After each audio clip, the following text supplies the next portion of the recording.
Mic check. There we go. Alright.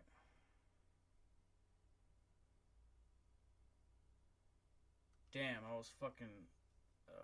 whatever.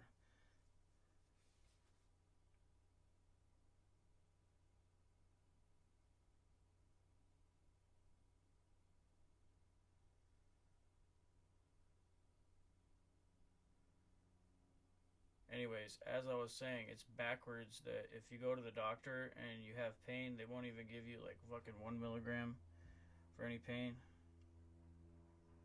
But if you go to the doctor and you say, I want to get high on opioids, then they'll give you as much as you want and keep asking you if you want to up your dose until you feel comfortable.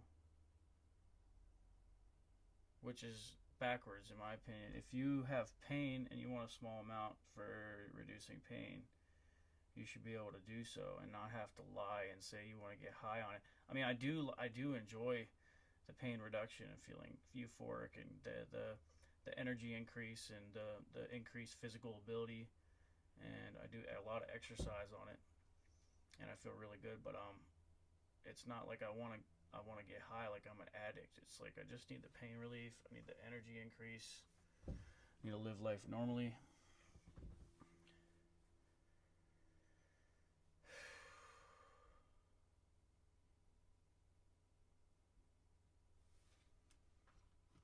It's not right. And you should be able to get cannabis. Cannabis and pain management, they need to deschedule cannabis so you can have it in pain management. You should be able to get cannabis prescription very easily, very quickly, and it should be right away within the same day after you get authorized by a doctor and recommended. It should just be instantaneous right away. You shouldn't even have to show an ID. You should be able to show some letters from your house or some shit.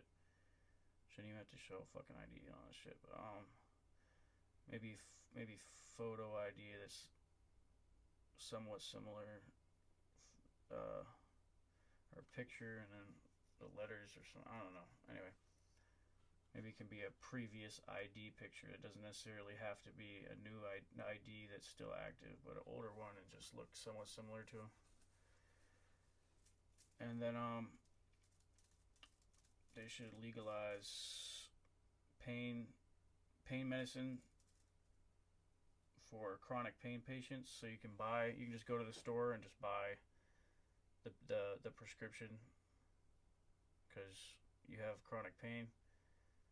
So you don't have to go to the doctor and deal with their biased care, their biased lack of care, I should say. And you're guaranteed pain relief rights. So you go to the store, you go to the pharmacy, buy however much you need, and that should be allowed for all chronic pain patients. And you shouldn't have to go to the doctor every month. You should be able to go once every couple of years, or less. You shouldn't have to go all the time, especially for people that have extended shit like Lyme disease or whatever. Like they said I have. They said I tested positive for Lyme disease, so I don't know, but they say that produces a lot of pain in the body, so they always thought I was an addict until they tested positive for Lyme disease. But then people are like, oh, you have to have something much crazier than Lyme disease to have it. What do they want me to be dying of cancer, 4th-stage cancer? Get some pain relief out of all the millions of things that can provide that level of chronic pain. They want me to have some tumor that's multiplying in my body, producing pain. It's fucking retarded.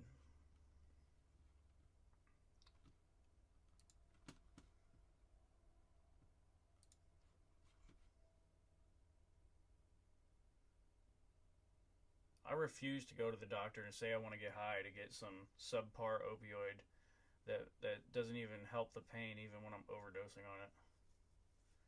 Like, I still had back pain when I was overdosing on a fucking Suboxone. Shit was retarded.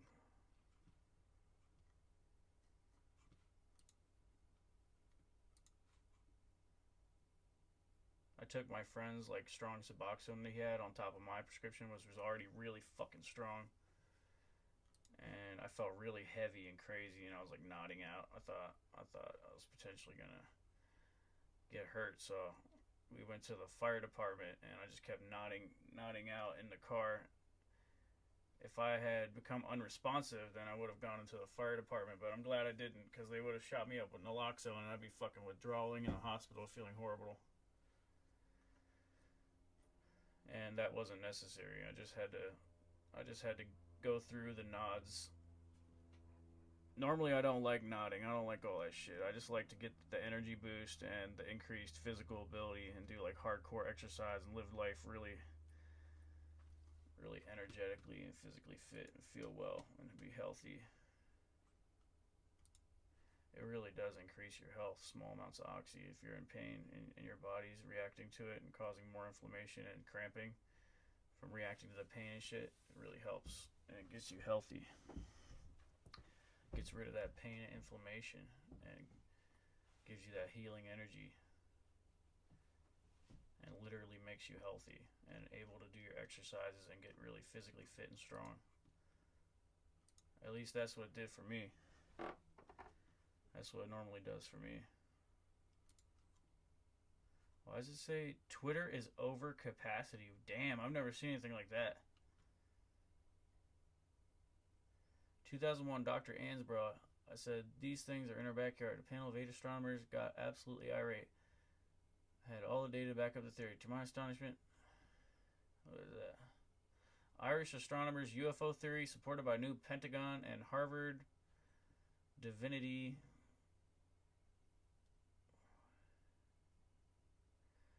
about that the Earth is being watched by aliens.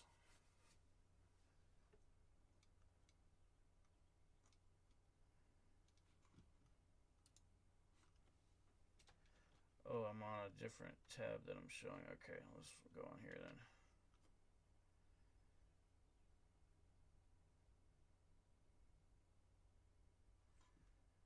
Who is Paranormal Chris, dude? I don't know who the fuck this is, but I'm gonna fucking block him because he sounds like an idiot. His name is Paranormal Chris. It sounds stupid. Unless he's posting good shit.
I'm gonna block this guy.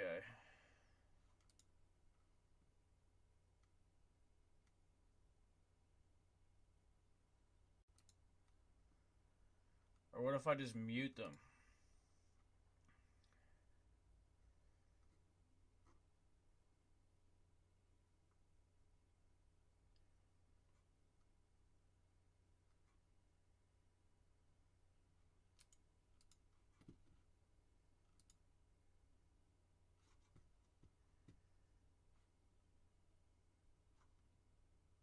I am so sick and tired of all of the sugarcoating and dancing around. Spit it out already. We already know.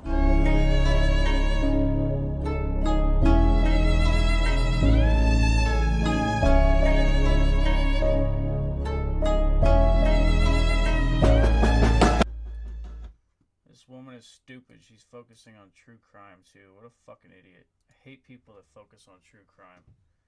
Fucking retards, dude.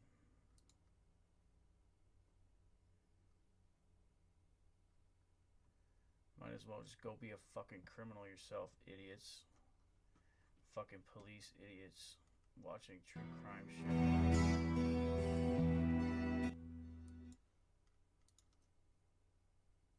Extraterrestrial complex. It has this pyramid right here. This is real.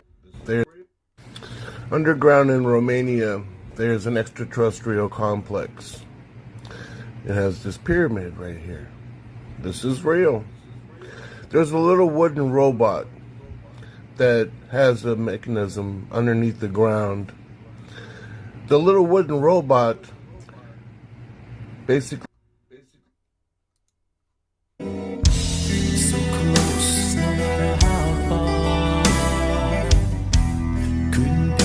is telling you not to touch the exhibit that's inside of Yeah, right. Who gives a shit, dude? the pyramid. Show me some fucking shit. Real shit.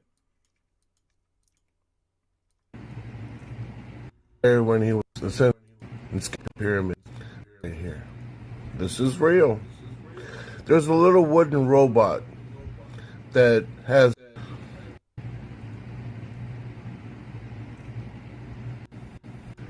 sends basically. Yeah, I want more fucking proof than that shit.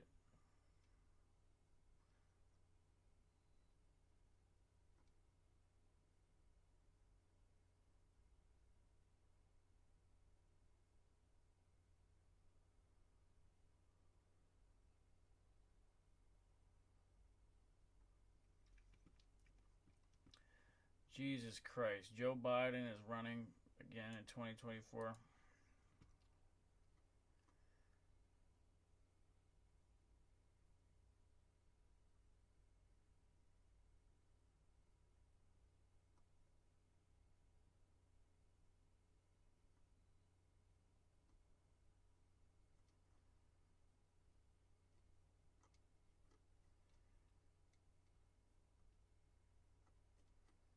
People love to lie about fucking Donald Trump, dude.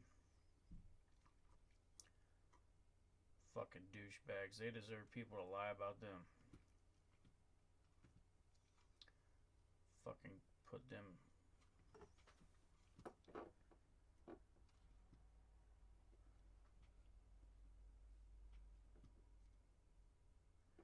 It's a whole lot of people I'm going to have to start blocking.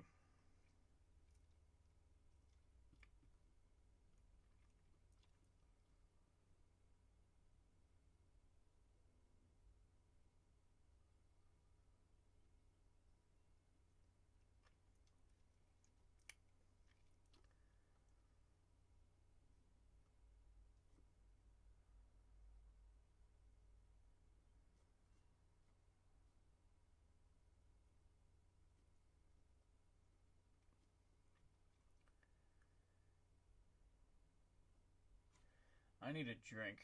I should go get another drink. It's been a few hours. Should have another vodka or something. Need a fucking drink after all this bullshit.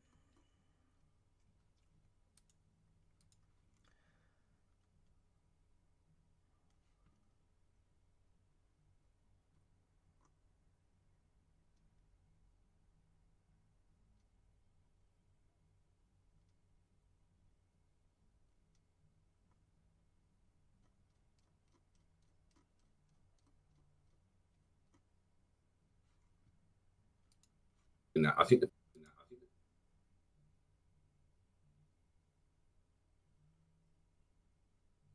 I'm not giving up till I get the big money. You gotta get rid of all those fucking bottlenecks on that shit.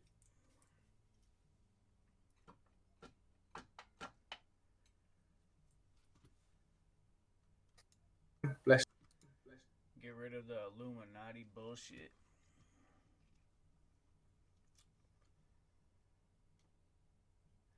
Make our own fucking bank or some shit.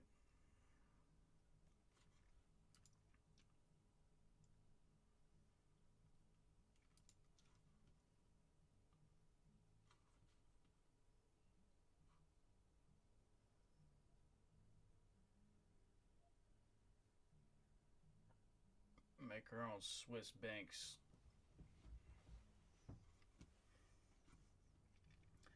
Fuck Paul Cook. Unsubscribe. It's up. They're everywhere.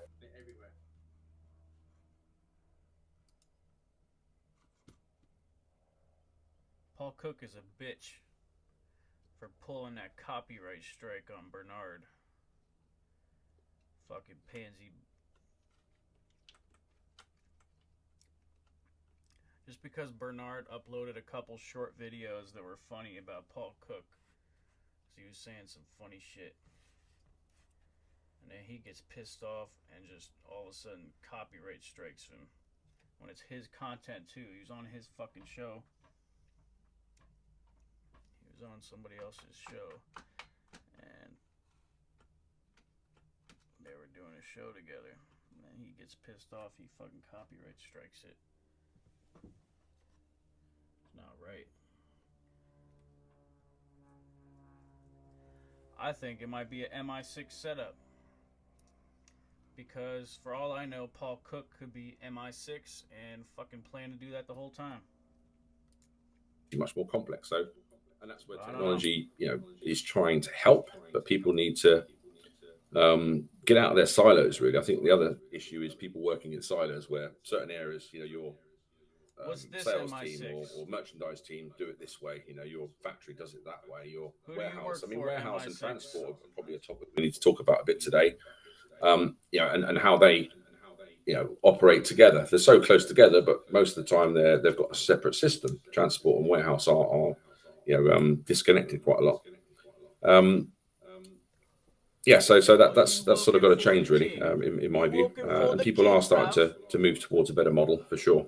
Right. But getting away from what you used to do. We've done it this way for years, so we're going to carry on doing it. I've got a guy called Pete, and he's done this for years. Why change it now? And I think people are seeing that they've got to move, for sure. Yeah, and it's a lot of these global supply chains were built or established in the 90s or earlier, and you think about the 90s and early 2000s, and as the global supply chain sort of came into maturity, and for a certain amount of time, it was very predictable. It was a predictable supply chain. You could get by with just having one supplier of a critical component, and there weren't any major disruptions in many cases. But then the pandemic certainly did expose that global supply chain model, to geopolitical or health pandemic-related issues. There's just a lot of things that in the world right now that are apt to disrupt a supply chain. You mentioned the pandemic. There's, war in Ukraine, war in other parts of the world that can disrupt a supply chain. So I think there's just a lot of things. There's just a lot more sensitivity and awareness, I think, that needs to happen when it comes to supply chain management. Yeah, I agree. And it's trying to keep your costs low. Looking back to the old MRP2 days where it was infinite capacity, people just bought loads of stock, made loads of stock, and stored inventory. And going back to when my manufacturing solutions started, that was the opposite of that. Trying to say, okay, you need to work just in time, and looking at the theory of constraints and balancing the flow and capacity rather than just trying to have loads of stock. So that's I think people are going back to that, just stocking up too much now, and that adds cost across inventory and inefficiencies, and quite often if you've got loads of stock, you think you can deliver quicker, and that's not always the case. If you're moving stuff around, you got to make sure all these warehouses or extra facilities that you buy are in your ATP. So, I think people have sort of shifted one way, and I've got to get back to kind of using technology to smooth out those issues. But yeah, it's a massive topic. I don't know what the audience thinks. Whether people are responding or anyone's got any sort of real life day-to-day issues that they've got. I know you're going to come to that anyway, but it's a very interesting topic, very wide and very difficult to get right for sure. Yeah, absolutely. And finding that balance between cost optimization, which has historically been a top priority for supply chain management. Now it's sort of shifting.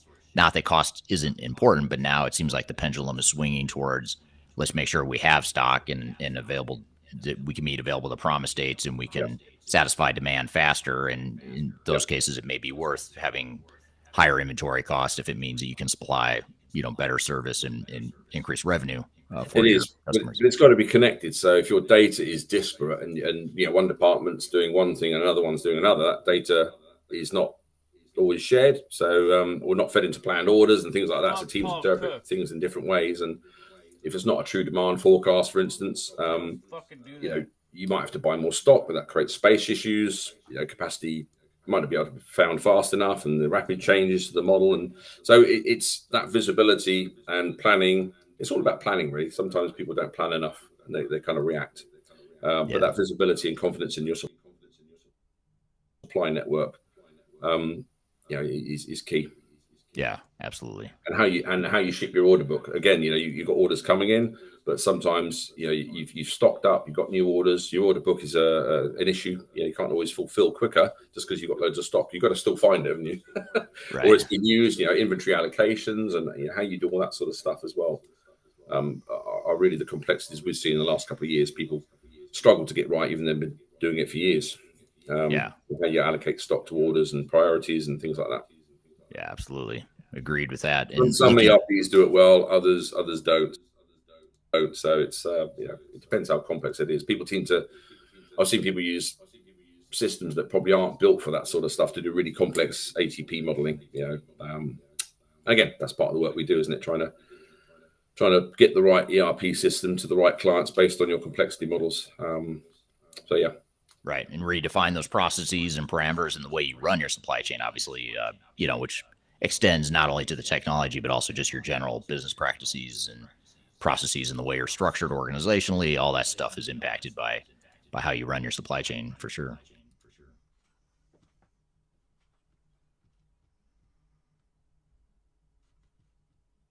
Jacob is joining from Netherlands, Prod from Cleveland, Ohio, Twana from Sweden. We have someone from Norway, Sam Graham from Spain, Aguiman from Senegal, Ryan from Denver, Colorado, Mayla from Brussels, Ezeldine from UK, Milad from Kansas City, Daniel from Hamburg, Germany, Usman from Qatar, Marco from Netherlands, Switzerland, Netherlands, Czech Republic, UA, Switzerland.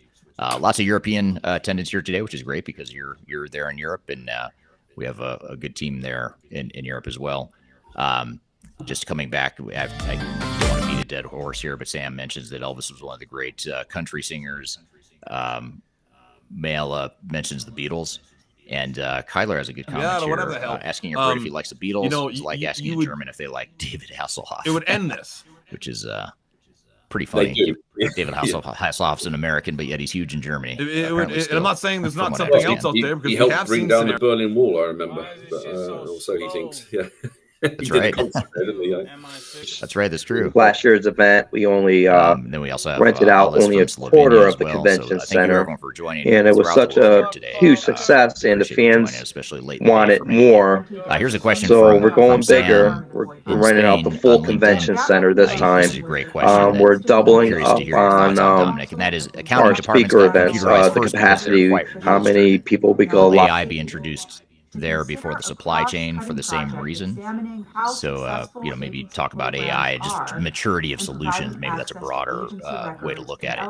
When we look at the maturity of solutions and the technology available for accounting, back office departments, Deborah Steidel-Wall sent a letter to the chairpersons of the two SIGINT it's pretty, I mean, it's, these drones have, I mean, I think it's built in, so now it has multiple cameras, and so you're able to do FPG. I know that with the other one, you're able to go into FPG mode. directly, so you're able to just drop. But you're looking at, it's shooting 10-bit log. Can do 4K 120. You'll notice that a lot of cameras are able to do 120. It's very odd. So it does Apple ProRes, and I believe it does ProRes HQ. It does not do ProRes RAW. Something happened there with DJI, and I don't know what it was with Apple, but a lot of things got dropped out. I don't know whether it was a thing with Apple or whether they just decided to only put RAW into the Inspire or something happened. I think it really just has to do with the data rates. Trying to push that through a sensor and keep it in the air for as long as you are. Yeah, I don't know. Yeah. Anyway, so it's super impressive. I'm going to buy something. Maybe it may end up being this, but I'm trying to figure out what to buy and what I can afford and everything else. But the drones have the problem is the restrictions have never been worse to fly a drone, but the drones themselves are just getting to be kind of amazing. You can really get some incredible shots with them. I think that what was the Traveler show? I can't think of it right now on Apple, and I'm pretty sure all those are drone shots. I don't think that they're shooting those with helicopters. And so I think that so that kind of gives you a sense of, how the drones are being used for a lot of these things. And if you definitely look at the demo for the Inspire, because they showed some stuff where they're doing what you would do in a crane, with the drone, and it looked just amazing. This martial arts scene where the drone comes around and comes down and then pulls back out and then moves around. It does a lot of things that are all kind of pre-programmed, and it's amazing. So we'll take a look at it. They look great as always, as what we would expect. It's a very mature product line at this point, so there's no real surprises other than everything just keeps getting better. Next question. It's Junior Grant from Bronx, New York. Good day, all. What microphone paired with a MixPre 6.2 would you recommend if recording a room approximately 24 by 26 feet, a ceiling of 12 foot high, hosting an event with acoustic instruments and unmiked voices with an audience of about 60? AI chatbot model to be able to just more easily access statuses of where inventory is, or what the inventory situation is in different situations, or what are your thoughts there? I do think it will become part of our everyday lives. We do it now, don't we, with Siri and things like that, or it's not quite the same AI, but it's still that sort of process. So I think it will. People will start asking questions, or even things like, I need a spreadsheet to load this. Can you help? And it will do things like that. So I think that will be useful. Whether it takes over and one day you won't need ERP, just say, ChatGPT, can you do my accounting this month? Here's my figures, and maybe it'll just go and do it. So maybe ERP's days are numbered. I really don't know where it's going to go. Hopefully I'll be retired by then, or I'll just have the benefits of AI where I don't have to do slides anymore. That'd be a nice one. So I think it is here to stay. I think if it becomes an enhancement and augments our experience and helps do some of the mundane stuff, but humans are still there to sort of guide and do the bigger strategic areas, then I think it's great. But I think I do see it appearing in every app, pretty much to help and support people. Supporting various government agencies. Yeah, absolutely. And this is a comment from Prod on LinkedIn. Prod says RPA robotics and ALML are already pretty dominant in supply chain and warehouse management. I think it's probably fair to say that RPA robotics and machine learning, AI, all that stuff is going to become dominant or relevant in many functions, if not all functions within a business. It's just a matter of how quickly we get there and how exactly it unfolds and how we use that technology.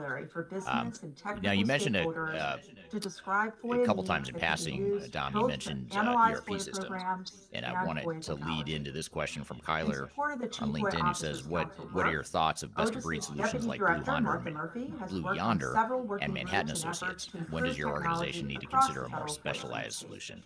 So, in other words, if you're not familiar, for those in the audience that aren't familiar with Blue Yonder or Manhattan Associates, those are supply chain management focused solutions. They specialize in providing pretty deep and robust supply chain management functions, but they're not as broad as an ERP system, and there's obviously a trade-off there as far as having one system that can do everything across an enterprise versus more specialized solutions. So when would you see, what do you see as sort of the trade-offs, or the more likely scenario that an organization is going to need a specialized supply chain solution versus a broader ERP solution? How do we help our clients navigate that decision process? Agency FOIA programs. Yeah, I mean, it's based on needs. So there's, having a one-size-fits-all ERP, it depends on the nature of your business. Some systems fit that well, don't they? And others, we've gone in thinking there is a unified platform or something that can do everything. And then once you find out, and this is the whole point, you've got to go through the process. You've got to look at what your strategic aims are, what you're doing now, what you're going to do in 10 years, how you're going to achieve that business plan, and how's technology going to underpin it. She said smoke you might 5 find grams that and snort your key 5 processes grams. around intercompany, or something asset management, and you don't really need the complexity of other systems. So you can end up breaking it down. So I think some of these systems like Blue Yonder are very good at what they do. So I think best of breed is probably coming back. Both the reference model and the white paper are now available online. 25 the reference model, applications all connected and doing lovely things. is Then it went back to sort on my of let's have a website. unified platform. Can we stick it all in one? And I think we're going back now to saying, well, we don't need a fully massive ERP. Let's look at how specific areas, especially we've got some niche around supply chain, or certainly manufacturing. Some of those manufacturing plants we've had recently have got some specific areas around recipe management, or they do clever stuff here and here, and that's where they need a specific system. So yeah, we certainly wouldn't advise on one size fits all ERP, but the way we help is to do the right due diligence. You have to go in, work out what your differentiation processes are, as people do P2P and finance well, straight through supply chain can be quite easy. Finally, I want to announce a new resource for agency FOIA professionals pain points. that we just recently rolled And once out. you understand the pain Investors are points, certainly you can also then start to welcome work out to what use the it best as well. systems are. We have put together a new webpage that catalogs all of the recommendations and best practices that we have made in assessing agency FOIA programs.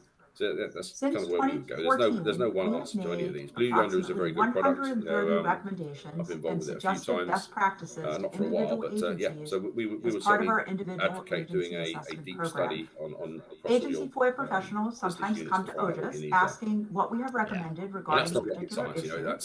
And this resource grew from those requests. Get around those sort of processes. Let's just pick one and go with it. You really need to do the due diligence. Divided by which bucket they fall into. Absolutely, and it's technology. I think best of breed is a more viable option Keep now in mind than that it was these 10 or 20 years recommendations ago. were made regarding specific In FOIA years past, you had to have a pretty and may or may sophisticated not IT apply to group. your The particular FOIA program. integration was We hope you complex. find And this page it certainly useful. still is. I mean, you We still are have to deal with working on a integration and similar page architecture for and things like that. recommendations and best They're more practices that OGIS has important made and in even various more of issue a assessments success on factor such when you've topics got a best of as breed our favorite solution topic or a that we specialized talked solution about that you're lots trying of to times, integrate with other estimated dates of systems, but it's completion, not and as of course difficult still as it was in interested the letters. past, with more of Please the stay open tuned to the architectures and FOIA Ombudsman blog low-code, and to no-code our options website and for additional updates. focus on architecture, things like that. It gives you I more just want options. to pause You for a could go with a minute single ERP because I system would that's be fully remiss integrated if I didn't across take a supply minute chain to management plus recognize my finance plus extraordinary OGIS staff, CRM not plus only our HR and compliance all the team other that stuff, has put or together you also have the these option to particular resources find that a I've just supply talked chain about, management but everyone focused solution. And I on think a our lot of it staff, depends on if you're they work a very extremely supply hard chain behind the scenes intensive to make public organization, then you events might like lead today with go as supply chain smoothly as management. That might possible. become your number one priority. I am but then always the very other grateful for fucking the with my efforts internet, behind Paul the Cook. team If that I supply have chain to is facilitate greater it's access, important, but not as transparency to the federal record, supply chain intensive and organization. assisting anyone tomorrow is very important. She on my dick now, and I'm like, wow, blow, on my 50 song, bitch on my dick now, shit now. DJ Smokey,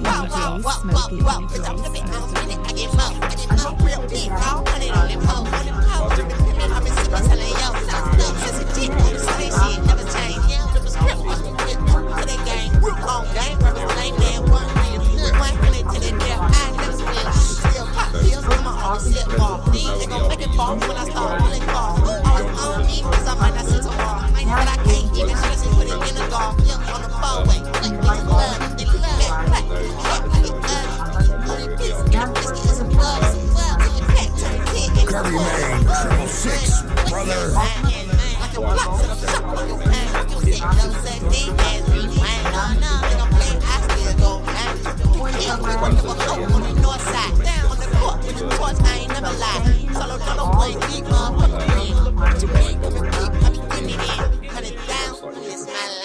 That's probably a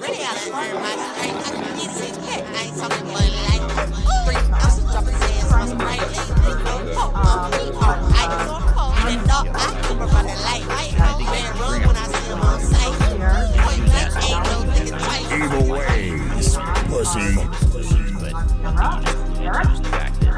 Go a step further, and there's transportation management. I'm going to turn it over to you for updates on great work on technology. There's a lot of different options we have. Thank you, Alina. Good morning, everyone. My name is Eric Stein. I'm one of the co-chairs of the Technology Committee, joined by Michael Sarich, who will be co-presenting with me today. Next slide, please. So what is the Technology Committee?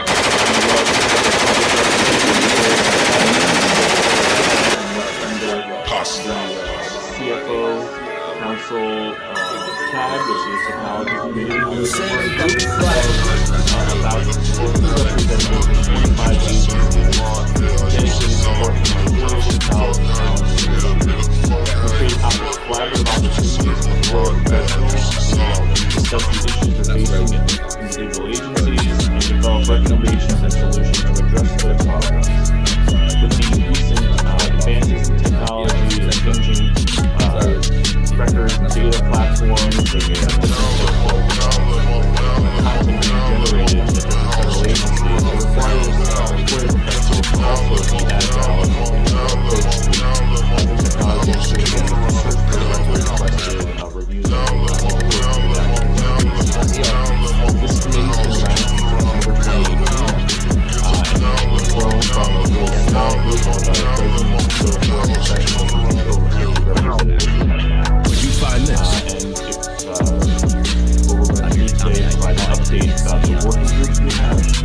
Technology is so integral to every part of FOIA that it's hard to say we're responsible for all technology or we fail as we operate. But rather, we scoped out our mandate across 7 specific working groups we'll be talking about. Next slide, please. So I'm going to turn it over to Michael Sarich to provide a couple other updates. So Michael, over to you. Thank you so much, Eric. It's a pleasure to be here.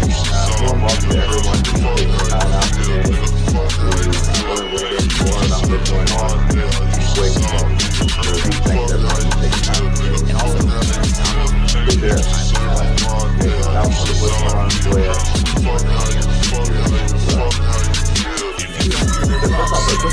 He's not a technology is probably one of the strongest working groups I've ever been involved in. When we look at supply chain transformation It's a hugely diverse group from agencies small and large, from people from all walks of life. It's one of the most inclusive groups that I've ever had the privilege to serve with. And one of the things about the tech committee is that you don't really have to have a lot of expertise to get into it. People come to FOIA from all walks of life and all different series. I know when I was in law school, I didn't anticipate that someday my journey would take me here, but boy, am I glad it did. And the curiosity that you have to come into this field and to learn about the agency that you're working in and sharing the story of the good work that folks in their agency are doing on behalf of the American public and indeed the world in many cases, like my colleague Eric's. It's just fantastic. Not to mention the opportunity FOIA spies! But in terms of the widening of your aperture, understanding what's going on across the federal government by interacting with folks from all walks of life and all different types of things. So great group of folks to be with, a great group of folks to learn from, know what to really encourage you. If you haven't kind of widening the what's going on in the state, what's going on in different agencies. I would really encourage you to consider joining to really kind of want to throw that plug out there to invigorate people really I want to share a little bit now about one of the projects that we're working on right now, and that's a review of the 2020 And what we're doing here is we're focusing on steps that different agencies are taking to create new ideas. Bobby's pointed out in the beginning, whole idea is constantly refreshing and reimagining the ability to really put the finger on the pulse of what's going on in the larger community. What we do is we look at the agency input and use this as a data source for basically comes off some very slowly to it. So we look at what different agencies are doing across the scale. And I want to get a few quick highlights. It's just an awareness of what's going on family in the tech space. So one of the key issues is communication well on sunset, and we'll get that more discussing how they're going to go about adding a different tool, a different product perhaps, depending on which direction that it goes. And this fora, the technology committee, is a great place to talk about that. Share lessons, share what's going on. So whatever you're doing, you're not alone here in this case. If you're struggling with something, someone's already struggled with it probably, and they can help you. And if you're crushing something, if you really figured something out, then you'll be able to help other people. Together we'll all be will be in the future. Grow. And this is from Sam so, on LinkedIn. And Sam says, what about specifically on what agencies are reporting? Agencies are reporting some significant advances in dashboarding. And what's really interesting about the dashboarding initiatives across the federal family is that some agencies are reporting using robotic process to create the dashboard out of the quarter program without the quarter program having to go into that build charts, the building cell charts to represent the dashboard. They're using the robotic process automation just here at the start. Communication, the leadership team decides which we're on the quarter program. But then also the general staff awareness. Where are we at on this business? Where are we at in the community? Where do we need to focus on? Agencies are reporting specialized areas of perhaps they have a email pool that's really large.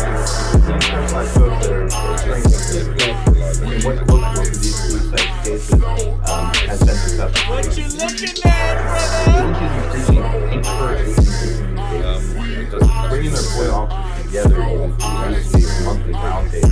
So talk about shared policy, calibrate operations to make sure whatever the voice is one place, and make sure that there's a coordinated response to inquiries from the public. Their AI initiatives are all over the place in these reports, which is awesome. We'll talk about that, I guess, in a bit. They hold promise in some agencies, and one agency even reported that they're saving 1 hour per case.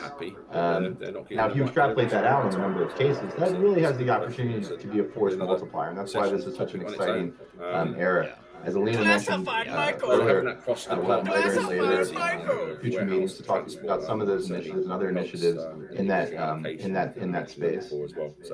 You see a lot of FOIA modernization initiatives occurring. These are multi-year initiatives designed to meet the mandates of 5 USC 553 that we all work with. Cloud-based electronic record management systems seem to be a real underlying base feature of a lot of these.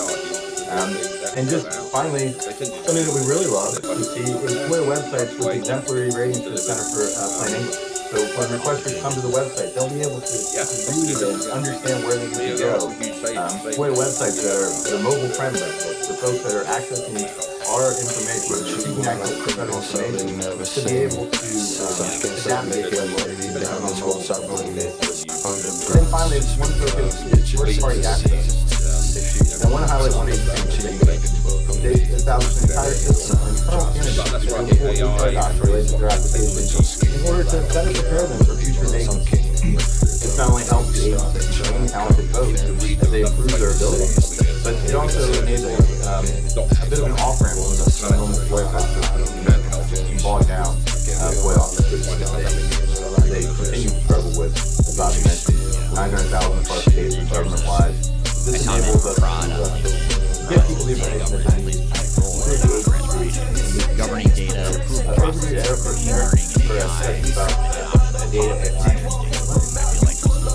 Thank you, Michael. And to build off of some of the themes, innovation is a key part of solving the problems we're facing. And it's not technology alone, it's technology plus people. And a big part of that will be covered by our colleagues on the co-packing committee, who we mentioned set up regular meetings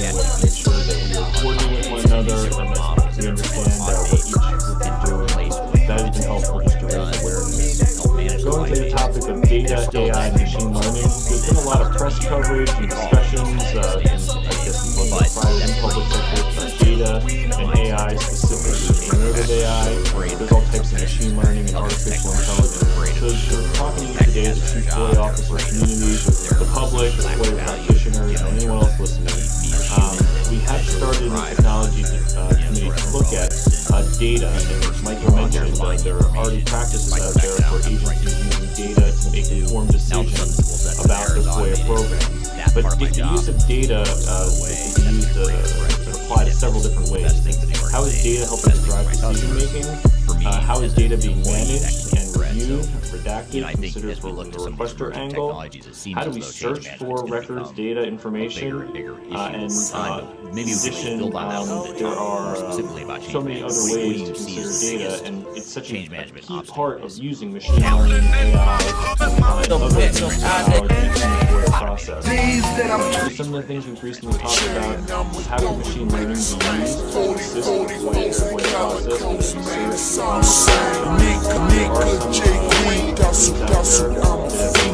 Scheming on your ass, motherfucking beam. Yeah, they got the frame, waiting out the frame. Think it's a drought. Captain Bush your brain. Money kinda lame. Then this clip on half the train. I'm so plain.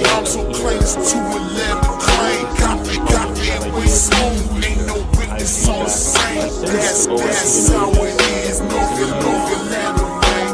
If you need a boost up their nose, it's the cane. White, peels, the coke, the name. Unfortunately, we don't get a lot of feedback about the technology versus how to improve user experience. And those are interesting, important parts of using technology for FOIA processing, but also getting the question. As we look at a lot of the information that we push out there from customers, customer experience is a key part of making sure that we're responding to the public in a timely manner. Agencies face different challenges have the technology and tools available. We have raised awareness of the Technology Modernization Fund at tms.cio.gov.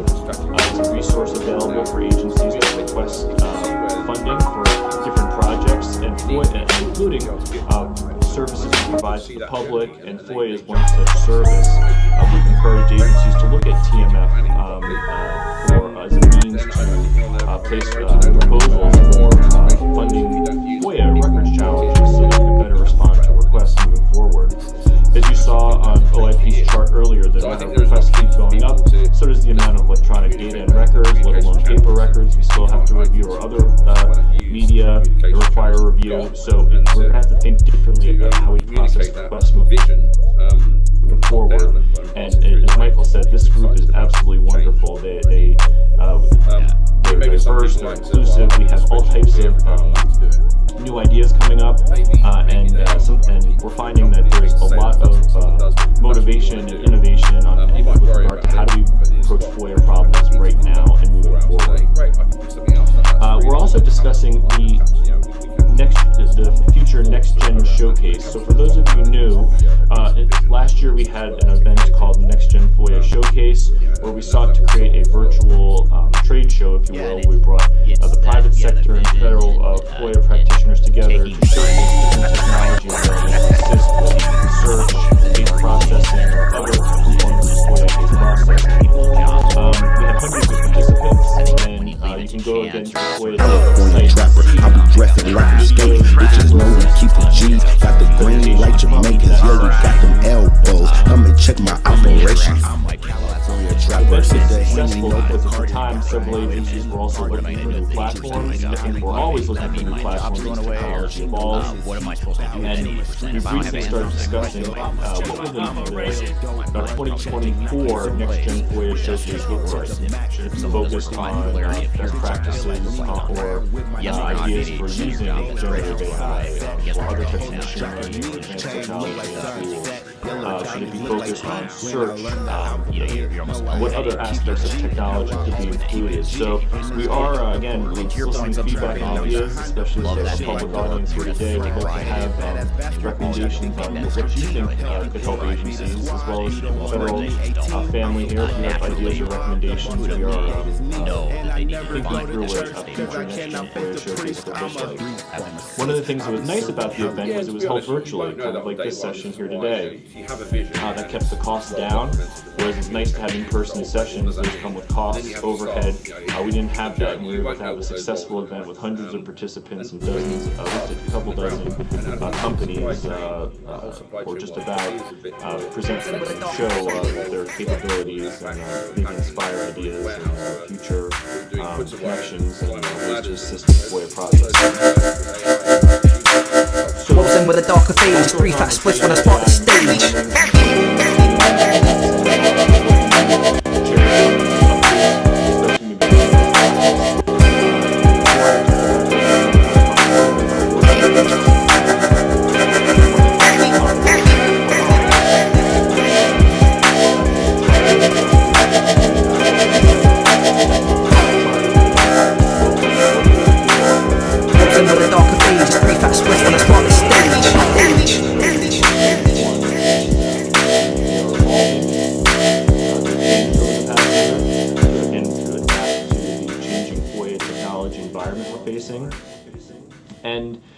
Things on that. In the fall, as I mentioned, we'll have some of our working group chairs come and give updates. If anyone's interested in hearing from specific groups, and they're identified in the slide here, from data, 5-way compliance, FOIA and classified information, IT platforms, and so forth. Again, OIP, so we're happy to have those chairs and these working groups give overviews of their work year to date at that time. Right now, we're in the middle of a lot of the research and deliverables, and the deliverables that the working groups come up with are also made publicly available on the Technology Committee site on FOIA.gov.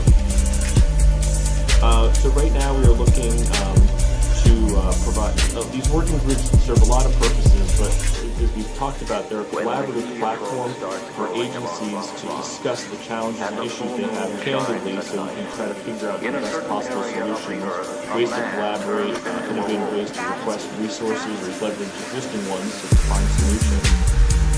And they seek to provide practical tools and guidance to agencies, and a key part of that is reminding ourselves always to serve the public, getting that public input. So if you have recommendations, I highly encourage you to send them in writing to OIP and OGIS. You can send them to me and Michael directly as well. We're going to share them with the group, but we are very mindful of working, supporting OIP and OGIS in our efforts. And what Mike's going to do right now is walk us through one of the value propositions, overview of one of our working groups to show you in a more practical, kind of drilling down sense of what we're doing in one specific area. So Michael, back over to you. Hey, thanks so much, Eric. I really appreciate that. A lot of the things that you touched on are challenges that we all face. I want to talk a little bit about the FOIA IT platforms. I mentioned it a bit in the overview of CFO reports, but as we all know in FOIA, and as Bobby mentioned in this as well, what we've seen in the FOIA space is an explosion of records, record types, record requests, and requesters' expectations. To me, from my perspective, and from many folks on well, that's really invigorating, right? Like one of the greatest things about FOIA, working in the FOIA space, is just that. It's a real growth industry. We're always growing in records, we're always growing in record types. Requesters that want to know and continue this conversation of what are you doing on behalf of the American people in the world? How can you tell that story about what your agency is doing? So I want to focus on the FOIA IT platforms, meaning how do agencies leverage information technology to respond to requesters in the 20-day time frame that they can, as required by 5 U.S.C. 552, to make sure that we're meeting that mandate to get there, and kind of understanding what the needs are. And so that FOIA on the FOIA IT platform really provides an outstanding opportunity for FOIA professionals to kind of unplug a little bit from the day-to-day challenges of their immediate agency, and think globally and largely about what are the government-wide challenges that we have, and then how can I take those challenges and those resources that are being used in different places and leverage them to deliver value at my agency for my requesters for what I'm trying to accomplish each and every year on behalf of the agency's goals around transparency and government. It's a really invigorating place to be in. It's possible to be at the nexus of the Open Government Initiative and the obligations under the FOIA. So we work with the leaders mentioned, the leaders in this field to think about what system best fits one of the great things that we learn in the technology community is that one size doesn't always fit, right? It's not a situation where one product is plug and play, one program is we're mindful of the diversity of the different agencies dealing with those all numbers of they can't justify large expenditures. Other agencies are dealing with 25,000 FOIA requests like we do at VA. Some other agencies are dealing with things in between. But we all operate under the same obligations to provide requesters with information 20 working days in the main and 30 if you have the opportunity for an extension. The FOIA IT platform is an evolving place, and the FOIA Next Gen Showcase that Eric talked about was an opportunity to look at the survey of the field of what is out there for FOIA professionals, and the FOIA IT Platform Group really works to look at that information and additional inputs from agencies across the FOIA family to see what we need and what are the best practices, what you should be looking for as you maybe transition from a system that has sunsetted, like FOIA Online sunsetted, or in the process of. What best meets your needs at that time. It's kind of just a quick kind of behind the scenes look at what these working groups do. And as we mentioned, we're looking forward to having different members of the leadership of the working groups, which are just awesome folks and working diligently on these areas to provide working papers and other tools for FOIA professionals so they can read them and then contact and have points of contact to discuss different initiatives Eric's mentioned, and I can't underline enough the need for, if you have questions, work it with. Had dozens and dozens of conversations with different FOIA officers over the years of being involved with this committee to provide them just maybe a contact or a little piece of information to kind of get them on that last mile. Because again, as I mentioned earlier, whatever challenges you're having in your FOIA programs, it's likely to show challenges, and whatever successes you are having in your FOIA program, it's worth celebrating. It's worth sharing them so others can learn from you. And that's really what the working groups are all about. A commonality of challenges, and then a commonality of work to solve those challenges. And Michael, it's a perfect segue for our sibling committee to step up here and do their presentation next. So we want to thank OIP and OGIS and all of you for your time this morning, and just make a plug again for the technology committee and all of you as chief FOIA officers, entry-level FOIA professionals. You can all be leaders in your own area and come join the tech committee with COCACI. So thank you. Thank you so much.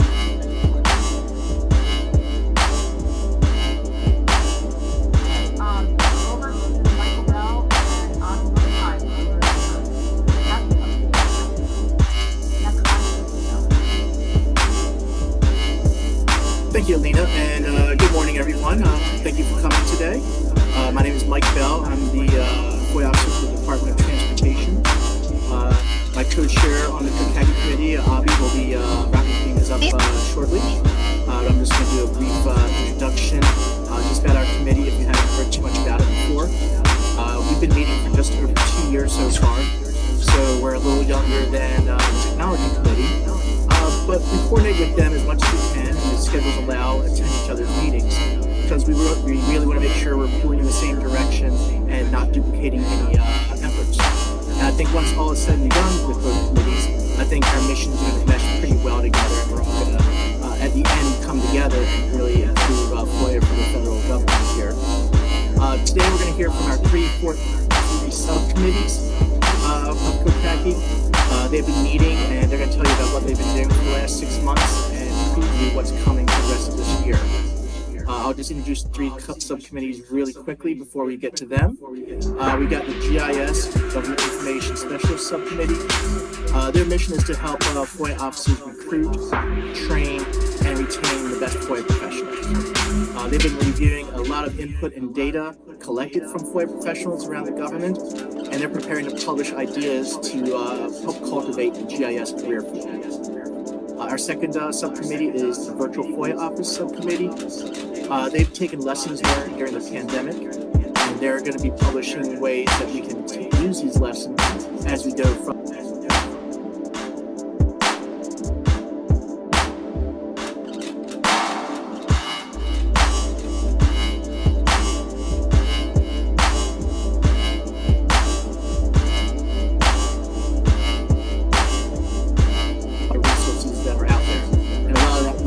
coincide with the technology committee.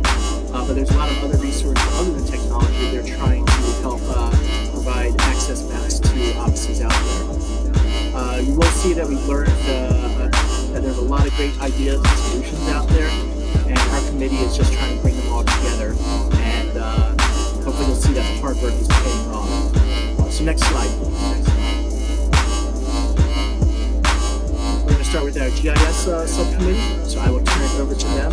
Again, thank you all for coming today.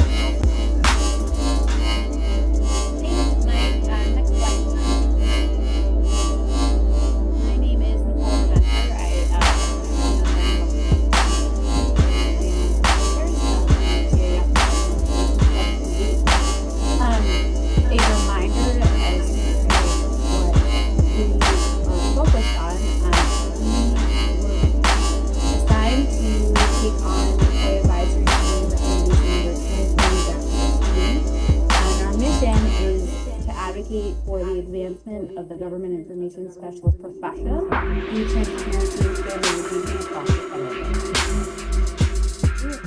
government. We look to review and promote initiatives for clear career trajectories for FOIA professionals, as well as build on the GIS job series and identify areas to coordinate with existing agency efforts.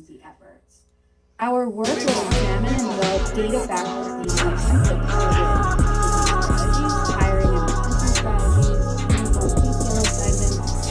competencies for professionals and for professional certifications. Now I'll turn it over to my and he worked with me Hi, thank you, Nicole. I'm going to provide an update on our subcommittee's recent progress and next steps.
What you can't do, I actually can. I'm actually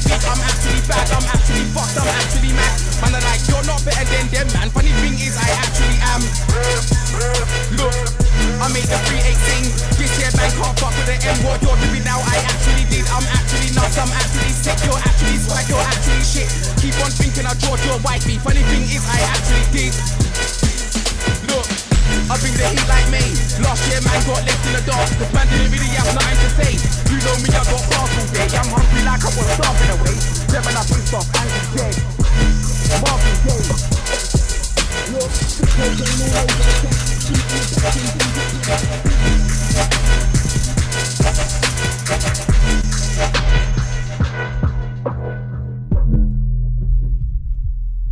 Damn, what the fuck? I wasn't even showing it. Damn.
Damn, son, that shit went hard, boy. I should make briefings like that for people. Yeah.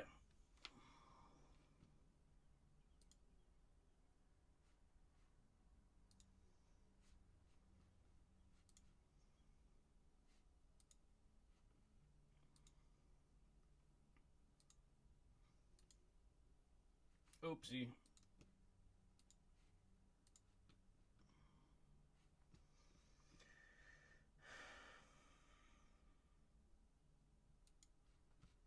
I got like 30 minutes of video of this thing. And then my fucking memory died or filled up or phone crashes or memory filled up. I forgot.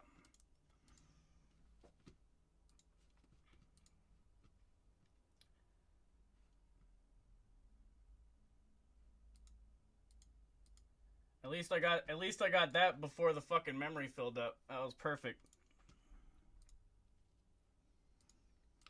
I'll upload the other part of the video, but it's not as up close as that, but you can still see it. It's pretty cool to see how big it is when you stand a few feet away or whatever.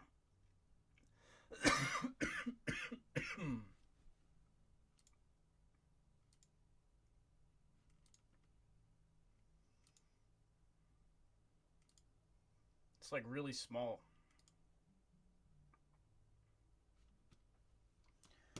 What's up with this FOIA shit? Where the fuck did it go? National Archives.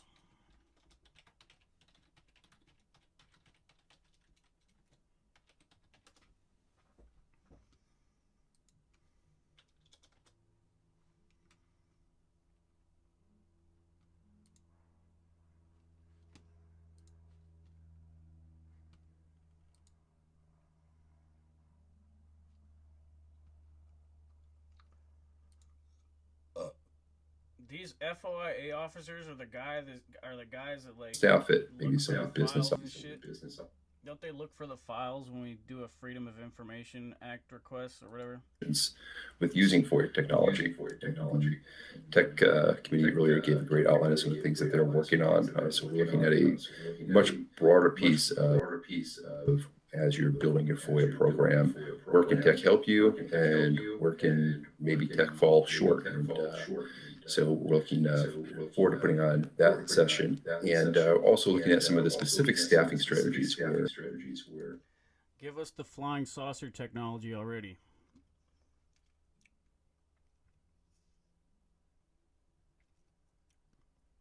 We need to open up space to everybody. We need to open up space with the secret flying saucer technology with the maglev. Again, stay tuned for more information on our best practices, which we're going to get set up for the fall of 2023. And with that said, I will turn it over to Avi, who will wrap up the COCACI presentation. Well, thank you, Brandon, Mike, Madeline, Nicole, Shante, OIP, OGIS, and all of our wonderful COCACI committee members. And I also want to thank the FOIA community for your responses to our 2022 survey.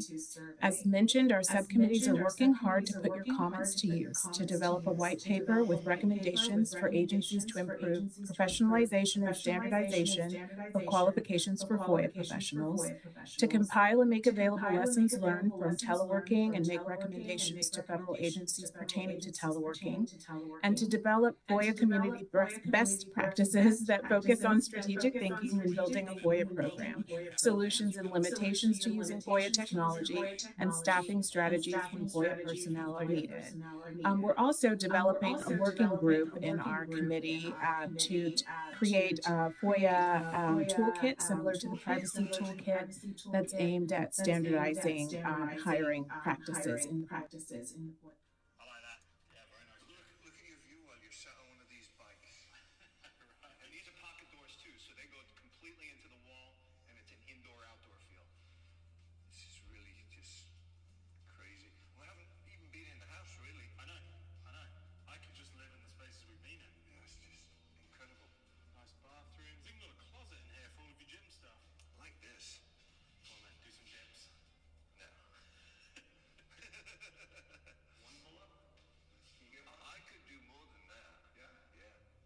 Nice view, man. I would love to have a view like that, man, from my house. That's crazy.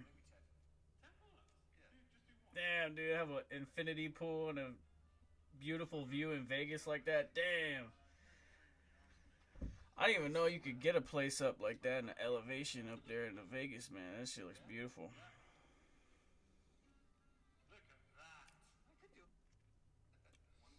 That's pretty beautiful, man. Look at that. It's up on a little hill. Like, that's just dope. This framework or FIBIT. Essentially what the FIBIT is it is a framework that outlines different elements that essentially build a common standard that can be used across agencies in different topical areas. So there are business standards created for risk management, for grants, and a number of other standards that are in progress. And so we are working on business standards for FOIA. The idea is that with lube it up, son. Public and vendors would be able to use these standards to better develop tools to meet agencies' FOIA needs. To start out, we are focused on the FOIA case management system needs. So we know that there's a lot out there in terms of technology that can be used as part of the FOIA process, but we are starting with FOIA case management. So after our November 2022 meeting, we formed a working group composed of members from several different agencies, and we quickly began actively drafting the initial components of these business standards. As Alina mentioned earlier, it was wonderful that we had the FOIA reference model to use as a basis for this, and MITRE was so gracious as to help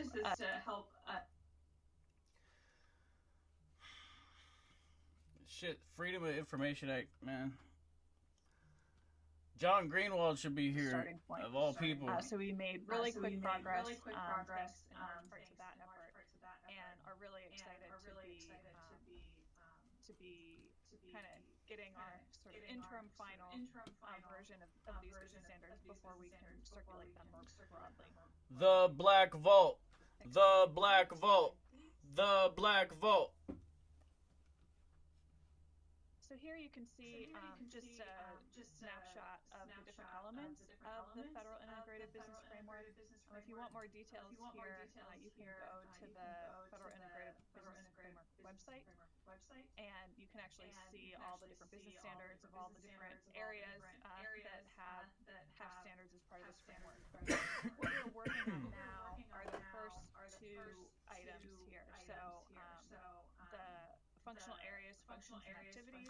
Ancient Aliens Live. Yo, look at this. This is my friends, dude. These are all my friends. There's Nick Pope. There's the aliens, Ancient Aliens boys with the Nick Popington. Much more specific requirements in order for those activities to be accomplished. So, for example, for FOIA, some of the functional areas that we are considering are Nick Pope. Yeah.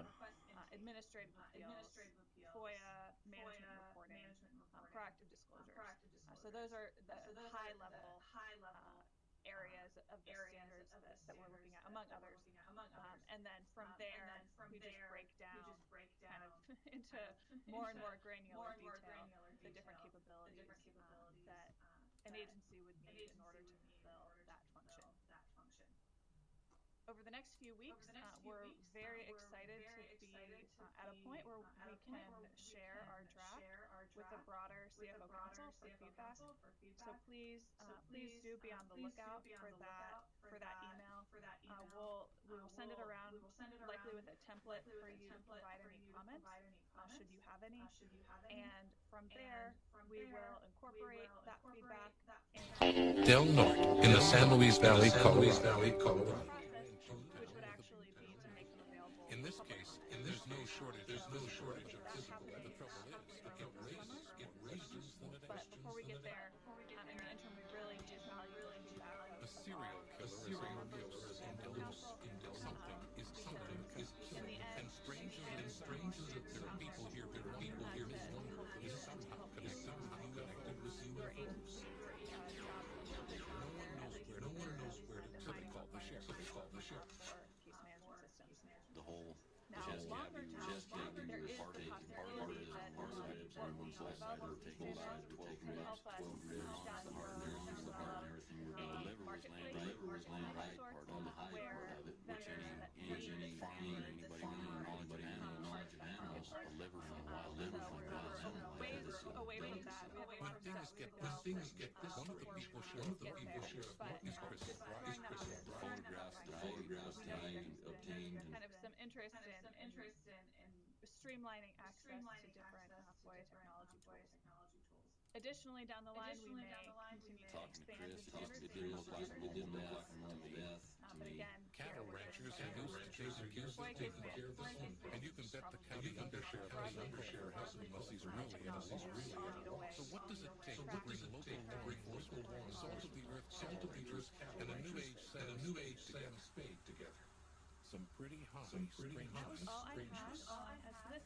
If anyone is interested in joining our working group, please, even though we are actively working on drafting, we are always welcoming new members because this working group will be around for a while, as long as we continue to work on and update these standards. So if at any point you are interested in joining the working group, please reach out to me. FOIA Business Standards Working Group. And that's it from me. There are no questions. Thank you so much, Lindsay. Thank you for your wonderful leadership. I have no idea what the fuck that is. It's going to be something that has a really positive, long-lasting impact. FOIA Business Standards. What is it called? Working Group. So before we go to the final item in our meeting for public comment section, I am informed that we have one question in the chat. which is aimed at OIP, so I'm happy to address it. The question concerns the level of detail that agencies are providing in their response letter regarding applying the foreseeable harm standard. And so, as you can see, hopefully from the guidance really balances effective and full communication with the requester against the practicalness of being able to provide details administratively efficiently. So as you can imagine, agencies haven't, of course, because it's not practically efficient. In response letters, detail every application of every element of every exemption. We took a similar approach to the foreseeable harm standard, explaining to the requester initially what exemptions are. Matambalo, matambalo, matambalo.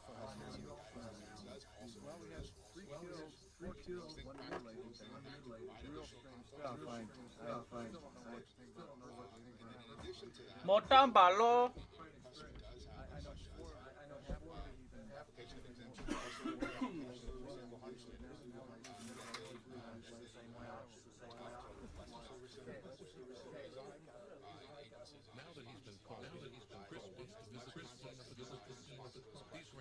These ranchers don't. They're happy to listen to what he has to say. At this point, they'll listen to anybody who might have an answer. Well, the best thing to do is to stake it out like with a tarp, and leave the animal there, and then get myself or another investigator outside immediately, because then we can, while considering practical impacts.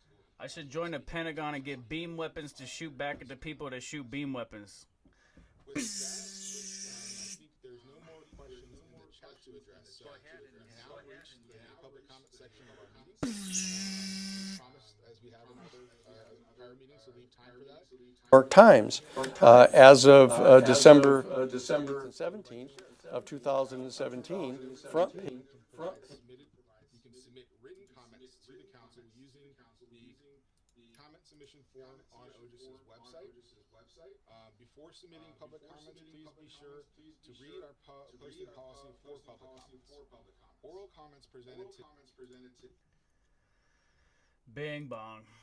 Page story, above the fold, as they say in the New York Times, acknowledging the in your documentary. Curtis had to walk a very fine line. He came out saying that he was studying UFO crash debris, but then he had to kind of walk it back and say, well, this isn't classified stuff that I've got, and I got it from Jacques Vallée, I got it from other people, so it's not anything official. But then on another documentary, he told somebody else that he couldn't talk about some of the stuff because of government security concerns. So I asked him point blank, I said, well, look, in this one interview, you said that you got the materials from just people, they're not classified. But in another interview, you said that you couldn't talk about some of the stuff you're studying because it is classified. So which is it? Have you studied classified materials? And that, and his response is priceless. It's worth the price of admission to the film just for that. In your document.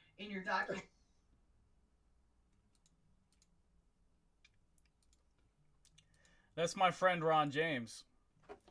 He's one of the most awesome guys that does all the conferences and stuff with us.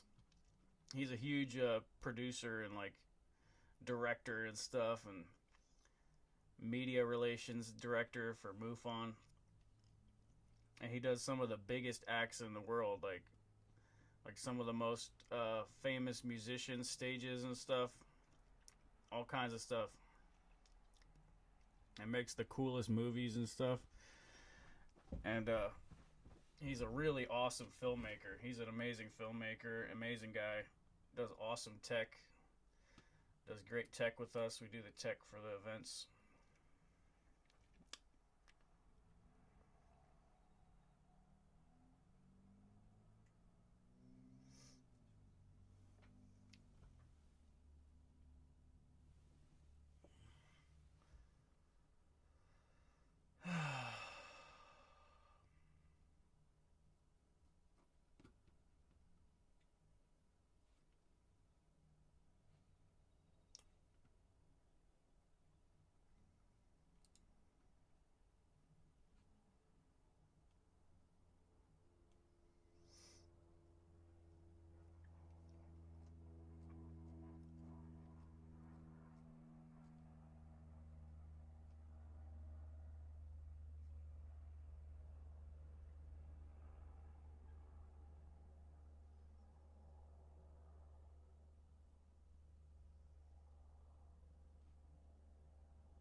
public will be able to file more specific and less duplicative requests, which is a win for agency efficiency and a win for informed citizenry. And so because of this, I'm heartened to learn of this new FOIA Wizard project, which I wasn't aware of before. Although I am curious if FOIA Wizard will be focused on only the most requested and search records, is what I thought I understood, but I could be wrong. And I really want to urge you all to improve the search functionality for all records. Currently on FOIA Online, it appears as though multiple search criteria do not work. For example, critical ones for public research, like word search and request for organization, based on tests I've done, do not work, where it's very unclear how different keywords are being ascribed to different types. And so I urge you to, we'd be very happy, my organization would be very happy to speak with all about making those improvements. We also, multi-institutional requests or requests that are kind of at the boundaries between organizations are also really challenging.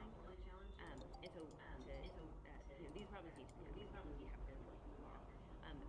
Quickly, another key hurdle to overcome is that of actually viewing the materials obtained through FOIA.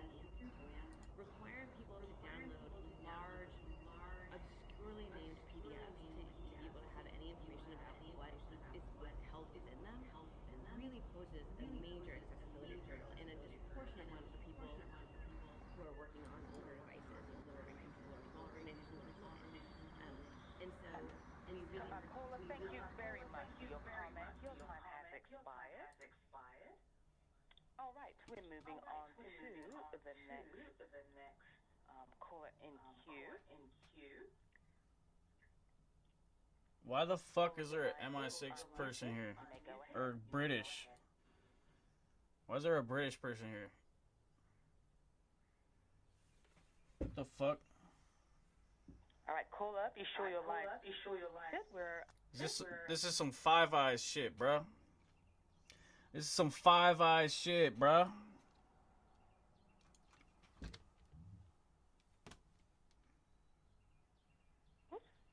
Yes, we heard you for a second. All right, cool. Just that Five Eyes shit, son. You can go ahead and raise your hand a little bit after the next caller in queue. Caller, your line is unmuted. You already. This that Five Eyes. Five Guys. Five Guys burgers, man. Mercedes-Benz digital world premiere of the new Mercedes-Benz E-Class. I'm not sure. We're unable to hear this caller as well. If you... I was just going to say, let's pause for a minute because I know we have one or two comments or questions that have come in. I was going to turn to the comments to address those. So Kirsten, in the meantime, Five Eyes, Five Guys. Come on and report on those. Sure. Good morning, and thanks everyone for joining this meeting. We have two comments that I'd like to read out. The first is from FOIA Advisory Committee member Alex Howard. Five Eyes, Five Guys, son. Report on agency FOIA websites published in November 2022 found that 45% of 150... Need some more fucking medical marijuana, son. There's like no resident here that's smoking. All of the chief FOIA officers at this meeting commit to adding a link to FOIA.gov before the next public meeting. And I'd just like to briefly make a note on that. That report was a snapshot in time. Although it was published in November of 2022, the survey itself, the look at these websites was done between January 2021 and April 2021. So things may have changed since then. But thank you for. And then another comment. Whole lot of Five Eyes DC disclosure team shit.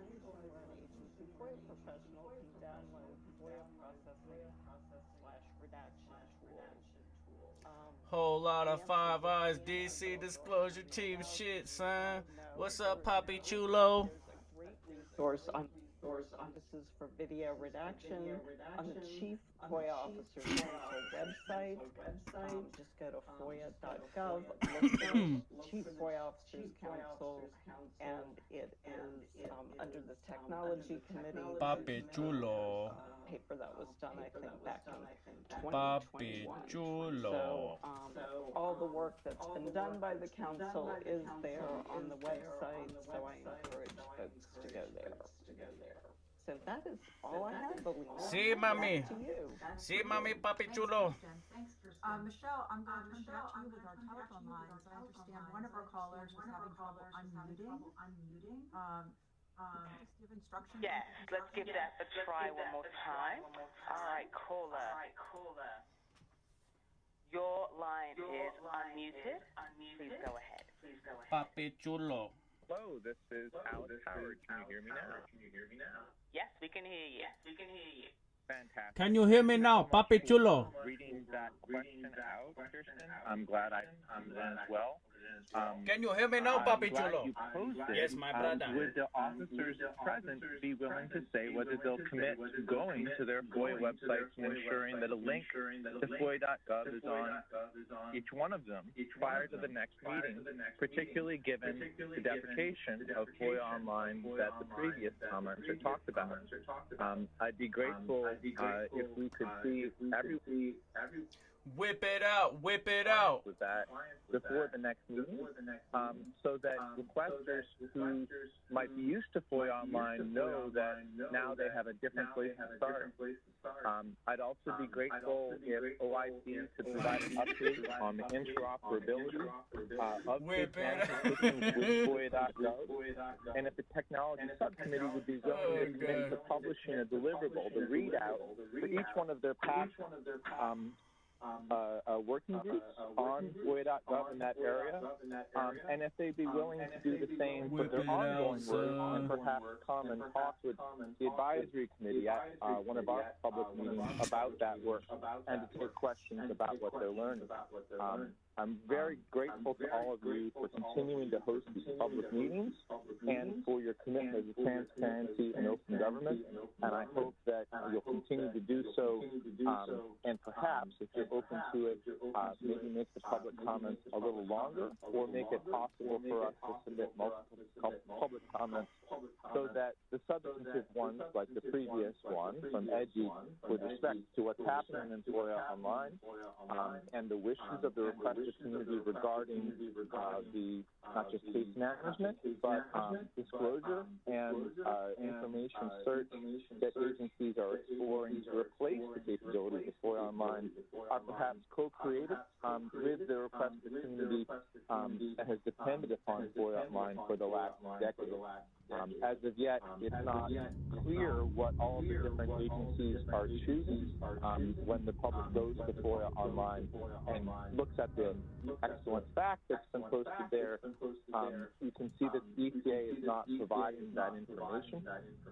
It would be valuable, I think, for everybody in the open government community across the United States to understand the decisions that agencies are making and to have the insight and expertise and wisdom of the Chief FOIA Officers Council presented in an ongoing, open, collaborative way, because I'm certain that all of the experiences that they are having transitioning will be relevant to state and local FOIA shops, and that the community of practices that you all have been establishing since the FOIA Improvement Act created this council could be quite valuable to U.S. civil society at large, not just within the federal space. So again, thank you all for your work in this area. Look forward to hearing more from you. Thank you very much for your comments. The 3 minutes have expired, and thank you very much for your patience and your comments. We're moving to the next commenter in queue. Caller, your line is unmuted. You may go ahead. Yes, good morning. This is Bob Hammond. Can you hear me okay? Hello? Yes, we can hear you, sir. Please go ahead, sir. Okay. Well, first, see my posted public comments. The fundamentals of FOIA are broken, including We are here today to protect Paul Cook. Protect Paul Cook at all costs. And FOIA data, which is unusable. 1947, there were over Hanford in 19. Atomic weapons. A flashlight, so there's the interest there. But what you're saying is the interest in these facilities basically dates back before they had any radioactive or fissile materials. And stated the DOJ OIP could not, therefore, accept NARA's FY 2022 annual FOIA report. DOJ OIP nevertheless reviewed and accepted NARA's materially false reports and FOIA got data knowing them to be false. DOD may be worse. I personally have countless open FOIA requests and appeals dating back to Have you ever wondered if your company that have never been reported? DOD employees have also engaged in alleged serious impermissible activities actionable in a variety of venues. I may address these details as my time permits given the bias. Alternatively, I've offered many times over many years to address globally. Have you ever wondered if your company is maximizing the return of your data investment? Are you collecting the right data required to make informed decisions? Is there more that can be learned from our data? Police Institute. Tell me what's going on, what we're working on. Well, you know what we're working on, Tim. We're just slowly chipping away at the concrete block of UFO secrecy and trying to figure out what the hell is going on inside the government and what is going on inside Congress and the Senate. And, you know, Tim, you gotta love the efficiency displayed by the U.S. Air Force in getting this high-resolution video of a Reaper drone getting jostled by a Russian jet out into the media, and yet somehow we still don't have any information on whatever the hell was apparently disengaged over Alaska. Are we going to get answers, do you think, regarding these recent so-called shoot-downs? Yeah, I think you noticed that, no, short answer is no. I don't think we'll get a truthful answer unless, of course, it's some, hot air balloon escape or some used car lot. But I think one of the interesting things was, I only saw it recently, the Pentagon put something out on a mothership. There's a mothership, and it was these UFOs that we're seeing are from it or something. Here's my thought on that, that we could have, they know the public wants it, and the Pentagon is a money-driven machine. It is, Eisenhower talked about it being the industrial, whatever, I call it the industrial war complex. Military industrial complex is what they call it. I call it the industrial war complex. They need wars, and they need to spend that money to survive and to get that money. And that's what they're doing, brother. I think what they've done is they're putting this thing out, and so people are like, yeah, and all the UFO community say, finally, and all they're doing is chasing dollars. And they'll run that thing down a rabbit hole. NASA will be studying it, the Pentagon will be studying it, the Space Force will be studying it. Everybody's got to be studying it, and that's what causes dollars. I think that's what's behind it. I don't again, I hate being the doggy downer all the time, but they've been lying to us since 1947, and all of a sudden, oh, wow, there's UFOs. We've got them. We got them on tape. We've had them on tape for years. I still think we've got a crash somewhere. And, there's a group going to take a toenail to Area 51, and they said, I don't care. There's not anything at Area 51. It's in Lake Patterson. If we go there, they're not going to let us go everywhere we want to go, or we wouldn't know where to look at. So I just don't trust. I don't trust them. I think they're lying to us again, and it's just a way to get funding. By giving it legitimacy, when people are getting fed up with these endless wars, right, they're going to have to get One is the business case. A new funding mechanism needs to be put in place. Yeah, I think a lot of people in the research field feel this way. And the other is in terms of the fact that it feels like a new type of cover-up. It's a different type of cover-up. Instead of full denial, instead of just ignoring it, what they're doing is they're going, oh, actually, you know what? Yeah, there there are some weird things flying around. We should probably figure that out. Which allowed for a car to run out of the ambient energy was in documents. It's almost like they're trying to present the idea that they've only just discovered it, and oh no, we agree with you now. We should definitely look into this. We should take it seriously.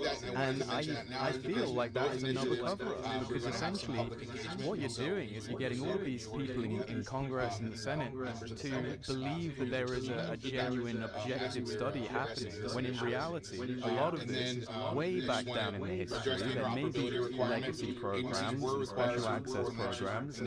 It's very difficult to try and get a bit of honesty out of these guys, and I do worry about it. If you had to hedge your bets on what was happening with the Alaska and the Canada shootdowns, what do you think was going on? There were conflicting reports. I heard some early claims of it being cylindrical in shape, that it was loitering. There's been no video, there's been no photo. I mean, what do you think? What's your gut telling you? My gut's telling me the first one, of course, was Chinese. The second, third, and possibly the fourth one were man-made, and the one that Canada had to shoot down, they shot it down. It's purely political. I mean, this guy, as big as a peace advocate or whatever he is, peace advocate probably the right word. He's not much. He saw the politics.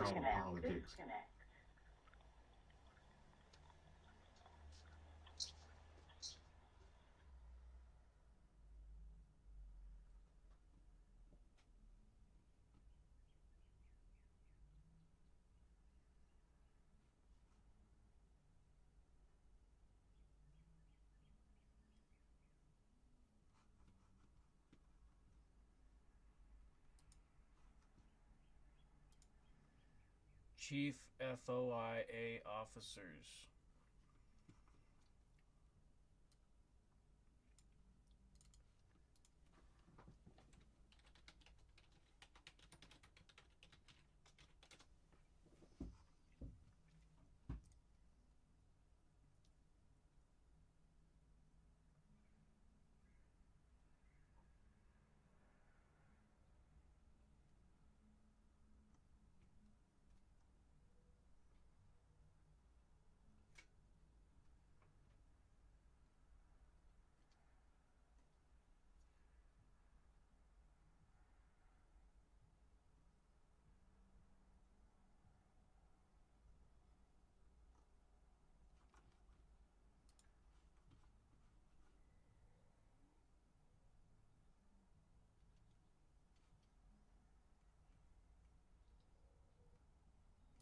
I don't have this on a slide.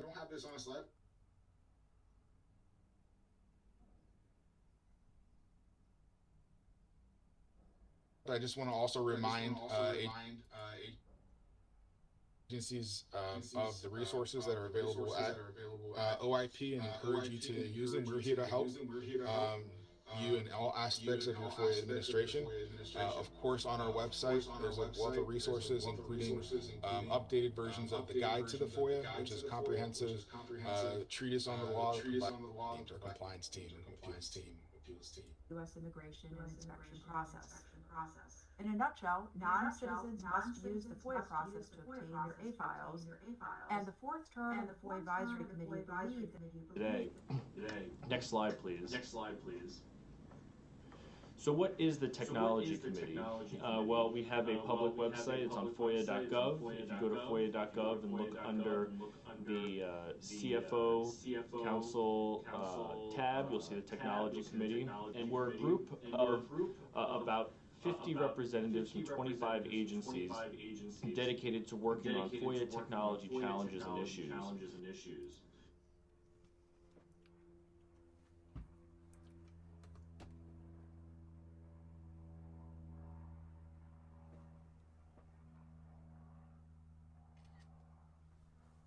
We create collaborative opportunities for FOIA professionals to discuss the issues they're facing at individual agencies and develop recommendations and solutions to address those problems. With the recent advances in technology, changing records and data platforms, and different types of content being generated at every federal agency, it requires FOIA professionals to also be agile in their approach to the technology and tools. Chief FOIA, review them, make appropriate Chief redactions. FOIA Officer This committee's been around since Technology. September 2018, and we've grown from a really small group of about a dozen or so FOIA professionals into the over 50 representatives we have now. And what we're going to do today is provide an update about the working groups we have. Technology is so integral to every part of FOIA that it's hard to say, just we're responsible for all technology. I think we'd fail if that was our approach, but rather we've scoped out create the dashboards and hearing from specific to them. Again, thank Department of State.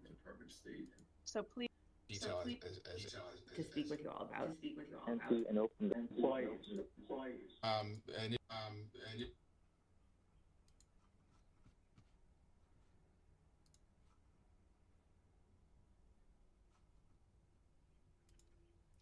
Fucking Department of Injustice, dude. Department of Lies and Injustice and Coercion to get you to plead guilty to something you're not fucking guilty. Fucking assholes. Fuck that coercion bullshit. Fucking draconian Illuminati bullshit.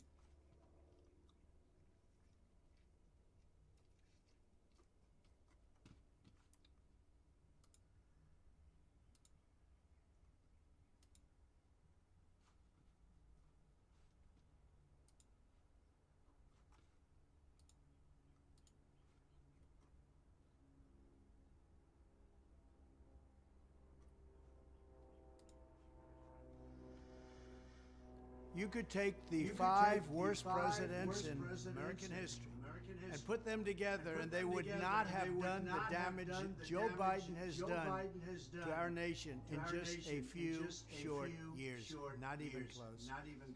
Thanks to Joe Biden's socialist spending calamity, American families are being decimated by the worst inflation in half a century. Banks are failing, our currency is crashing, and the dollar will soon no longer be the world standard, which will be our greatest defeat in over 200 years. Real wages have been falling 24 months in a row. In other words, under Biden, workers have gotten a pay cut each and every month for 2 straight years. We have surrendered our energy independence, just like we surrendered in Afghanistan, which we had just a short time ago, and the price of gasoline just hit a 5-month high, and it's going much higher than that. Under my leadership, we had the most secure border in U.S. history by far. Never had a border like this. Under Biden, the southern border has been abolished, and millions of illegal aliens have been released into our communities. What's happening now is beyond belief. They're coming in from mental institutions and prisons. They're all being emptied. They're being dumped into the United States of America. Many of these people are very dangerous. They're being dumped. We're like a dumping ground. Our cities have been overrun with homelessness, drug addicts, and violent criminals who are being released from jail in mass with no retribution whatsoever, while law enforcement is weaponized against law-abiding conservatives or Republicans or people they just don't like. Our children are being indoctrinated and mutilated by left-wing freaks and zealots. The senior ranks of our military have gone completely woke. Our military is suffering greatly. Biden has totally humiliated our nation on the world stage, starting with the Afghanistan disaster, perhaps the most embarrassing event in the history of our country. It meant so much to our enemies when they watched that horrible retreat. Russia is teaming up with China. Iran is days away from a nuclear bomb, not even thinkable. Ukraine has been devastated by an invasion that would never, ever have happened if I was president. And Joe Biden has led us to the very brink of World War III.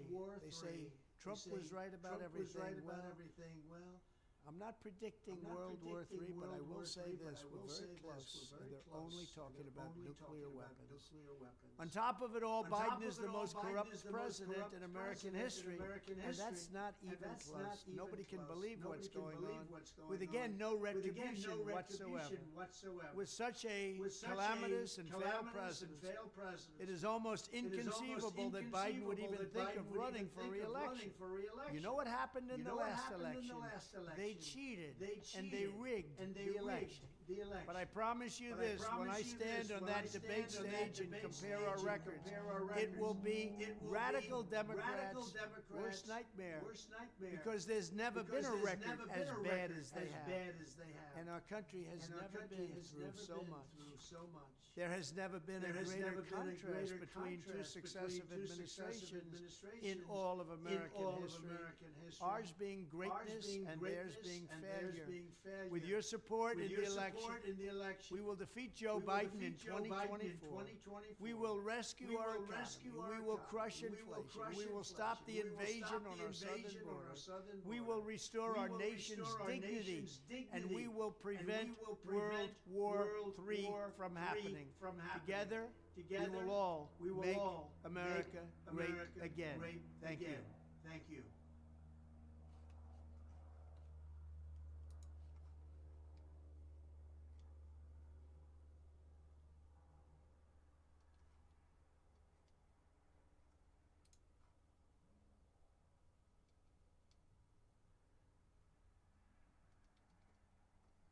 That's awesome. Okay, so we're going to watch the moon landing attempt of Hakuto R of Japan. Japanese spacecraft moon landing attempt. Then that was a really critical operation, and then we were really nervous about that. Then this is also great achievement to carry out this type of really critical operation as a commercial space startup. Then this Success 7 achievement was a really great moment for us. This is awesome, dude.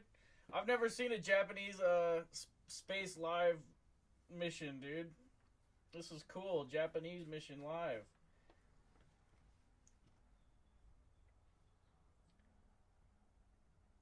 I wanted to work with JAXA. In the future on doing like moon bases and stuff and whatever space stations, and I've been planning on working with JAXA at some point, potentially along with ESA, NASA, Russia, China, JAXA, Canada. I almost said Canadarm.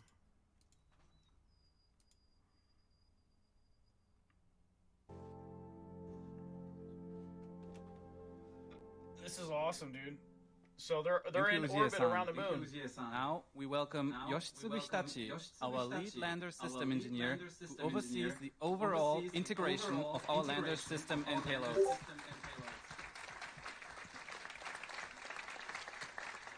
Welcome back, Hitachi-san. Thank you, Kevin. So, our CTO Ujie-san just told us that we have achieved milestone 8 already.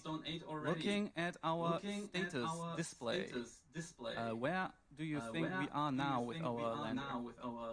Yes, Kevin. So, as our CTO Ujie-san just explained, so we have completed all the milestones up to Success 8, which means that we are ready for the landing sequence. That means we are now moving towards Success 9, which is lunar landing. So, as you can see, the lander is now currently on the back side of the moon, and waiting for it to re-establish the communication with the ground station and reappear from the back side of the moon to finally land on the sun side of the moon now. Thank you, Hitachi-san. And with the planned lunar landing approaching quickly, let us have a look at a summary of today's expected events.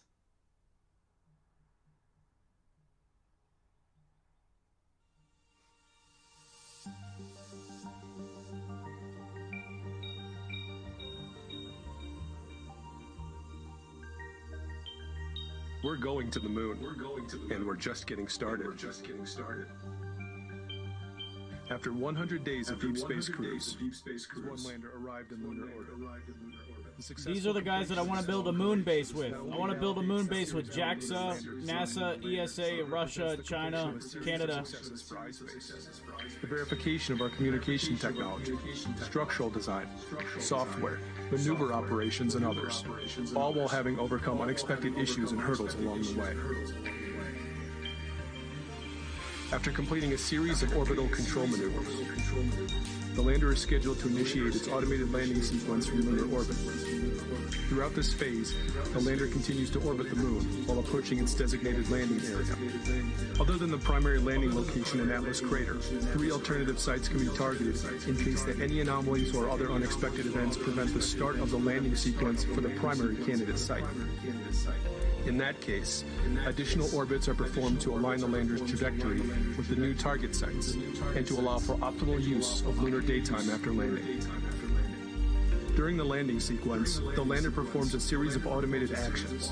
Approximately 1 hour before planned touchdown, the lander begins the deorbit insertion phase, firing its thruster to reduce its parallel altitude from approximately 100 kilometers to 25 kilometers. The lander utilizes a power descent control algorithm. The lander moves to the far side of the moon, using proprietary guidance, navigation, and control software, drawing from years of experience dating back to the Apollo program. In the final moments before landing, the lander relies on its assist thrusters to perform a soft touchdown. Attempting a lunar landing brings many challenges. This is truly a daring endeavor. The impact of landing is mitigated by a shock absorption system inside the landing gear. After landing, the lander performs initial checkout activities to confirm the integrity of its systems. Simultaneously, stable power delivery to all systems is resumed, and electricity is generated via the surface-mounted solar arrays. A high-gain antenna will be used when attempting to establish communications with ground station. Next, the deployment and operation of payloads begins, such as the UAE's Rashid rover as part of the Emirates lunar mission, a transformable lunar robot for the Japan Aerospace Exploration Agency, experimental devices such as solid-state batteries by Nutera, and multiple payloads within the Canadian Space Agency's LEAP program. On Mission 1, surface operations are expected to last approximately 10 days, effectively using lunar daytime for the lander and its payloads to perform various tasks. Among others, and representing the first such transaction of its kind, ownership of lunar regolith is planned to be captured by the iSpace Series 1 lander during landing and will be transferred to NASA as part of the Artemis program. As the first mission of the Series 1 lander, data collected during the entire mission duration will contribute towards future developments and will help to improve the performance and reliability of iSpace's hardware during its next missions. Mission 2 is currently planned for 2024, and testing has already begun, with several customers already standing by to have their payloads transported to the moon. Planned for 2025, Mission 3 will be utilized for the fulfillment of NASA CLIPS task orders as a member of Team Draper. Preparations are underway and are progressing rapidly. We're aiming to perform the world's first lunar landing by a commercial enterprise. This is the beginning of our vision to create a cislunar economy. iSpace is in it for the long run, and we're just getting started. Never quit the lunar quest.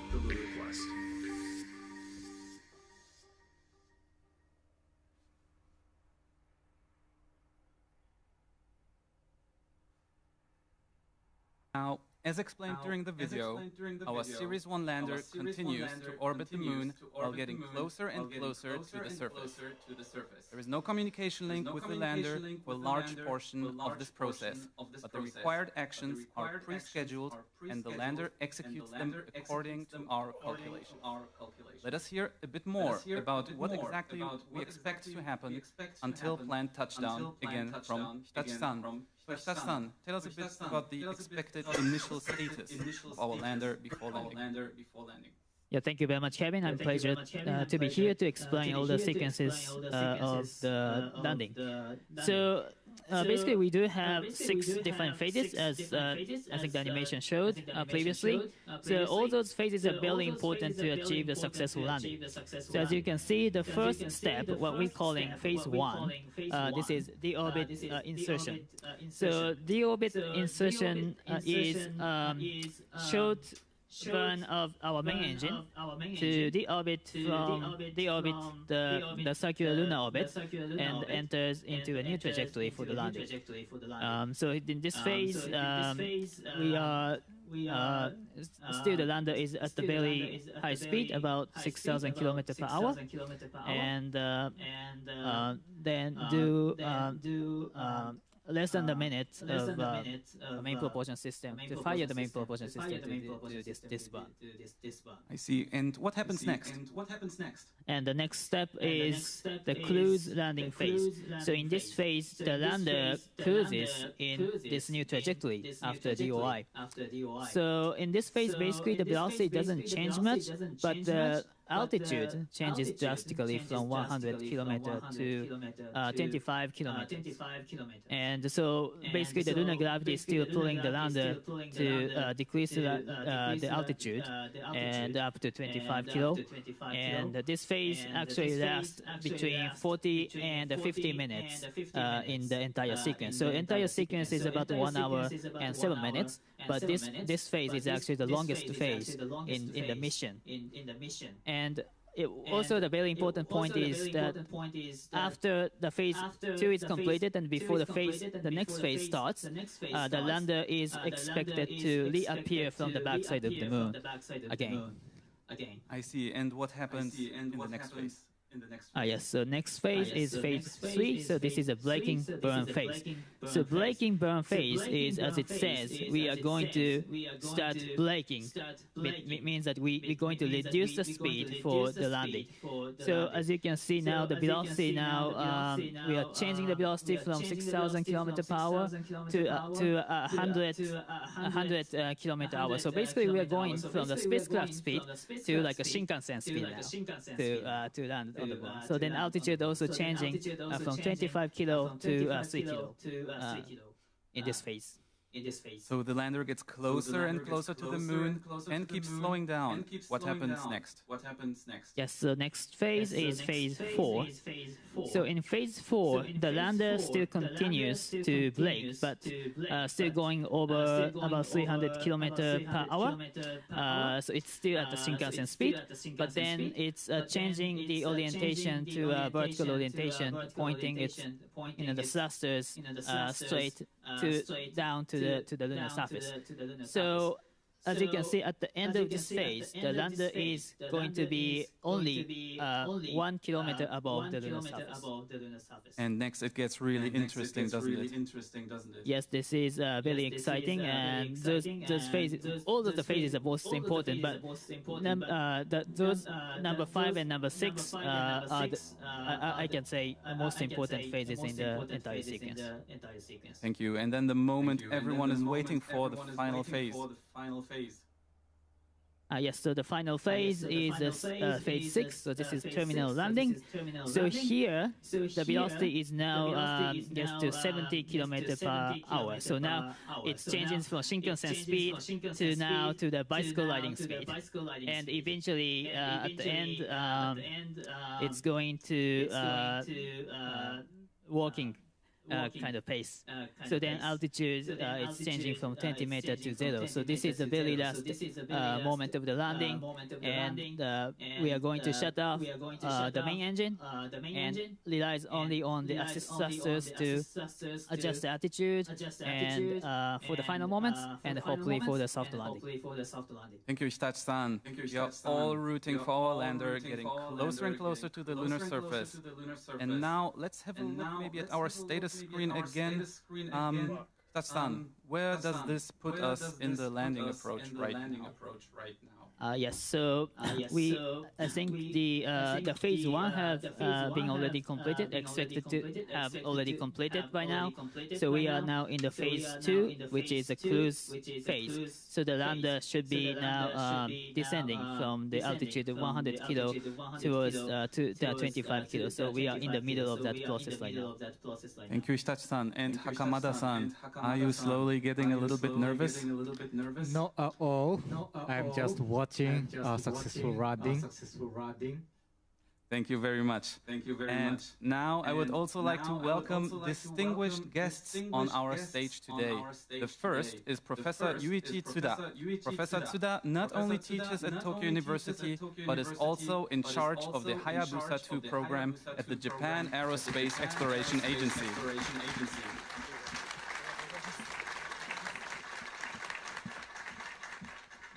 Tsuda-san, welcome. Welcome. Yeah, thank you, and thank you for letting me be here. And I'm really excited to witness this great event. And congratulations to Hakamura-san and I want to make a moon base with team. I want to make a moon base with Jackson. So far. And I was leading the mission called Hayabusa 2. Telerobotic VR androids on the moon with JAXA and stuff. 3 years ago. So what I did there was to fly the spacecraft to an ever unexplored asteroid Ryugu and landed there twice and collected samples and returned them back to the Earth. So, so isn't it cool? So what you're going to do is to send a spacecraft to a celestial body that has 20,000 times higher gravity than that of Ryugu, only with the power of the private sector. So what a challenge. So if this is not a challenge, nothing can be challenged. Called challenge. So I think the history can be made only by those who challenges. And challenges would not be possible without taking a risk. And the risk this is cool. can be taken only by those who dreams. So iSpace teams, you are all excellent. This relates to the flying saucers too. This so I relates to hope flying all your saucers too. success, and more importantly, I'm an engineer. So from the engineering point of view, get as much data as possible throughout this learning process. And recall all the experience throughout this mission for the more sustainable lunar activity that you are going to do, and to expand this lunar exploration activity to a more global one. So Godspeed iSpace, Godspeed Hack2R. Thank you. Thank you very much. Thank you. Thank you very much, Professor Tsuda, and we wish you all the best with your future endeavors. Please enjoy the show. Next, I am happy to welcome Airbus Ventures Manager, Partner Thomas Delawin here on stage with us. Airbus Ventures has been one of our first international shareholders, and they possess a strong insight into the global space industry. Thank you, and first, congratulations, Akamara-san, the entire iSpace team, on this historic moment. Thank you very much. And thank you for bringing all of us closer to the moon and to the moon, right? So Airbus Ventures, Louis, my friend, and the entire team, we cannot be more proud today to be here joining in this extraordinary milestone for the space economy. Maybe a word about the moon. We at Airbus Ventures and you at iSpace value the moon as a vital system component in harnessing natural resources in order to deliver clean energy, rare metal, but also biosphere-friendly manufactured product to Earth.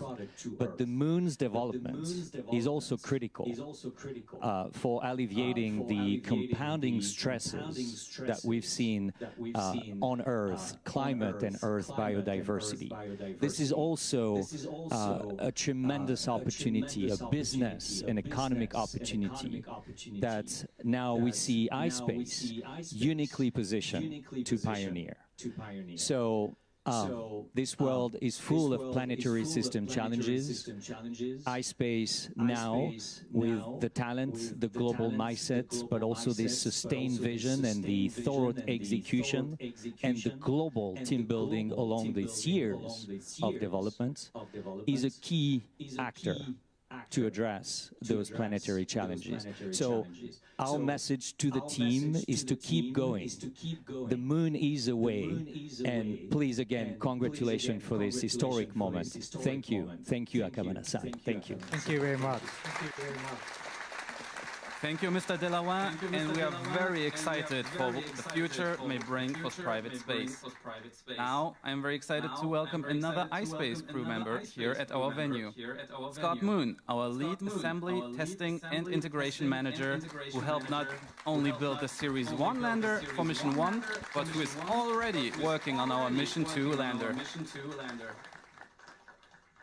Hello, Scott, and please take a seat and tell us a bit more about how the Mission 1 lander came into existence. Sure, Kevin. So I had the good fortune to join iSpace in November 2020, and in April of 2021, the iSpace team was deployed to Germany to begin building the M1 lander. We spent the next year in Germany building the lander in those facilities, and after 1 year we moved to Munich to start our test campaign on that lunar lander. When we were in Munich, we ran tests that allowed us to simulate the environment that we would see in deep space. We ran tests to simulate the environment we would see during the SpaceX Falcon 9 launch, and we ran tests of all of the systems that we needed to use while we were in orbit, while we were descending, and while we were in operation on the moon. Once we finished all those tests, we packed up our operations in Germany, and we flew on a specialized cargo transport over the Atlantic to arrive at Kennedy Space Center in Cape Canaveral. The AIT team personally escorted the lander over. Once we landed in Florida, we spent 2 months with our launch preparations, which included fueling the lander and doing a final systems checkout. After those 2 months, we said goodbye to our lunar lander. We put it inside the fairing, and it was integrated into the launch vehicle to be launched in December of 2022. That's basically the M1 story in a nutshell. Thank you, Scott. Thank you, Scott. Welcome. And again, thank you for your hard work.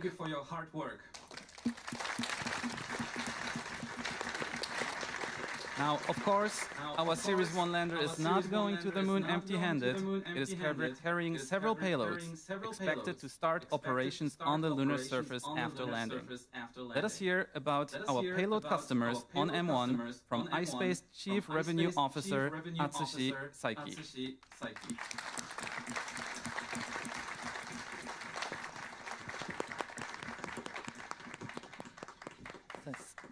Saiki-san, tell us, who is going to the moon with us? Okay, thank you, Kevin.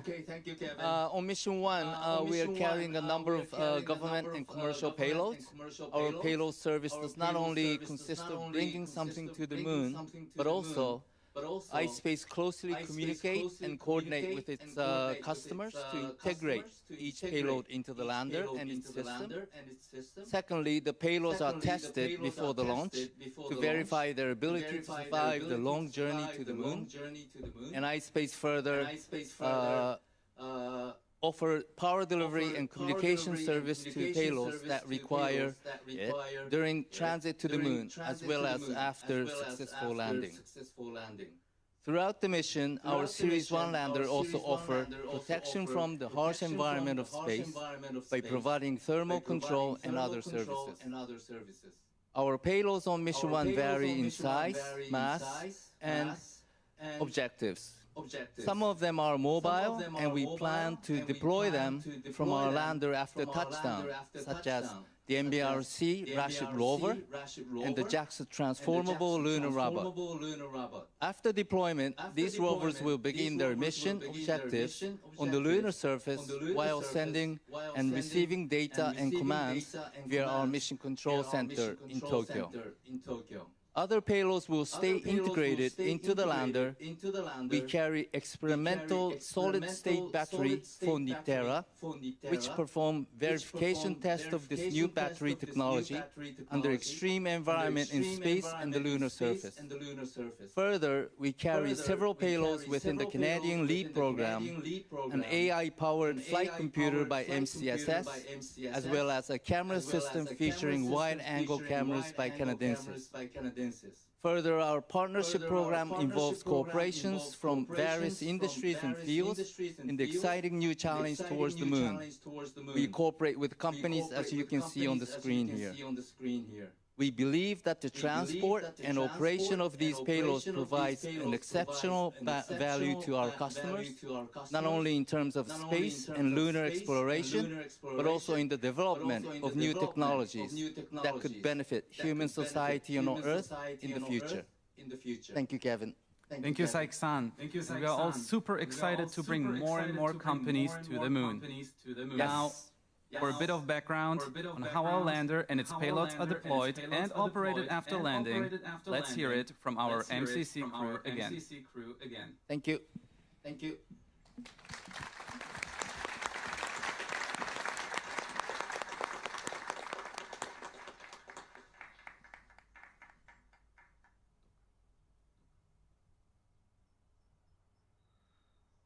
This is awesome. I love it. We're going to the moon. We're going to land on the moon with the first private moon landing. As soon as our spacecraft detects contact with the lunar surface, it will go to TDM, which is touchdown mode. It will cut off the engines and make sure that we're stable on the lunar surface. After that, we'll perform many checkouts to make sure every system and our customers are still working as expected. One of the first things that we will do is deploy our high-gain antenna when we're on the surface. So our high-gain antenna will allow us to download all of the data and pictures and photos that we've taken throughout our mission. The lunar environment is completely different than the environment we've been facing up until this point. Most people probably think the moon is this cold, desolate place, but it can get very hot in the sunlight, up to 120 degrees C. So the first thing we'd do again is a full checkout of our system. And once we have our high-gain antenna, which allows us to send much more data back to Earth than we could in cruise, then we're ready to deploy our customer rovers. The bigger one is the MBRSC rover. So it has been flying up here. Once it's time to deploy, the arm folds down with the rover on it, and then we release the rover, and it can drive off to go do some great science.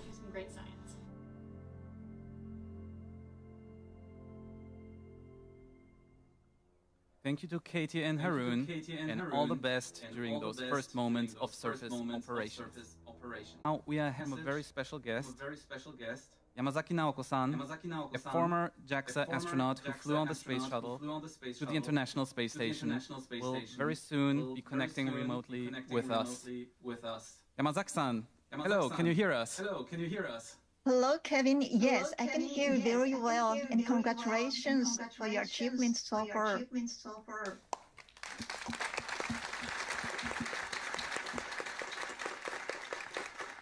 Yes, I am so thrilled and honored to be with you for the upcoming historic moment, first ever private lunar landing. First of all, I'm so proud of the entire iSpace team, including families, for the remarkable achievement to get this point. As an astronaut, I cannot overstate the importance of this mission, which expands our frontier for all humankind. My dream is to open a school on the moon someday so that various students from various countries and regions can learn together on the moon, watching the Earth from a distance. The moon has a huge potentials in many ways, so it is important M1 and following missions will secure high-frequent transportation to the moon, which will secure human presence on the moon and allows us to have a big dream. Also, as a member of the temporary member of the National Space Policy Committee of Japan, M1 means a lot to governments too.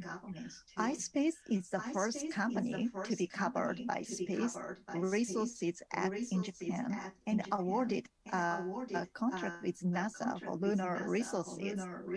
And M1 contains UA, Canadian, Japanese payloads, and so on. When I visited iSpace Mission Control Center in Tokyo a couple of months ago, I had the privilege to write a message on the wall, and I wrote, "Fly our dreams to the moon." So thank you very much for flying our dreams to the moon. So proud of your never give up spirits. All the best and Godspeed.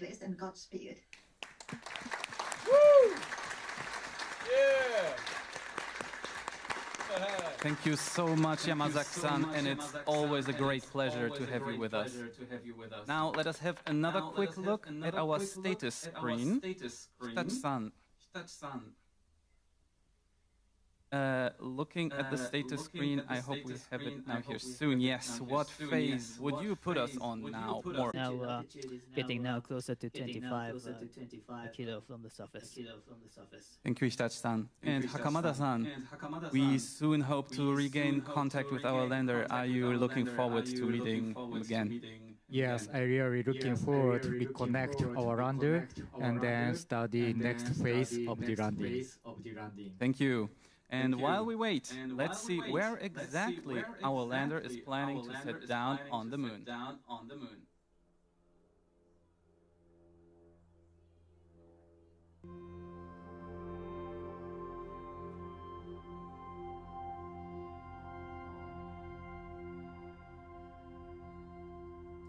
We are collaborating with a group of international experts to have finding suitable landing sites on the moon. This can allow the missions to have 12 days of sunlight on the lunar surface. Let's start with where are these 4 candidate landing sites? Well, we're having 4 landing sites. One prime landing site, which is the most exciting one we find, which is Atlas Crater. And we have 3 backup landing sites. One is not too far from the prime landing site, which is Lacus Somnioro. One in the western hemisphere, where we have Oceanus Procellarum and Sinus Iridum. All of our landing sites are in the northern hemisphere and are very exciting for their scientific potential and are well suitable to act as backup landing site in case landing does not work off any of the others. We selected our sites using both scientific and technical criteria. So for instance, we want to go to a place relatively flat, devoid of boulders, but we also want to maximize the science output with having some geological diversity. And in order to proceed, we collected data from space mission currently orbiting the moon that we processed. We tried to translate our criteria into calculation steps, and then we came up with a list of possible sites that we scored and we ranked. I think from the beginning, the landing site selection working group started with having safety in mind, and safety of landing, and also safety of Rashid rover traversing the moon. Rashid rover is designed to overcome obstacles of up to 10 centimeters of height, and also to drive over the slopes of maximum 20 degrees. When we reach there, definitely we have a lot of ideas to do a lot of science experiments. We are going to study the regolith on the landing site, and also we are going to study the thermal characteristics, and also we have nice and exciting ideas on experimenting with different materials, interacting with the regolith on the landing site. So my role was to I guess, further optimize our landing site selection, make sure that there was alignment with both our lander team here in iSpace as well as our other customer payloads, as well as to establish our own science objectives to help with the continuous improvement of iSpace lander and rover exploration missions into the future. Each of the 4 selected landing sites are incredibly unique and will offer fantastic scientific value, and they're just really exciting opportunities. To land on any of the given landing sites, we have to make sure the spacecraft is passing over it. But then as the moon rotates over its own axis, we only have one given opportunity every lunar month, right? So every 28 days. So in order to minimize the time that passes between any of the prime and any of the landing opportunities, in case there's any deviation from the nominal, then we selected these 3 landing sites that will be accessible within just a few days.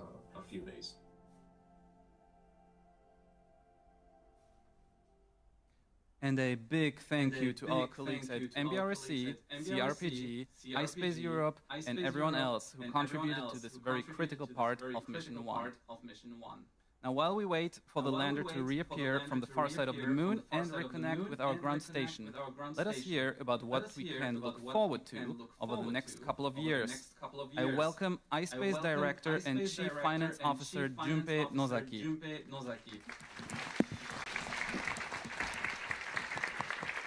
Okay, thank you, Kevin. So while I wait for Mission 1 landing, let's talk about the future. So we have Mission 2 next year and Mission 3 in 2025. And let me explain. Mission 2 will use a Series 1 lander, same as right now in the space, but we'll also bring a micro rover, which currently our Luxembourg team is developing. And also for Mission 3, right now, our next generation lander, Series 2 lander, is manufactured in the US, Colorado, Denver, and this will bring 2 satellites to the lunar orbit, and also they will land on the far side, Uragawa, of the moon. So this is a very fantastic mission going forward in 2025. And also, Mission 3, we are going to bring NASA payload under a program called CLIPS, Commercial Lunar Payload Service. So we will contribute to a NASA Artemis program too. So next page, I like to stress most important thing about a sustainable business model. So we are not a company doing just one single mission, but rather we are doing 3 missions at the same time altogether. This is very important because while we are doing Mission 1, we can feedback what we learn from our Mission 1 and the data what we acquired from Mission 1 to Mission 2 and Mission 3 rapidly. And this is really important to improve our maturity of technology and also maturity of a business model. And also for startup companies, the financing is really important, but we are very proud and we are very fortunate that we could raise more than $300 million of money so far to support not only one single mission, but all 3 missions together. So this is an important point to create a sustainable business as iSpace.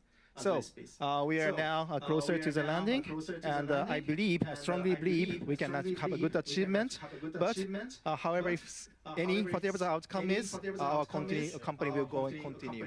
And also, I promise never quit on a quest. So thank you very much, Kevin. Thank you, Nozaki-san.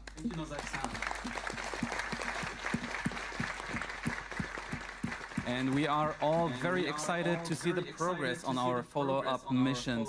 Now I would like to welcome Scott Moon on the stage once again. Scott, join us once more, please. Thanks, Kevin. Thank you, Scott. And we just heard that preparations for Mission 2 are already in full swing. Tell us a little bit more about the ongoing assembly, integration, and testing activities. Sure. So during the M1 integration and testing that I described earlier, we gained a lot of valuable information about how the lander responds and how it fits together. And our design teams have already incorporated all that information into the design of the M2 lander, making some small improvements to improve the performance.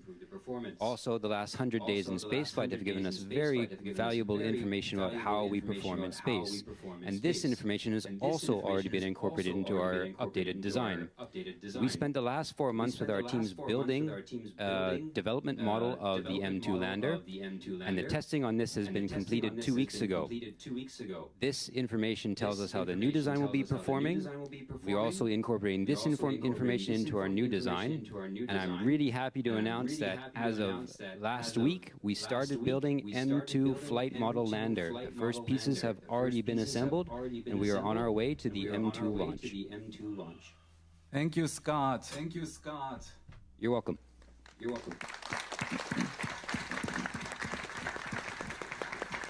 And it's really, we are already working on our next mission, so good luck to you and your team. So, I have a good live update for all of you. We received word that the lander has reappeared from the backside of the moon. And it's on its final orbit, only minutes away from the planned landing. So, Hakamada-san, seems like it's really happening. Yes. How do you feel? Well, it's really happening. Yes, I'm very, very excited to see very final phase of the landing soon. Yes, so we can really just hope and send our good energies towards the lander. So Hitachi-san, looking at the display, what is the status? So it looks like I think that the display is still the simulation modes, but I think it seems that if everything is going as expected, I think we should have entered now the breaking burn phase. So it should be maybe the altitude is about 25 kilo, and if everything is okay, then I think breaking burn is continuing to slow down the speed from 6,000 from above 100,000 kilometers per hour to a few hundred kilometers per hour. Thank you, Hitachi-san. And actually, for everyone here, we were able to download several images and videos from our lander over the last few days. Again, these are not real-time images, but they were taken from lunar orbit around 100-kilometer altitude. So let's have a look at these images.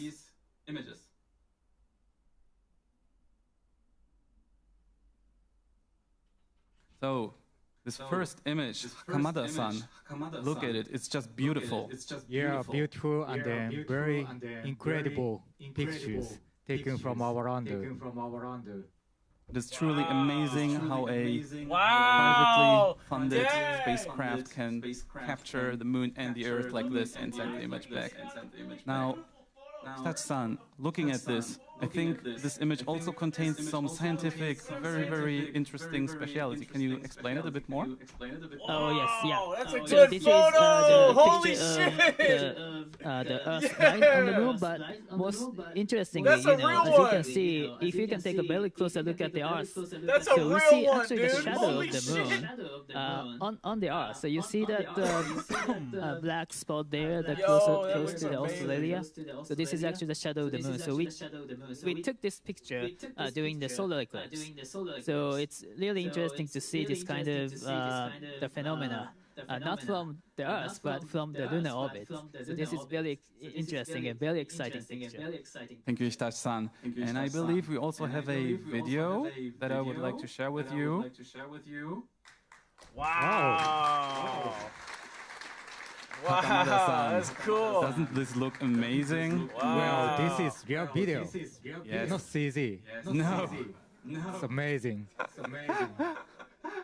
It's really hard to believe. But it looks amazing. But there's some So alien Hitachi-san, bases up in some we see craters like that. something in the lower part of the video. What is this? Yes, I think this is a part of our lander. So this is a part that we call MLI, a multi-layer MLI. And we see the partner logo on the right-hand side. So it's really great. It's really amazing to see this shadow and the bright part and the shadow part of the moon. So because there's no atmosphere on the moon, so we can clearly see the surface. And this is really amazing video. I'm really amazed. Thank you. And I believe we have one more image. Yet again, a video. Oh, wow! Kamada-san. Well, That is so another cool. amazing, Holy well, shit. video. I cannot tell any word. Beautiful. Whoa. It really transcends Beautiful. words. And it's just amazing. So now I would like to ask Hakamada-san Awesome. and Hitachi-san to join our crew on your seats. And for the last few minutes, we are almost 5 minutes before planned landing. I would like to ask you to continue viewing the event, and let's all root for our lander while we wait for the planned landing. Thank you. How much longer till the landing? It should be just a few And minutes, now, I think. looking at the status screen, the lander is still moving over 2,000 kilometers per hour. Please let me point out here that we might lose communication with our lander during descent. This is to be expected, and we will reconnect as quickly as possible. Also, if you see any sudden changes in the simulation, this might also be caused by our system of how we simulate it. Even if the lander appears to be on the surface or anywhere else, please wait for our final confirmation from our MCC. As soon as we receive final word, we will share it with you. And you see our MCC crew getting ready for the moment. Those were real photos, but I think they're doing a simulation thing. Anxiously awaiting. Getting their stations ready.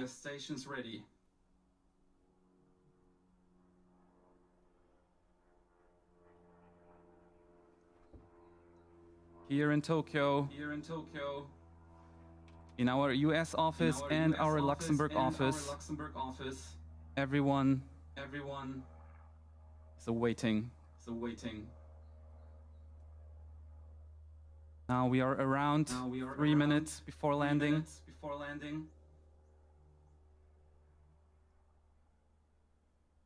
You can see the tension in everyone's faces. But these are professionals, and we trust them. They better show the real thing. If they show a simulation, I'm gonna be pissed off. Now, we see the speed of our lander in the upper right corner, around 700 kilometers per hour, under 7 kilometers above the surface. We are getting closer and closer.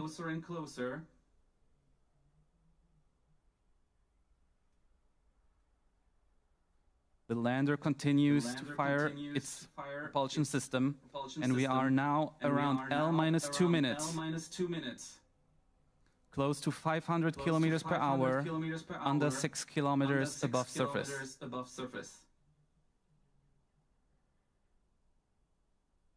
Dude, come on, show the real freaking live. We are only moments away from the planned touchdown on the lunar surface.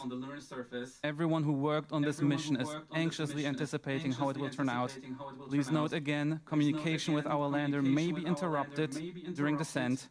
And it might therefore take a little bit of time for our ground crew to confirm the status of our lander. We will share the latest situation with you as soon as possible. Even if you see the lunar landed, the lander landed on the surface, we will update you as soon as possible. Now only 200 kilometers per hour, under 3 kilometers above the surface. Only 1 minute to go.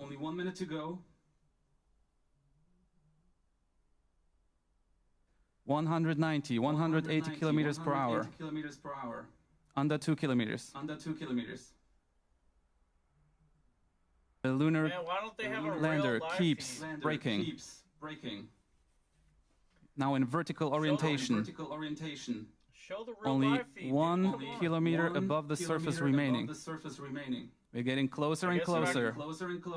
I guess they're not going to show any real stuff. That's stupid. About 120 kilometers per hour, 700 meters. This sucks, dude. They're not even showing it. What the fuck is this? It's like a fucking. We will soon have reached the planned landing time, at which point I might ask you to wait for a few moments for us to confirm the status. 60 kilometers per hour. 20 meters, final approach.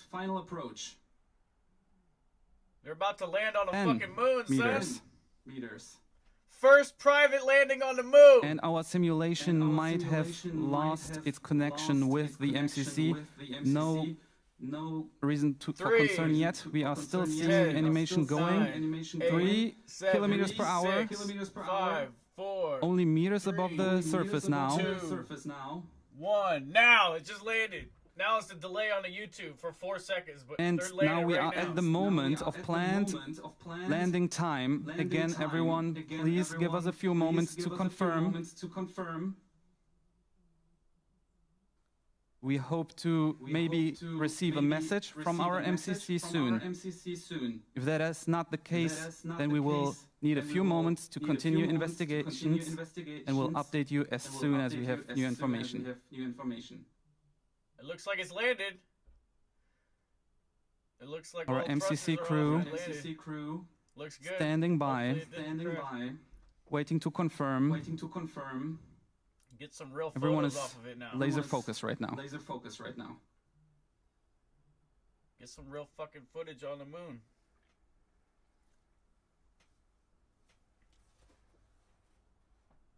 You can really feel the tension. If they landed, this is a big deal. First private landing.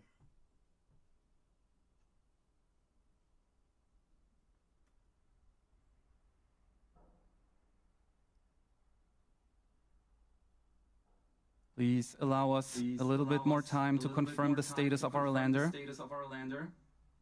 I bet they did it. I bet they got it. I mean, they know how to land rovers. JAXA knows how to land rovers and the UAE and all this stuff. I'm sure they developed it right, and it's good. What the hell's taking Our so long MCC for ground the team downlink? keeps working. What's taking so long for the downlink? This is Confirms fucking fake. whether or not we can receive telemetry from our lander. Maybe the aliens shot it. It's like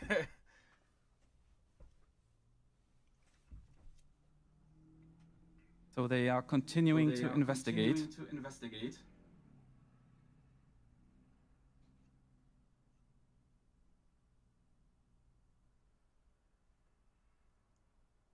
someone's smiling in there. This process may still take a little bit of time. And dude, come on, we gotta hope that their rovers are all good. Come on, man. we Come on, see baby. all different kinds of expressions here. It's really difficult to tell from our seats.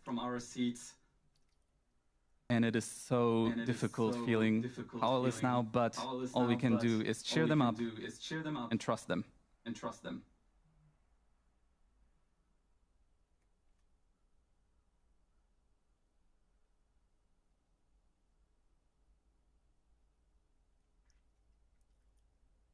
It's like the aliens are jamming signals. And they're like going up to it. Please give us a few more moments. Let's see. We are still in the process of confirmation.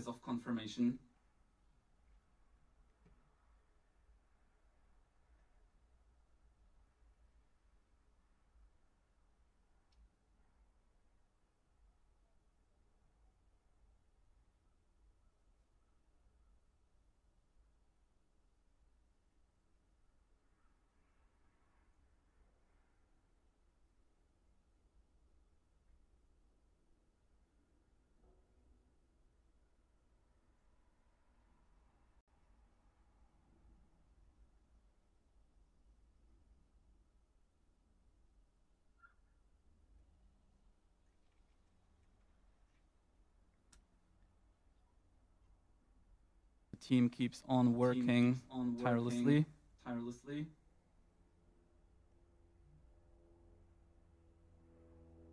Moon landing, moon landing. Attempting to re-establish communication with our lander after the planned landing time has passed.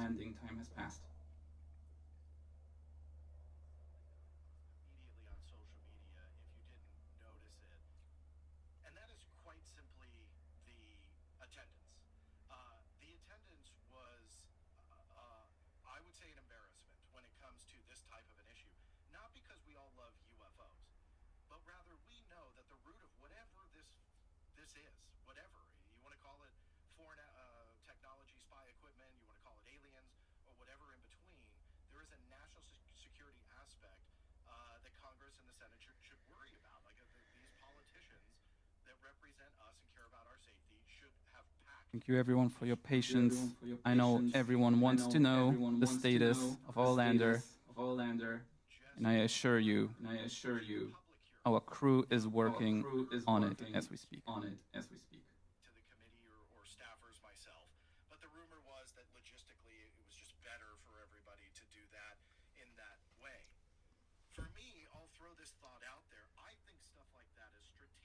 Moon, moon, moon, moon, moon, moon, moon, moon, moon.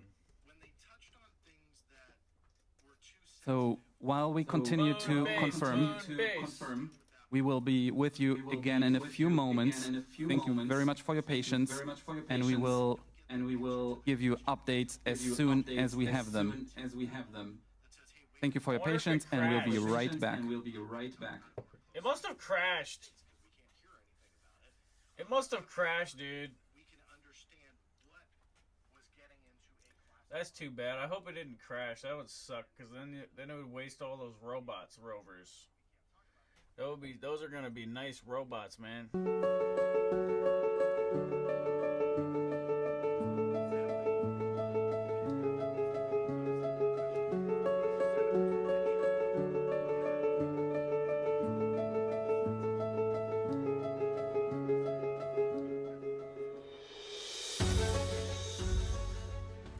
Here at Bing Bong High Tech, we create the latest moon rover. Moon Robot Middle Commander.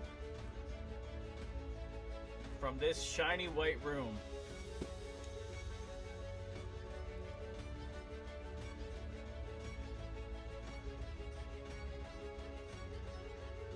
Ooh, look at how shiny it is.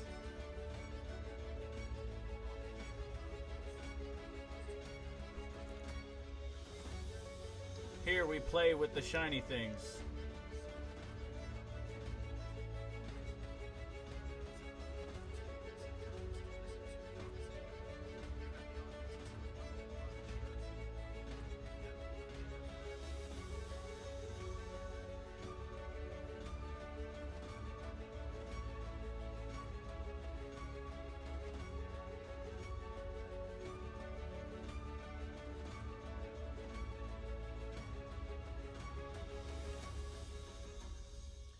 I can't believe they didn't show us like live video footage from it and stuff. They should have had us on the live video footage and freaking, yeah, because that was just weird. I was like landing in a video, like a poorly made video game.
Robots on the moon. Robots on the moon. Robots on the moon. Telerobotic VR androids on the moon.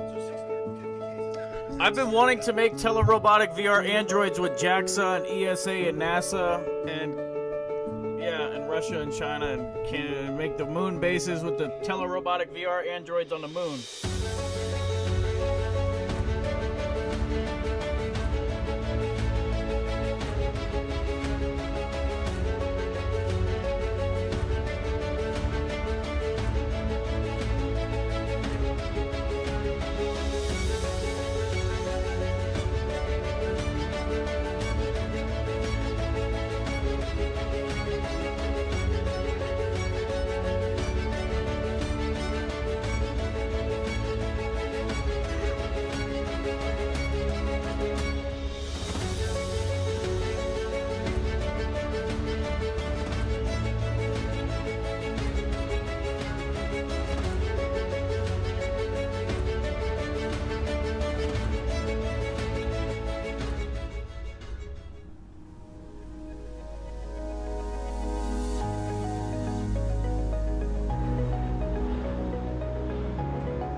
Man, this is boring as shit, dude.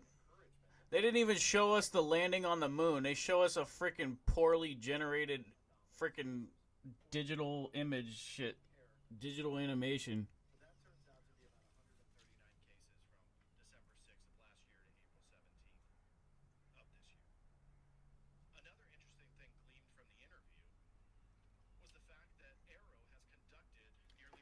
They show us a freaking goddamn CGI that's poorly made.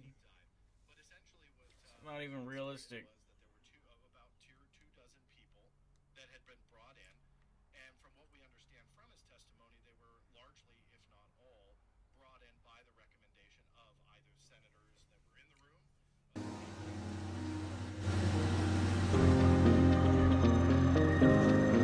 Give us the goods. Give us the goods. Give us the goods.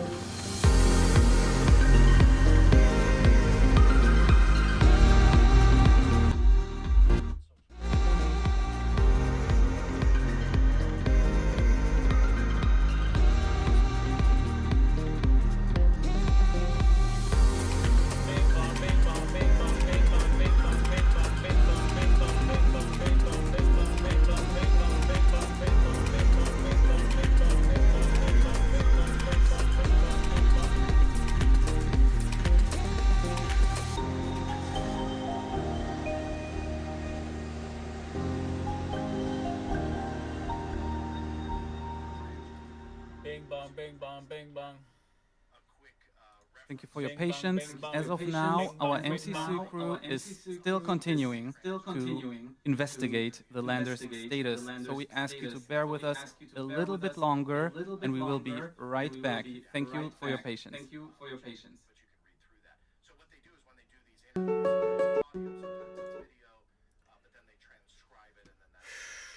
I'm not watching this shit over, dude.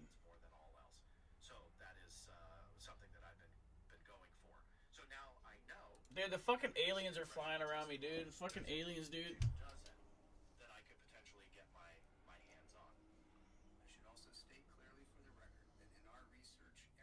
Fucking aliens, bro. The aliens are flying around me, son.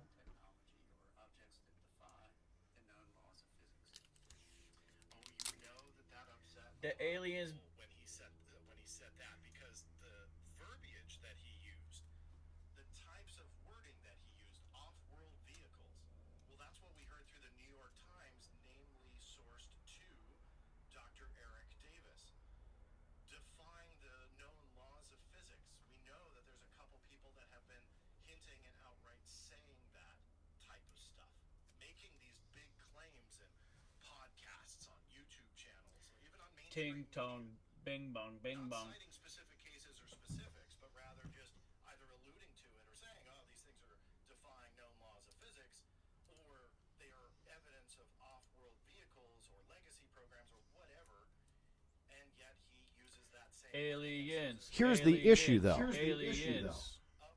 In my opinion, that testimony goes against those that we know who have been interviewed, those that we hope have been interviewed, and those that have been rumored to have been interviewed. Bob Lazar, Robert Bigelow, head of the OSAP program that kind of started this whole mess, allegedly. Al Puthoff, one of the main guys who worked with Bass and Robert Bigelow on OSAP. Luis Elizondo, who says that he headed the program for years investigating UAPs, and he called his program ATIP.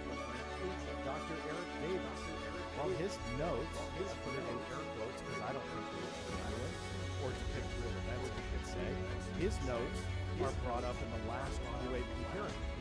Now, if his notes are true about his meeting with Admiral Thomas Wilson, if all of that is true, it goes against everything that we have been taught as humans. Full stop, right? It would change the world. There's not a single politician who would not want their name attached to changing the world. You would think that if they put that into the congressional record and asked Ronald Moultrie and Scott Bray, put it out there, even if they didn't know what that story was, you would think by then to now, they would have done something to try and corroborate it. I mean, I would think so. So did they interview Eric Davis? How about James Lukatsky, who again was part of OSAP and so on and so forth? Jay Stratton, any of these individuals, did they interview them and were they not credible? If not, why not? So I think at this point, if they haven't been interviewed, all of these individuals who have been alluding to some very, let's say, far out there material, even though they're not encroaching on their security oaths, if they know that Kirkpatrick is lying or Kirkpatrick is not getting his proper access to what needs to be known, then things need to be done. Right? I mean, I would think that they would scream to the high heavens. And yet I haven't seen any of them come out and say, you know what, I will not violate my oath, but I will say with whistleblower protection, Kirsten Gillibrand really wants to know, and so on and so forth. I will testify under oath. And although some of those things may have been said in a YouTube podcast or whatever, then let's do it. Get a message to Kirsten Gillibrand and say, he lied to all of you, to the committee, to the Senate, to the American people, or, to be fair to him, to Dr. Sean Kirkpatrick, if he does not have the access that any of these individuals do or did, then say he is not getting the right information. But where is that? We don't. We're getting books, right? We're getting some podcasts here and there. And, of course, we get the anonymous sources. Did Arrow track down any of these classified leaks that all of these YouTubers are talking about? I remember this one from the release of the UAP report, so the first one, I think, was in 2021. And around the same time, Richard Dolan had put a slide up of what was leaked that day. And to him, it was a very credible source, because that was his way of describing it. And essentially, it might be hard to see on your screen, but was talking about ET-related or extraterrestrial-related alien technology, stuff that goes well beyond what was really in the classified report. Now, when this was posted and broadcast out there, the classified report had not been released in part. I started fighting for it the morning after the 2021 report was published. I went after the classified version. And a lot of people mocked that effort. They said, you're never going to get anything. Now, although I didn't get everything, I did get a lot of it. And it was pretty clear that the message overall was pretty much echoing what the public was being told in the public report. A lot of redactions, including the shapes of UAP and so on and so forth. So don't get me wrong, there's still a lot hidden. But there was no way that ET technology was in the classified report when in the public report it wasn't. I'm sorry, there's just not, right? Like Nobody's been able to say that. And this has kind of gone away. I haven't heard really anybody talk about this. This kind of stuff needs to be called out. This kind of stuff needs to be dealt with. It doesn't help people like Kirkpatrick, who's trying to, let's just take him at his word, trying to make sense of all of this and trying to do a scientific effort. But it doesn't help with any of us. It doesn't help anywhere. So to just blast out, oh, look what was done to me by these anonymous sources, no. And the fact that nobody's getting arrested, nobody's being investigated. First Amendment is pretty powerful, even when it comes to fabrication. So a lot of rebuttals that I see out there that certain people are not being investigated or anything like that. Look, you go down a rabbit hole when it comes to those types of investigations, but in my opinion, all of this type of stuff, all those social media accounts citing their anonymous sources, my source told me this, great. Well, now's the time to put out. If any of these anonymous people that are helping out YouTubers or social media accounts, it's time to step up. You can do so without telling the public your identity, but go directly to the Senate. If Kirkpatrick does not have access himself, or he is lying, now's the time to either put up or shut up. Because as anybody knows on this channel, I do not care for anonymous sources at all. Because most of the time, it's all anyway provable, but most of the time it's not provable per se. It's highly unlikely anything is true. But that brings me to the small percentage of leaks that actually does intrigue me.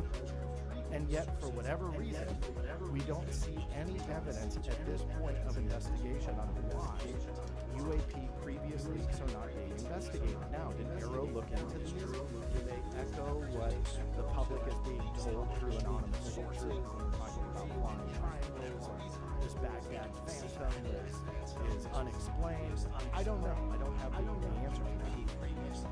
But I've hinted at this in past videos, and I think now is the time to just come out with this particular quote, because this is where it's getting really interesting. I may not always agree with Jeremy Corbell, but he's intrigued me for quite a few years now, because he's obviously getting material that is legitimate, that the Pentagon has commented on, with now a couple of exceptions, but in the beginning they were commenting on it. So I was always intrigued by that. But the most recent was the most intriguing, not because of the object, but because the fact that an MQ-9 Reaper drone, a highly classified piece of equipment, its video I knew was classified. Now, what they call the security classification guide, there is one for the MQ-9. I'm going after that document.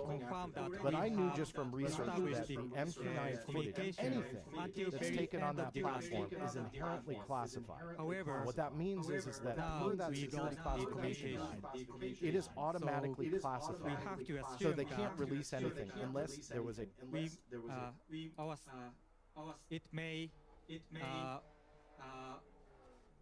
we could not complete the landing on the lunar surface.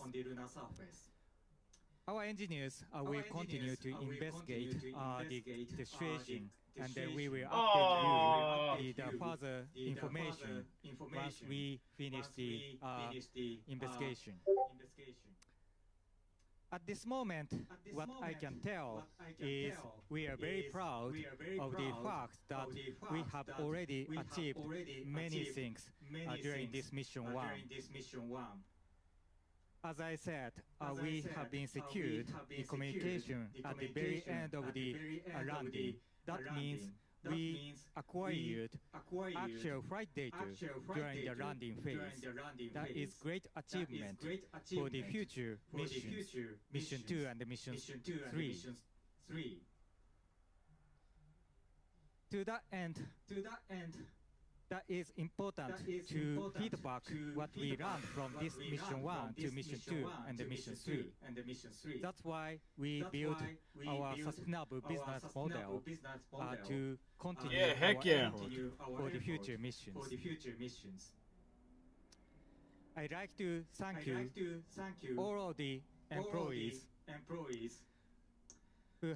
who have been contributed to this mission since the beginning of this company, and then to the present, and then also our families who continue to support us, and our shareholders, actual partners, and our customers, and the suppliers, and everyone who believe in iSpace. You gotta make some more robots.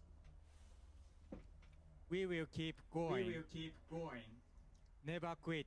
Lunar Quest. Yeah. Let me allow Exactly. to speak in Japanese to the Japanese It's audience. just a rocket failure. It's just a rocket launch failure. I mean, it's not a. It happens all the time. It's not a big deal. ミッション1のランダウンですね、月面への着陸が確認できておりません。我々のですね MCC のエンジニアが今ですね得られた情報をもとにですね調査を継続しております。MCC の報告によりますと、月面のですね、着陸のところまでですね、通信は確立できていた模様ですが、現在通信が確立できていないという状況のようです。この後ですね、さらにエンジニアが状況を調査をしますので、最新の状況が分かり次第ですね、またアップデートさせていただきたいと思います。今、ここで私たちが言えることはですね、すでにミッション1はですね、非常に大きな成果を残したということです。先ほど申し上げたように、月面の着陸のところまでですね、通信が確立できていました。ということはですね、実際の着陸までのフライトデータがですね、確実に得られたということです。これをもとにですね、我々の次の指名はミッション2、ミッション3ですね。That was worth it just for the photo of Earth and the video of Earth and the video of the moon. That was cool. 成熟度を上げていくということです。そのために我々は継続的なビジネスのできる環境をですね、整えてきました。今回このミッションを進めていくにあたってですね、弊社の社員、この会社のですね設立から今までですね多くの社員に多大な貢献をしてくれました。そして家族の皆様、そして我々を信じて我々のビジョンをですね信じ続けてくれた株主の皆様、ファクトワールのパートナーの方々、そしてお客様、サプライヤーの方々、多くの皆様にですね、感謝を申し上げたいと思います。我々は歩み続けます。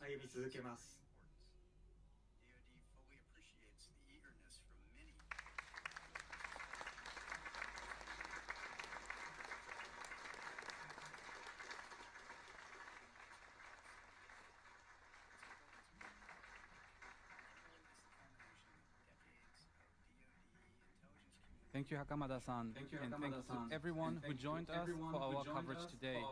Please don't forget to follow iSpace on &HactoR on social media for future updates. You can find us on Twitter, Facebook, LinkedIn, and YouTube. Also, if you are in Tokyo, you can see a life-size model of our Series 1 lander at the Neo Tsukidekurasten exhibition at the National Museum of Emerging Science and Innovation here on Odaiba. And don't forget, never quit the lunar quest. Exactly. どうもありがとうございました。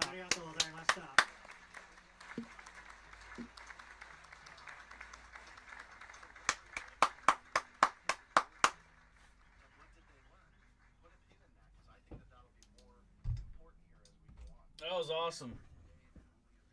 And I caught a UFO during it. That was good.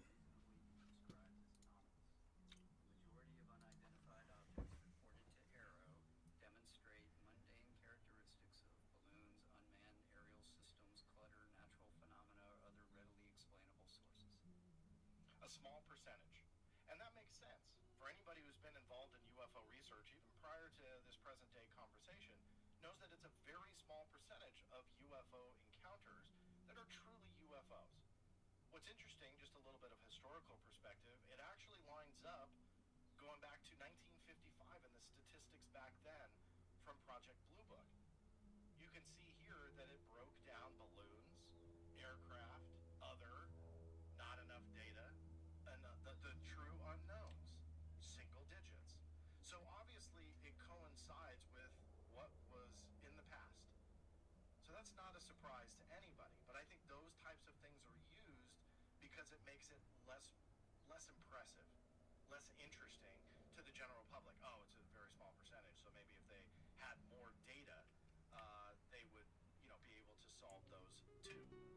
Kirkpatrick, and I'll play the video in a little bit, said exactly that, and interestingly enough, so did they in 1955. As the study of the current cases progressed, it became increasingly obvious that if reporting and investigating procedures could be further improved, the percentages of those cases which contained insufficient information and those remaining unexplained would be greatly reduced. That's fine though. Even I'll take a couple percent because that's weeding out all of the explained information. But what also concerns me is we're on the same exact path that we were in the 1950s. That's what is playing out here. And if you go back to a video on this very channel here on YouTube, and if you're not watching on YouTube, just look for the Black Vaults Originals channel, and you will find a full breakdown about how what was unfolding today, what is unfolding today, is almost exactly what unfolded through the late 1950s and 60s, and how this whole thing progressed, congressional hearings and all, whistleblowers and all, former government personnel and all. And it's a really interesting juxtaposition when you look at the two. I did that, 2 years ago now, probably, somewhere in the last 2 years. Then when you look at this, we're seeing the exact same thing again, right down to the single percentage points and the thirst for more data, the need for more data. Well, what have they done for the last 60 plus years since the last time they said it? Arrow is a member of the department's support to the administration's Tiger team effort to deal with stratospheric objects such as the PRC high-altitude balloon. Well, when previously unknown objects are successfully identified, it is Arrow's role to quickly and efficiently hand off such readily explainable objects to the intelligence, law enforcement, or operational safety communities for further analysis and appropriate action. In other words, Arrow's mission is to turn UAP into SEP, somebody else's problem. He just seems so proud of that joke. So I had to put it in there. Somebody else's problem, or SEP. I love to smirk after. So if that's what they're trying to do, they're just trying to explain and move it to the appropriate intelligence agencies. What's really concerning as an overall kind of broad stroke note on that is why wasn't stuff like this in place before? It doesn't matter about UFOs or UAP talk anymore, but from a national security perspective, are you telling me that they weren't really looking into anything that they couldn't identify? NORAD or the NRO or NASA or anybody, that they didn't have any type of investigation process? That to me is incredibly concerning. Meanwhile, for the few cases in all domains, space, air, and sea, that do demonstrate potentially anomalous characteristics, Arrow exists to help the DoD, IC, and interagency resolve those anomalous cases. In doing so, Arrow is approaching these cases with the highest level of objectivity and analytic rigor.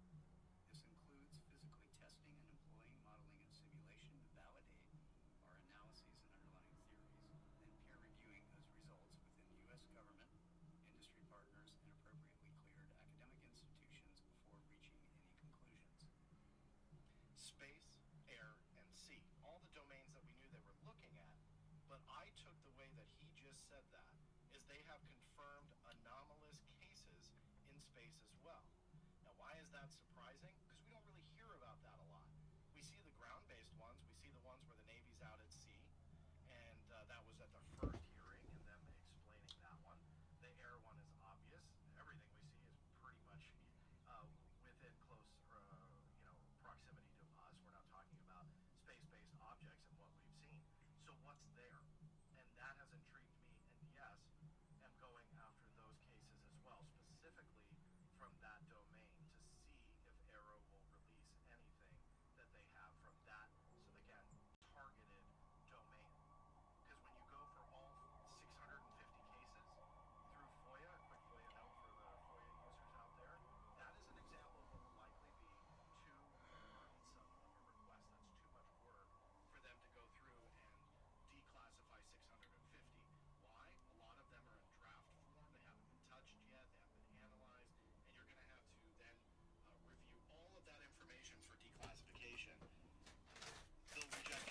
I got UFOs. Specific cases with a specific target in mind.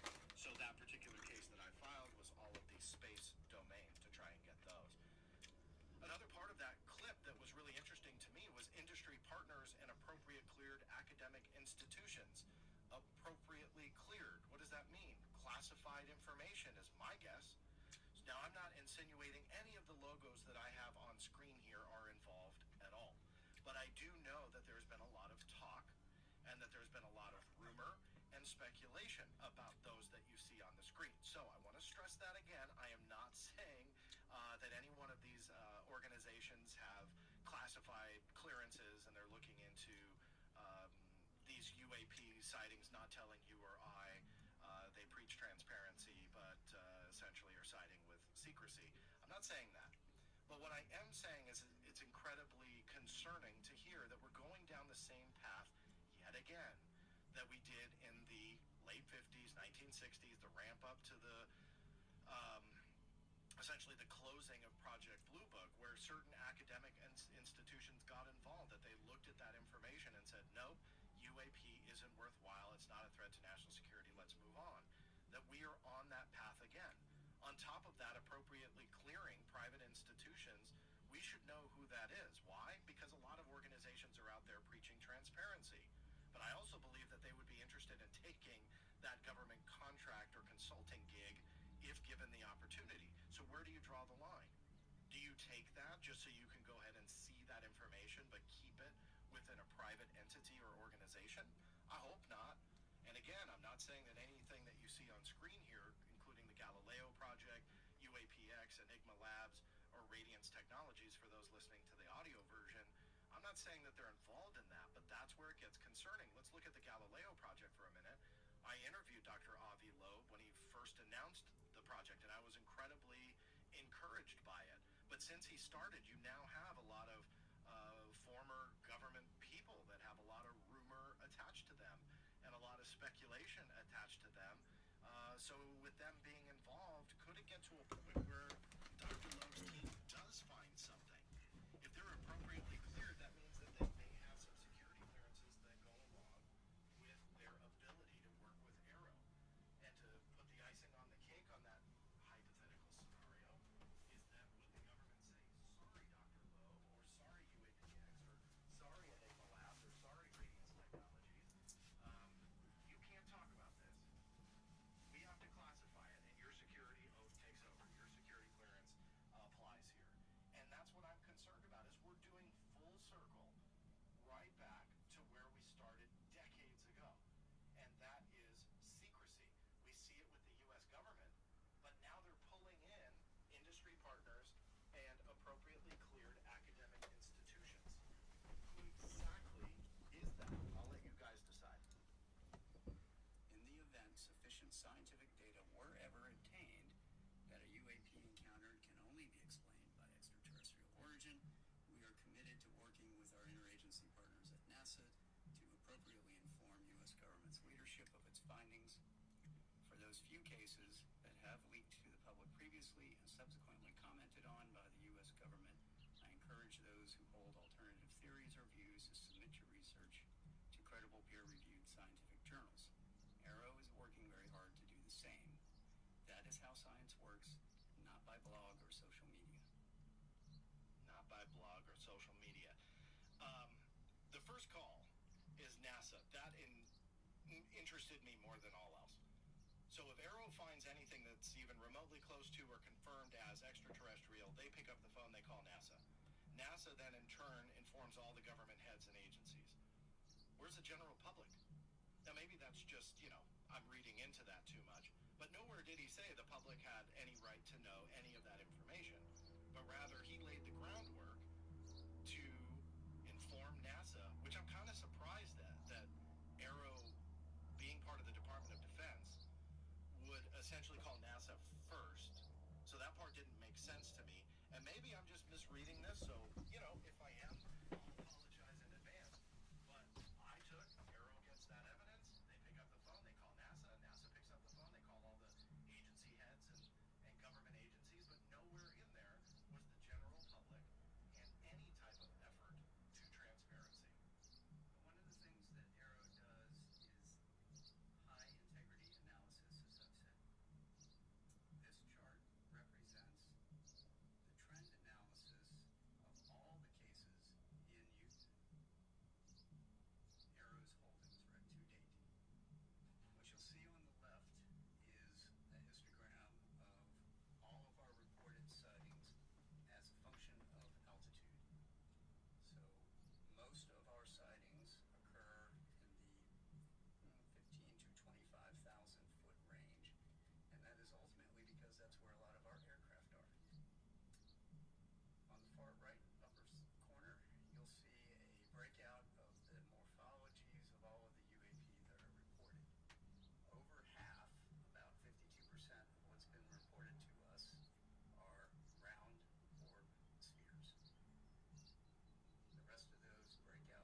that's where all of our sensors exist.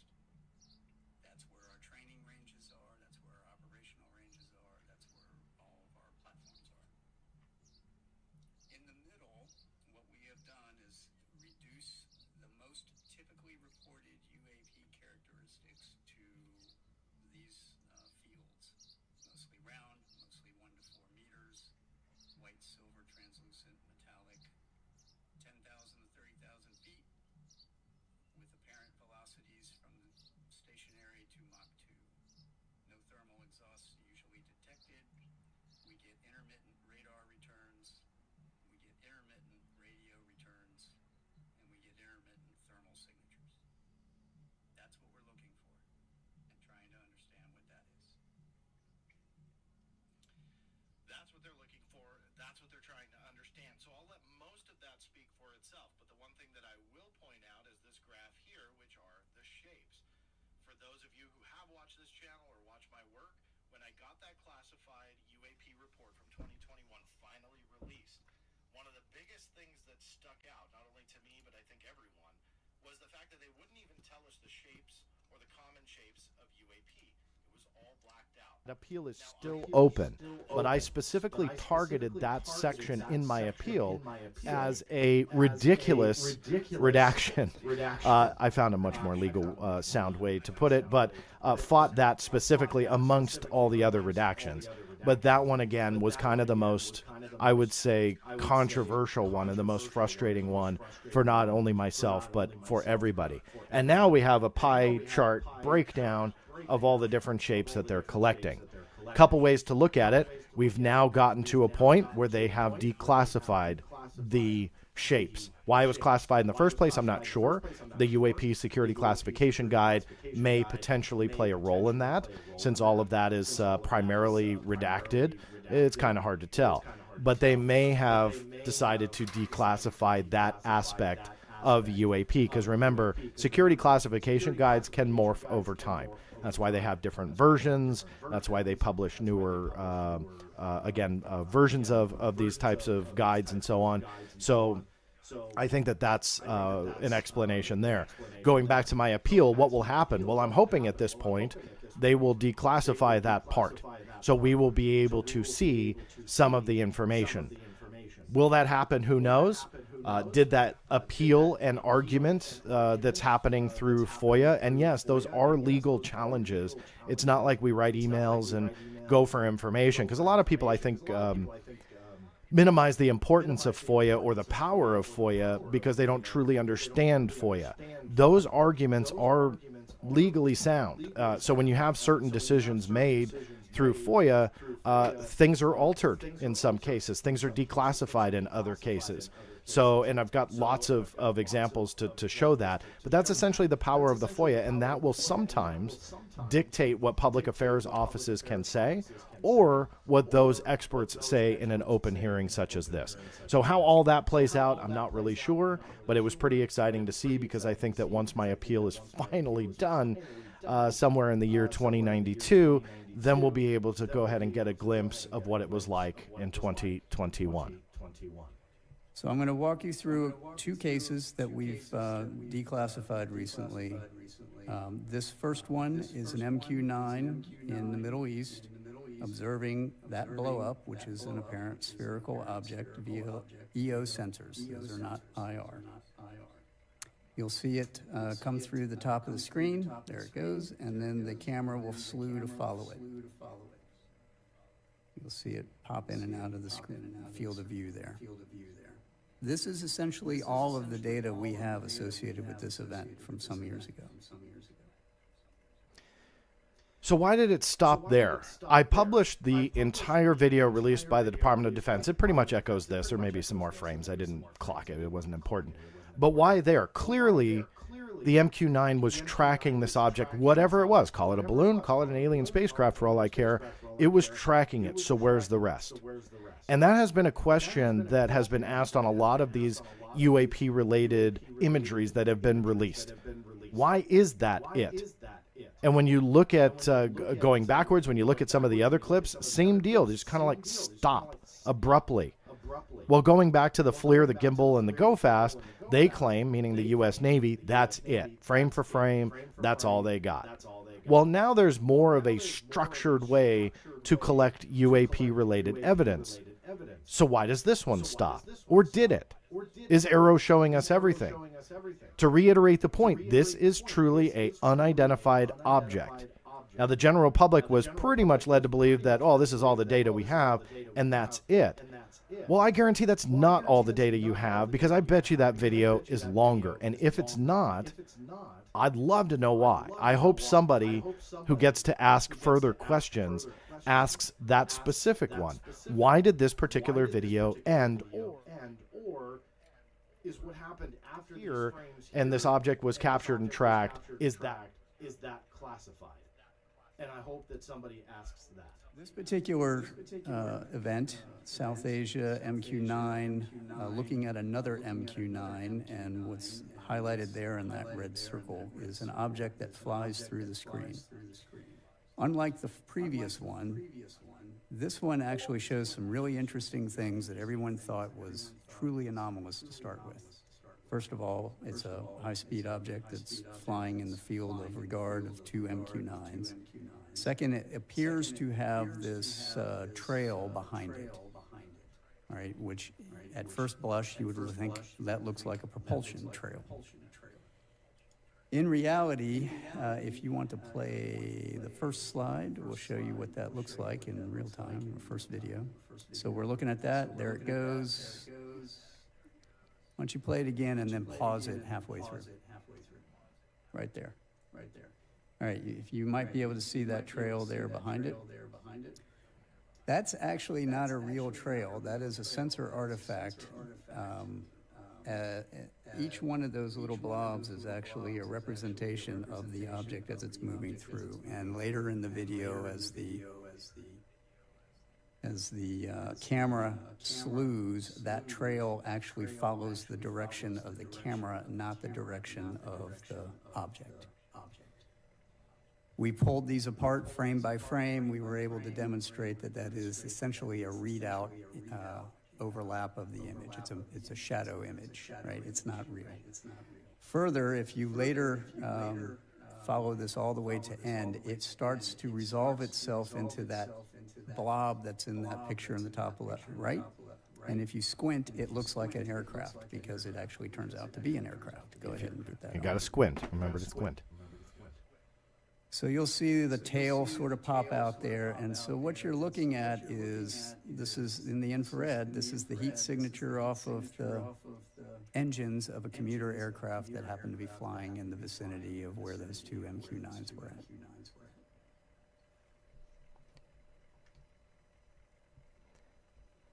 When you look at those videos and you compare them to the most recent UAP leaks, namely the Baghdad Phantom and the Mosul Orb. Mosul Orb or Sphere? I don't forget which one he always chooses, but the Mosul one. When you look at those, it's pretty much exactly what we're looking at here, but they're just different videos from different incidents.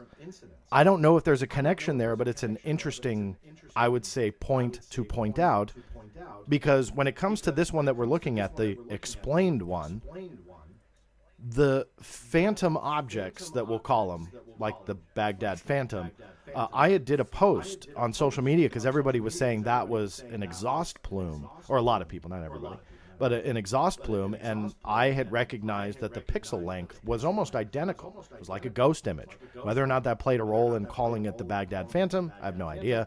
But regardless, what I did was I just layered every frame on top of each other, or excuse me, layered every frame, but showed that the actual object in the frame, when put on the ghost-like image, was exactly the same length. So it was like repeating data in each particular frame as it streaked across. With the human eye, you put all that together, kind of looks like a trail of some kind or propulsion system, but it actually isn't. So it was interesting to see this explanation, because now here he's pulling in an identical characteristic to what leaked out, but this is not the leak. This is not the Baghdad Phantom. Same with the one that's unidentified. And I'm not sure what, if any, strategy there would be to do that. But obviously from that pie chart, there was a lot of different objects that they've seen shape-wise. So what are the odds that he just chose another sphere? Could just be by chance, could be that that's the majority of what they had, or could declassify, who knows. But it was pretty close to the Mosul one that Jeremy Corbell had put out. And for those who do think it's the same, it is not. Jeremy also had posted on social media, because he was being asked that, it is not the same. So that being said, we've got two different videos nearly identical to the leaks, one explained, one not. Coincidence? Who knows? Just one of those weird things. How are we going to get more data? We are working with the Joint Staff to issue guidance to all the services and commands that will then establish what are the reporting requirements, the timeliness, and all of the data that is required to be delivered to us and retained from all of the associated sensors. That historically hasn't been the case, and it's been happenstance that data has been collected. Happenstance that data was collected. What's interesting is, remember that slide before that I showed you guys back from 1955? They were saying the exact same thing about fine-tuning their data collection, this, that, and the other thing. Have they not learned anything from 1955, especially with all these other UFO programs and efforts to research UAP? I'll ask the question, then what have they been doing? Here's a list of them. The Advanced Aerospace Weapons System Application Program, or you hear me say ASAP. That was, again, controversial, 2008, but we'll call it 2007 based on reporting, to 2012, more likely, again, 2008. The Advanced Aerospace Threat Identification Program, some say 2007, some say 2008, some say it's not a program at all. That's a whole different video in itself, but regardless, that lasted till about 2012, but wait, Luis Elizondo claimed 2017. Who to believe? I'll let you guys decide, but we're talking about a UAP program, according to Luis Elizondo and so on. So what were they doing? The UAP task force. I put 2017 as a question mark because there was, it wasn't the task force per se, but there was some kind of unofficial effort. The Pentagon has spoken to this before. So whether or not that had a name or they were calling it a task force or whatever, there was clearly something going on around that time frame. Officially established August 14, 2020 to 2021. The Airborne Object Identification and Management Synchronization Group, or AOI-MSG, that was 2021 to 22. Then we got the All-Domain Anomaly Resolution Office, or AARO. That's what Dr. Sean Kirkpatrick heads right now. That's 2022 to present. Look at all those years and all those program efforts and all of those claims from past individuals. What were they doing? Did they not have any type of official anything to make sense of all of this over the years? Let's just settle on the fact they were doing this in their free time, and it was 5% of what they did. Okay, let's just say we believe everybody at their word, but it was a minor part of their work in the government. All of that's fine. But still, over all that time, we don't have any structured program. And that's what bothers me about this, is that doesn't make sense. It just doesn't. Nothing makes sense about this timeline and all of these efforts when put on a timeline and the claims that people have said. Nothing. Now, that doesn't mean they're lying or Kirkpatrick's lying, or they all could be lying for all I know. But regardless, it just doesn't make sense. Efforts can be fine-tuned. Efforts can be misdirected. You can have change of direction. That's fine. But these are basic things that go back to 1955 at least. And they're saying the exact same thing. Doesn't anybody else think that that's just bizarre? It doesn't make any sense to me, yet that's the reality of what's put in front of us. Now, there's a lot of other things, too, that if you pay attention and put it on the timeline, doesn't make sense. This was an article I wrote in 2019, and I first want to give a shout-out and credit to Brian Bender, then at Politico magazine, who had reported on a UFO reporting guideline that was issued by the U.S. Navy, and then he reported around the 2019 timeframe, maybe 2018, that guideline was being kind of updated and reissued. It was currently it was at that time in draft form. I went after it and found out it went from draft to issued. So again, this is a quick note for FOIA people. Draft documents are incredibly hard to get through FOIA. It's not impossible, but they hide behind FOIA exemption B5 a lot. So the minute I got in writing a statement that it was no longer draft, I went and filed a case for it, and it was 100% classified. So again, I wrote that story in 2019. But what are these guidelines? What did that stipulate? Were the guidelines on how to collect the data, report the data? If not, why not? Because this was around the time frame when it was reissued, and again, that 2019 time frame. You go backwards to this slide, you're in the middle of the unofficial effort that led into the UAP task force around this time. So obviously there was an effort that we can kind of fall back on here when Aero takes over, yes, that they could look efforts. at and Yes, pull the information efforts, from, pull guidelines, pull structure, pull procedure, pull protocol, pull something that us taxpayers paid for. But nothing? It's like they're starting fresh. Now, maybe that was needed. Who knows? And if so, why? Why, after all these years of investigating through OSAP and ATIP and UAPTF, all getting money and having certain individuals heading those programs, that we have nothing that we could give to Aero and go, okay, here's the head start. We spent X amount of millions of dollars. Here you go. Nothing? One of my favorite stories in my history of looking into UFOs is the story of the Air Force Manual Instruction 10-206. You can see this one was in 2008. So we're going back, and this was one of the latter versions. I found this back in about 1999 to 2000, I think it was, and watched it be revised from about 2000 to, again, 2008.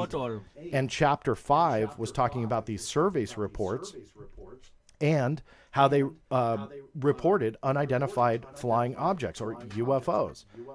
This was essentially a mandated instruction.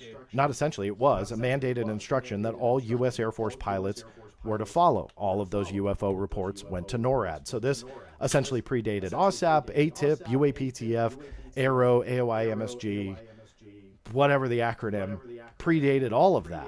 So what happened to all of this policy, procedure, and all of the service reports that went to NORAD?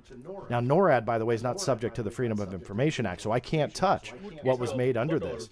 But are you telling me throughout everything that they got through this, there was nothing that they could use for Aero? None of that makes sense. Now, the report in January basically said about half of the ones at that time, about 150, were likely balloon like or something like that. That doesn't mean they're resolved. Oh, I see. Okay, so what? Let me walk everyone through what our analytic process looks like. We have essentially a five-step process, right? So we get our cases in with all the data. We create a case for that event. My team does a preliminary scrub of all of those cases as they come in, just to sort out, do we have any information that says this is in one of those likely categories? It's likely a balloon, it's likely a bird, it's likely some other object. Or we don't know. Then we prioritize those based off of where they are. Are they attached to a national security area? Does it show some anomalous phenomenology that is of interest? If it's just a spherical thing that's floating around with the wind and it has no payload on it, that's going to be less important than something that has a payload on it, which will be less important than something that's maneuvering. Right, so there's sort of a hierarchy of just binning the priorities because we can't do all of them at once.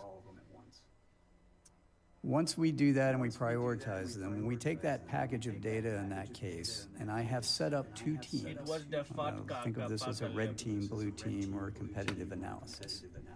I have an intelligence community team made up of intelligence analysts, and I have an S&T team made up of scientists and engineers and the people that actually build a lot of these sensors, or physicists, because, if you're a physicist, you can do anything, right?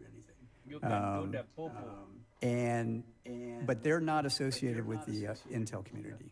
They're not intel officers. So they look at this through the lens of the sensor of what the data says. We give that package to both teams, The intelligence community is going to look at it through the lens of the intelligence record and what they assess and their intelligence, which they have very specific rules and regulations on how they do that. Scientific community, technical community is going to look at it through the lens of what is the data telling me, what is the sensor doing, what would I expect a sensor response to be, and back that out. Those two groups give us their answers. We then adjudicate. If they agree, then I am more likely to close that case if they agree on what it is. If they disagree, we will have an adjudication. We'll bring them together, we'll take a look at the differences, we'll adjudicate why do you say one thing and you say another. We will then come to a case recommendation. That'll get written up by my team. That then goes to a senior technical advisory group, which is outside of all of those people, made up of senior technical folks and Intel analysts and operators from retired out of the community. And they essentially peer review what that case recommendation is. They write their recommendations, that comes back to me, I review it, we make a determination, and I'll sign off one way or the other. And then that will go out as the case determination. Once we have an approved web portal to hang the unclassified stuff, we will we would downgrade and declassify things and put it out there. In the meantime, we're putting a lot of these on our classified web portal, where we can then collaborate with the rest of the community so they can see what's going on. You know, I'm going after a screenshot of that classified web portal. They have plans on doing a public one. Cool. And you'll learn here.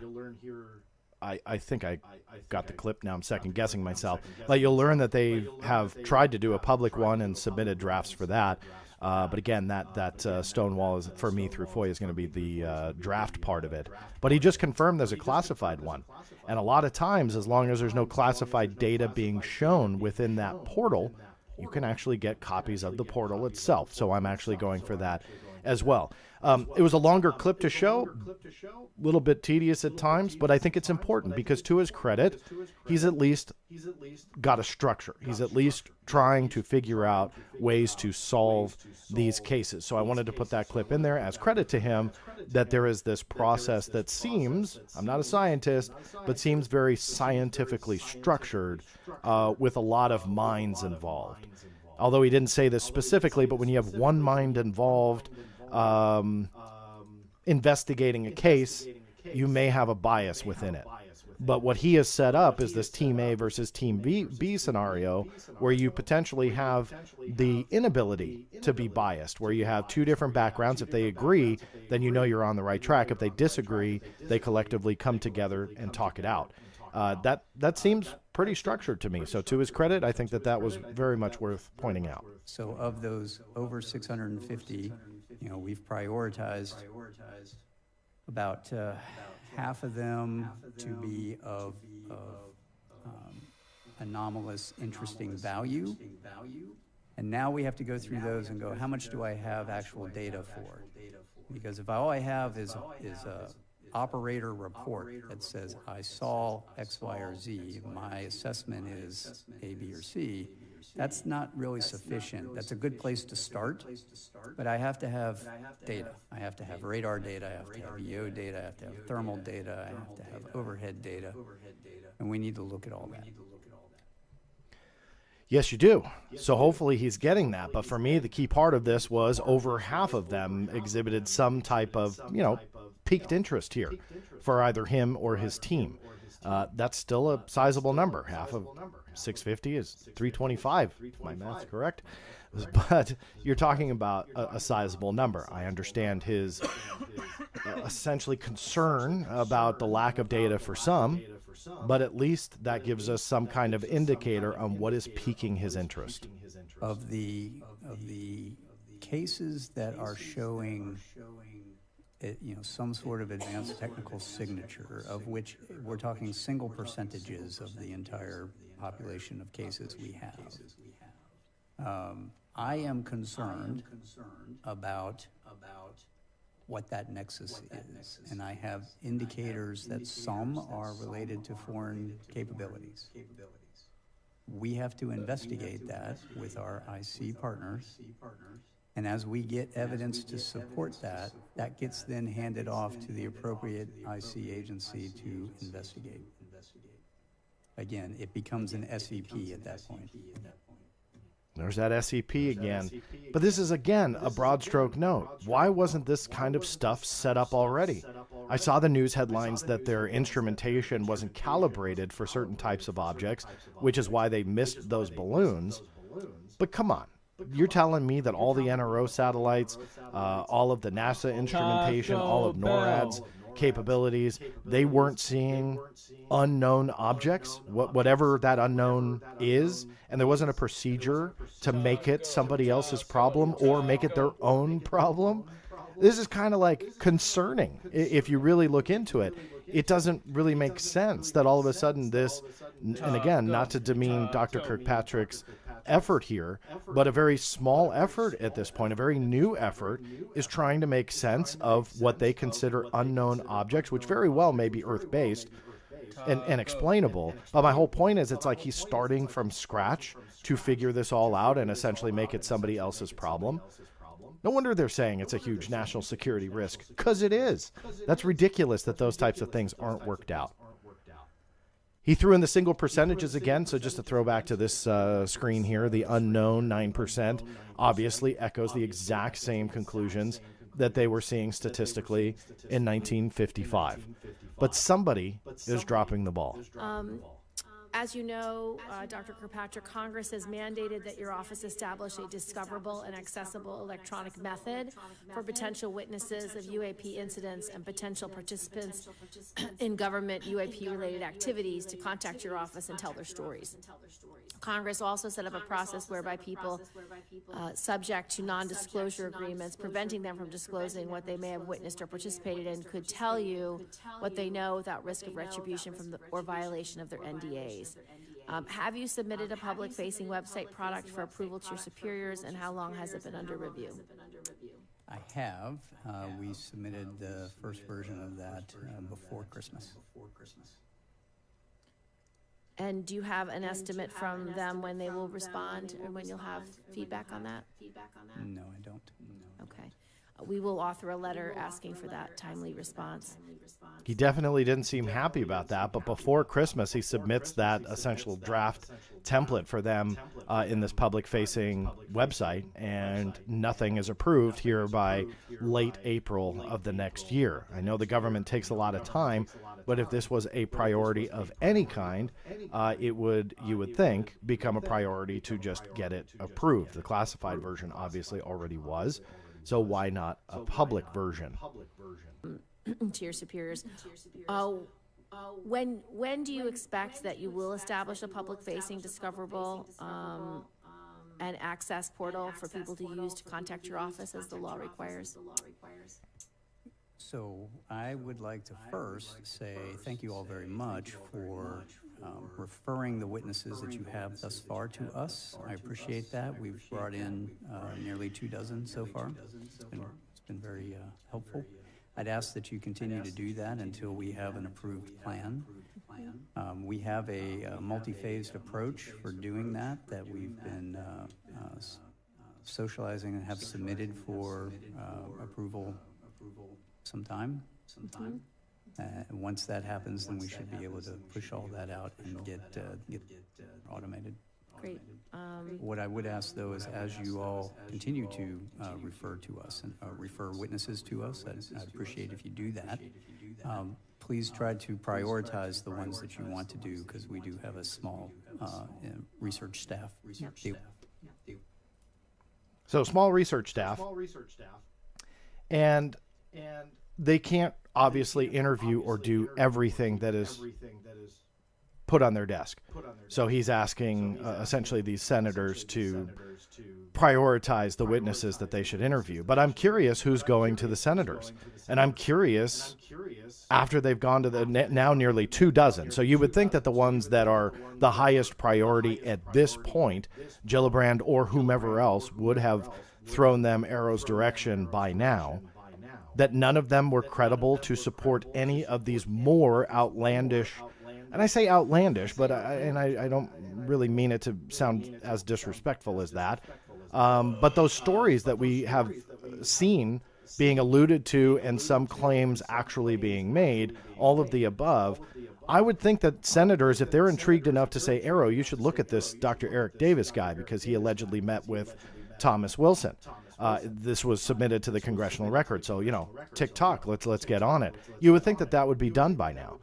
You would think that if in the first hearing Jeremy Corbell's name came up, you would think that Bob Lazar would kind of come along with that, because not only did Corbell have the leaks that were mentioned, even though Bob Lazar was not, you know somehow if somebody's talking to Corbell and he really thinks that Bob Lazar is telling the truth, that's going to go across their desk too.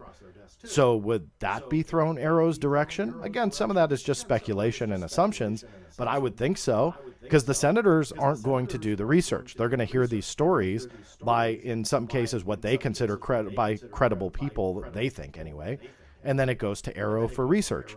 So does Arrow have transcripts of any of those guys? Who knows? But I'm going for it. Do you have any plans for public engagement that you want to share now, that you think it's important that the public knows what the plan is? So we have a number of public engagement recommendations according to our strategic plan. All of those. This is awesome, John Greenwald. You're fucking awesome, dude. USDINS. We are waiting for approval to go do that. Okay, I will follow up on that.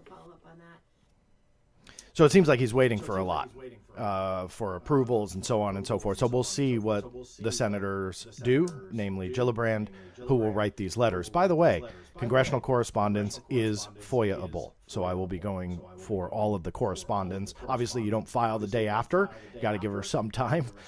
She's obviously got a lot on her plate. But you give it some kind of lead time for her to actually write the letter, then go after it. And I have done that in the past. You can go for congressional correspondence logs, see what other senators may have written letters in regards to UAP to try and get the DOD to do XYZ, whatever that might be.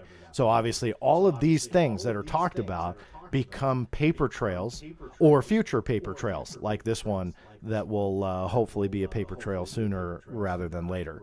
There was a question here from the chat room for those watching live. Black Dread Scotland, always good to see you here. Thank you for that support. Do you think that many of the unknowns are U.S. recon platforms such as airships, balloons, drones, and EWC, and the reason why they're unknown is because they are classified U.S. assets? I'm taking your question that maybe Dr. Kirkpatrick doesn't have access to everything. That could very well be true. But it really does sound like what they're focusing on when it comes to the unknowns are things that they have verified to essentially not be our own. Again, that's a little bit of speculation, so I'm not saying that he said that outright, but I'm kind of leaning towards that I would think that there's some kind of filter before it's sent for Arrow, because I don't envision Arrow just searching the entire catalog for the U.S. military infrastructure looking for UAP. I would imagine that when it comes to those classified platforms that may be connected to UAP, you know, they wouldn't cross his desk. But if that platform is seen by someone else who isn't read in, they're not cleared, a pilot seems to see something, sure, and that begs the question, does Kirkpatrick have access to everything? That's a purely speculative area of all of this. So if I understood you right, I'm sorry I don't have a better answer from that, or for that, I should say, but sadly, we just don't know. We have no idea what he does and does not have access to. I would also imagine, too, that they may instruct him to, let's say, not release a certain video. And again, this is also speculation, but let's say his office says this particular video is unidentified, so they're going to declassify it, release it as an example like they have in the past. But it turns out that it's some classified platform from some other military branch or so on. I would think before he got approval to release that material, they would shut that down because he obviously has a clearance himself. So they may read him in and go, that's not something we're letting out in the open. The approval wouldn't go in. And then it may even just disappear in his databases and books. I think that that's a possibility too. So then it's not even a consideration for Arrow. So a lot of speculation there. Don't get me wrong. I don't know the right answer because obviously we're getting into a classified territory. But what my impression was from what he said, that we're not dealing with the classified U.S. assets that he's deeming as unidentified. And then my last question is about the integration of departments' UAP operations, research analysis, and strategic communications. During the recent UAP incidents over North America, it didn't appear that you were allowed to play that role. Do you agree that the public perception is generally that you and your office did not appear to play a major role in the department's response to the detection of objects over North America? What can you tell us that's going on behind the scenes from your perspective? And in the after-action assessment process, is there awareness that there is a need to operate differently in the future and a commitment to doing so? When the objects were first detected, I got called by Joint Staff Leadership to come in late one night to review events as they were unfolding and to give them an assessment based on what we knew at that time. I did that, worked with the Director of Joint Staff, the J2 and the J3 that night and over the couple of following days on what are the types of things that we are tracking from an unidentified object perspective, what databases do we use, those sorts of things for known objects, known tracking. Beyond that, the response, I would have to refer you back to the White House for the decision on how they did the response. We did not play a role in what you would respond, other than that initial, advice on what we are seeing and how we are seeing.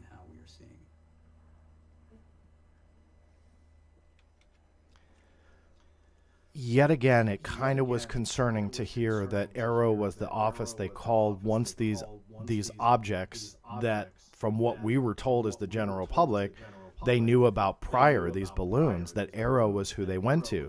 That's not to demean Arrow as an office. But why were there no other policies or procedures to take over for when they saw known foreign technology, spy or otherwise, but any type of foreign technology coming in? If I recall, weren't we told that they had known about this days or weeks prior to it becoming public knowledge and us tracking these balloons and so on? There's nothing. So then they call the Arrow office. I think it's great that they were called in as maybe a consultant role, but I kind of got the impression that they were the ones that everyone call Arrow with these balloon objects, and it just surprised me that there was no other effort that had been well established at this point to have policy and procedure on what to do. The other weird thing is the fact that we started shooting these things down, starting with the Chinese spy balloon, but then within days you had multiple objects shot down, all rumored to be, balloons or whatever, and then nothing. It all just stopped. So what are the odds that all of a sudden we see the balloon, the first one, and we shoot that down, and then there's these beautiful photographs. They really were cool. I think that they were awesome nighttime shots of them collecting the wreckage and essentially posing with it. There was that. Then nothing on the other objects that were shot down. We just heard about them. So in the course of days, you had all these objects shot down, and then all of a sudden, nothing. No news stories. No additional shoot downs that we're aware of. No anything. What happened? And that's what's really fascinating to me, because I don't have an answer. I'm not going to pretend I do. But at what point does some of this become strategic? Because in my view, those incidents were tied into the UAP topic. So some of the stories that I saw were tying it into Arrow's effort and UAP and so on and so forth, essentially taking the mystery out and putting an explanation in, so the general public doesn't do what you or I do, make these videos or watch these videos or really stay involved in the conversation. They see that mere mention of, yeah, the UAP conversation, well, it looks like a lot of it is balloons. I think the New York Times had a very similar tone to their most recent. All of a sudden, the majority of the general public, what do? They lose interest. And consequently, who else loses interest? The senators. Go back to that, empty room that we saw when it came to the interest from the Senate side, that nobody was there. Sure, people want to think, oh, well, you know what? They were all at the classified setting, so there were really no reasons for them to go to the public hearing because they heard everything. Well, if that's true, read into that, because then they're not there for you. They're there for them. They're not there to inform you of anything. They're in, what? A meeting, and they move on. They don't care about what you and I have to say. Why? Because I think the general public is starting to lose interest, and that's the result. I think we need to have efforts that keep senators in the understanding that the general public wants to know.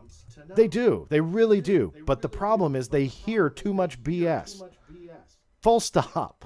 From the mainstream media, it is ridiculous. There was a mainstream outlet that ran a story on the UFO video that we already went through from the hearing, and it was the sphere, right? So that was the one that was truly unknown. The other one was an aircraft. And so they had this flashy headline about releasing a new UFO video, so on and so forth. They showed the wrong video. There's like nothing serious about the coverage when it comes to mainstream media on this topic anymore. And that's the problem. So the public is hearing BS. They really are. And I think that that's what we need to ensure is not how we all end up. That people that are making claims out there of leaked classified information and alien tech and people with these outlandish claims, as I said in the beginning of this deep dive, it is important to either put up or shut up. And I really, truly believe we need to get into that mindset that people shouldn't be afraid to call others out when they aren't taking the care that they can. I think that I want to be careful here because I don't want to be disrespectful, but at the end of the hearing, there's a video that had surfaced where Senator Gillibrand, I think, was given ancient alien pamphlets or something to that effect. Now, I want to stress I'm not trying to sound disrespectful here, but is that what she needs to see show up to the hearing? I'm going to get hate mail for saying that. But is that what we are going to present her with? Is that the voice of the people? And I would say no. I would say that convincing someone to put the Wilson Davis document in there was not the right path. But you know what? Throw them under oath and put them in there now. I changed my mind. I thought that was the biggest facepalm moment from that first hearing. But you know what? It's done and over. So put them under oath. See what happens. See if Dr. Eric Davis will sit in there with protection under oath and tell everybody on the committee, yes, I wrote those notes, and everything I wrote actually happened. I'd love to see it.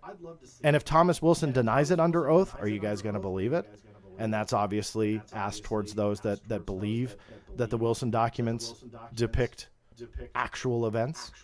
So you have, I think, a certain angle of information that should be presented to senators. I don't believe the Wilson Davis documents and the Bob Lazar-like stories are the way to go, or ancient aliens. I just don't. And that's unfortunate, but that's where we're going. And in that process, we're now seeing the degradation of this topic. I'll get some hate mail for that too, I'm sure I will. But we're seeing heavily classified blankets being put over all of this. But as a result, you have an influx of people claiming they know what's going on. And there's so much bunk out there, the general public loses interest trying to keep track of it all.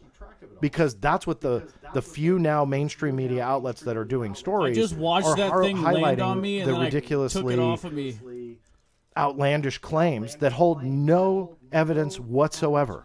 It was That they'll spiraling quote and like doing 72 weird anonymous maneuvers on me. sources It in was one crazy. particular article and like back that up with absolutely nothing. Straight up some alien And that's what shit. gets some headlines on some British tabloid papers. Well, to you and I, we can sit here and talk about it and have fun doing so and respectfully disagree. I always dig that. But sadly, to the general public, they're going to lose interest if they haven't started already. And I think we're seeing that. The Baghdad Phantom, remember when I said that there was just a surprisingly lack of coverage to that? And I think that's a repercussion of all this. That's actually a really interesting story. Whether or not it's an alien probe, who knows? But regardless, MQ-9 Reaper footage is being leaked that's classified, which I can prove is a classified video in nature inherently, because it was shot by the MQ-9, regardless of what the object is, and it's leaked out. That, to me, is the story. Who is on the inside leaking classified information and seemingly getting away with it, and doing it for years? Just in the last 60 days, 45 days if that, a DoD leak sparked a huge investigation, major public affairs outreach and damage control, and I believe the guy was already arrested and charged. What's going on with the UAP world? No one cares? Come on. So this is what's weird and intriguing to me, is there's all these unanswered questions, but it seems like the focus is way over here when it actually should be right here. People are missing all of these major things, and in the end, senators are handed ancient alien things, and Wilson Davis somehow gets traction within a congressional hearing. And that's what's unfortunate, because there's so much more, I think, evidence to be presented. And I still don't know if Kirkpatrick has the access that he needs. If you were to ask me to bet $1, I would bet $1 he does not. I believe that Arrow is too much in the spotlight to have access to everything. I believe that the secrecy proves there is much more to this than clutter and balloons and UASs, like Dr. Kirkpatrick had stated. So when I go back to the very beginning of this deep dive and say that it seemed forced, was it really forced? Is he the guy to go out there and explain this, not investigate it? No, I'm not making that conspiracy claim, and no, I'm not saying he's lying, but we do have to question whether or not he has access to all of the information. Now, throughout this video presentation, I kept showing you slides from 1955 of the same document, but just different sections of it, showing how it compares to present day. So I'll close with this thought. Dr. J. Allen Hynek, the main chief consultant scientist for Project Blue Book, started in very much a similar way. The majority of everything was explainable. He was the swamp gas guy. And Dr. Hynek was very much the skeptic slash debunker of Project Blue Book. Very similar to what we're seeing today. Go back to the clips of Dr. Kirkpatrick saying the majority of everything is all explainable. Clutter, balloons, UASs. Very similar to Dr. J. Allen Hynek. But as time went on, Hynek was really a scientist. And he looked at all of that evidence, and he looked at those cases, and there is documented proof that he wanted to actually reopen some of the cases that were solved. I have the letters on theblackvault.com. They're fascinating. And just search for a section called From the Desk of Project Blue Book. It's a fascinating story, including actual written letters from Dr. J. Allen Hynek to Hector Quintanilla, head of Project Blue Book at the time, and essentially arguing that some cases should be reopened, and the U.S. Air Force, with the direction of Quintanilla, said, no, they're going to stay closed. So at what point does Kirkpatrick have access, and how much does he not? How much is he forced to do something, or how much is he not? These are all juxtapositions that are absolutely fascinating when you look and compare how strikingly similar it really is. So where does Sean Kirkpatrick go from here? I don't know. But it'll be fascinating to see. Because if there is, and this was speculation on whether or not he was really kind of forced to explain these things, that is exactly what happened during Project Blue Book. Now we're talking about academic institutions coming along. That is exactly what happened in Project Blue Book. And when you're talking about these peer-reviewed processes, that's kind of what happened during Project Blue Book. But in the end, the academic community looked at the evidence that were brought in and appropriately cleared, and they said, shut it all down. It's not worth it. So are we on the same path or not? Your guess is as good as mine. As always, these deep dives, I understand, are not for everybody. But if you're still here, A for effort on your dedication. I'd love to hear from you. The YouTube channel obviously has a big comment section. Please feel free to post your comments below. A thumbs up is definitely a help to me. Make sure you're subscribed to the channel, and above all else, sharing the channel name and link to the channel is the biggest help of all. If you feel so inclined to support the channel, you want to throw in $1 or $5 or whatever, I have a Patreon. You can do either the super chats if you're watching live, or there are ways to do comments on YouTube where you can tip as well. I'm not looking to take your money. 100% of what you submit goes to the Freedom of Information Act cases that I file and the costs to run theblackvault.com, now totaling more than 3.2 million pages over the course of 26 years that I've added, which are housed on 3 dedicated servers. And so sadly, it's just not cheap. So 100% of what you guys send in goes to that. I don't buy myself a steak dinner or a coffee or anything like that. That said, thank you so much for listening and watching. And this is John Greenwald Jr. signing off. And we'll see you next time. All right. Man, I went through it. All right, so obviously you guys are watching the behind-the-scenes version. That'll be clipped, and then the opening or the closing graphics go. Hopefully that was interesting to you. I know that was actually not as long as I thought. I thought I'd hit 2 hours, so thankfully I did not. I didn't see any questions other than the ones that I pulled in, the 1 or 2 that I pulled in come in. I'm happy to hang out here for another couple minutes if you guys do have, for those that have stayed this long or are joining me now. I'm happy to just do some extra questions and time for you if you'd like. If you can, all capitals is a big help from here on out. I'll try and scroll up a little bit, but it pulls in, my screen pulls in comments from YouTube, Facebook, and Twitter. So if you're watching on any of those platforms, feel free to comment or do it now, and I will definitely get to it. Adam, I saw your question, and first off, thank you. It was a great question. I felt that I may mentally get off track, and I didn't want to, but I'll bring it up now. Can you bring up the sentient stuff that NRO was forced to disclose via FOIA? They have a sophisticated system that Arrow had to ask them to turn on. So, yeah, this was a very interesting story. For those who don't know, I have a video on this channel as well. Essentially, what it was a classified platform with the National Reconnaissance Office that essentially was detecting a tic-tac-like object that they deemed a UAP. The majority of it was all redacted, but it was discovered through those documents that there's some kind of program or capability on board that allowed them to see these UAP, whatever they were, and it needed to be turned on. And it was a really interesting aspect to this particular release, because what was it that was on board that needed to be turned on? Number 2, why was it off? But number 3, how many more were there? So I had published those documents and put those out there, but also subsequently filed additional cases to see if that particular system saw anything else, and still waiting for the responses on that. But that's only a couple months, so not too long, sadly, in the grander scheme. But yeah, it was a great question, Adam. Connecting it to Arrow, I mean, I'm hoping that information is 100% shared with Arrow. I mean, I would assume that they're cleared. NRO was mentioned in the UAP report itself as being a contributing agency. So clearly they're sending data of some kind. And my guess it would be not only the sentient information, but probably other satellite systems as well, other capability platforms that they have, likely even ones we're not even aware of.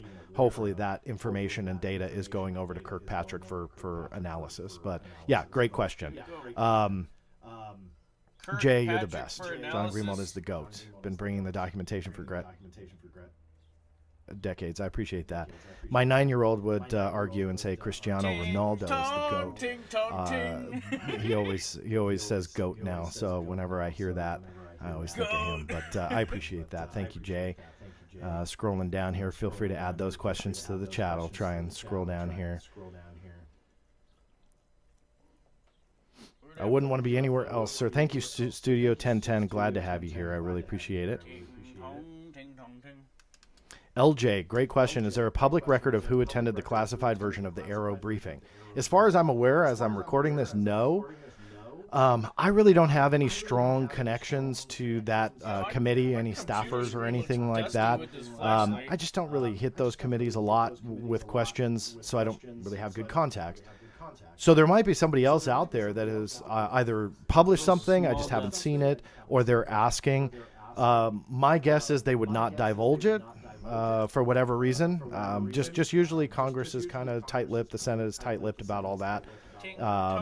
Especially in a classified setting, who's there, who isn't, so on and so forth. Again, it's not to say that they won't release it or even they haven't already. I just haven't seen it.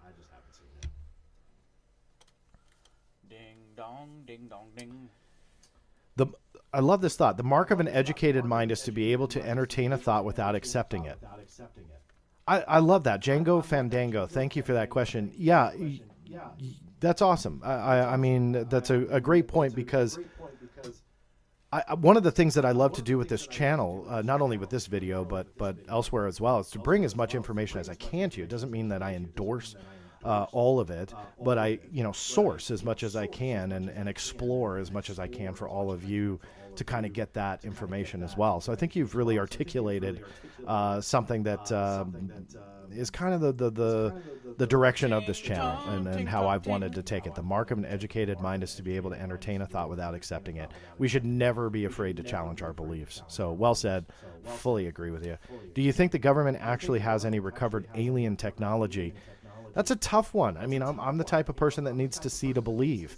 If they do, I don't think FOIA is going to bring it out. I do believe that it would be a highly classified piece of knowledge, that there would be security protocols that would safeguard from that.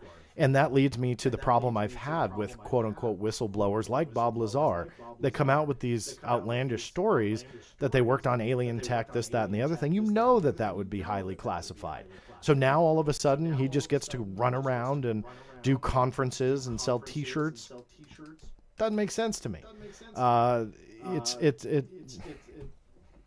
There's a problem with it. The biggest pushback that I get by saying that about Lazar is that if they went after him, they would admit everything that he said is true, and that is provably not a valid argument.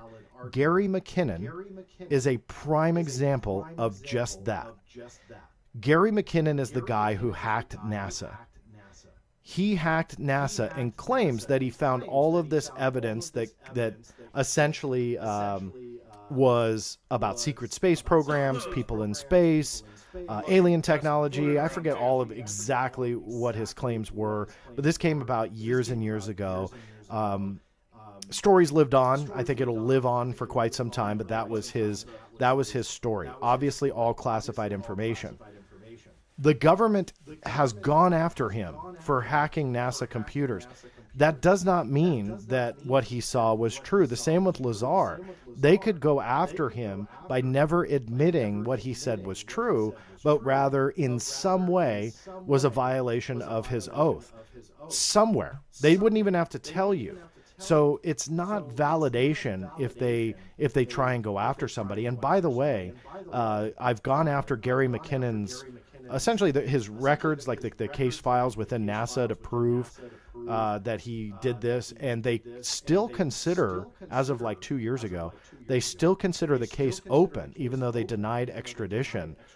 They still consider the case open, so they deny any material on Gary McKinnon and what he did under FOIA exemption B7 because it is an ongoing law enforcement investigation.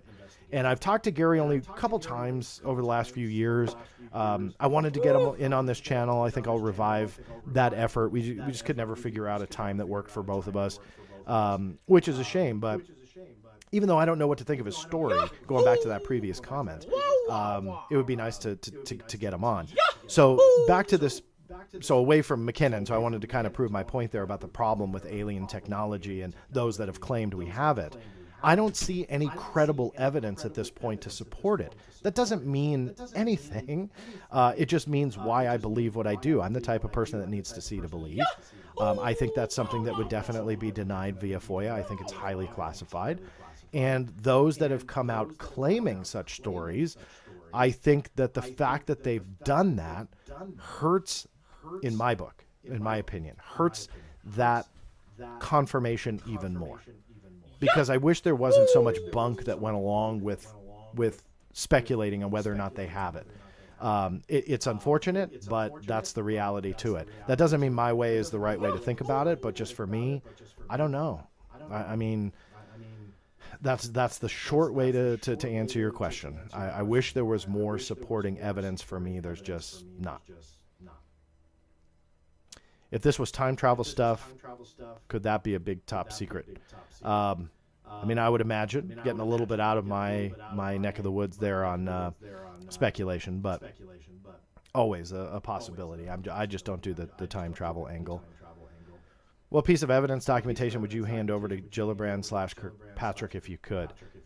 Well, that's a great question. I mean, that's one I think that I would love to plan. Maybe I should do that for kind of a fun future video, is to do like a X amount of minute presentation on what some of the best stuff from my side that I've seen. Actually, is that Dan? Hey, Dan. I apologize if I'm wrong. Hey, look over there. I think that's Dan Warren, who I mentioned early in the thing. If I'm totally wrong and that's not Dan, I apologize to you. But I think that's him. So going back to your question, I think that one of the things that sticks out to me that doesn't get a whole lot of play is there is CIA documentation to support that even though we're going back to the 1970s, that there was material connected to UAP/UFOs that was physically in the offices of the CIA. The documentation related to that has been lost or destroyed. We have a partially redacted document to show that the CIA at one time, anyway, was seeing this type of material. We can read that. That's you and me and the general public. To me, that's probably a small percentage of what's really there. We know a lot of CIA material was lost or destroyed, or at least that's what they tell us. But what else is there? And even though he may, meaning Sean Kirkpatrick, may very much tread into classified territory, I think that there's enough evidence in the CIA holdings that has been released to warrant some kind of line of questioning to say, hey, there's physical material that you guys either have or had at one point. What is that? What did you guys determine? I think that's something that really needs to be explored.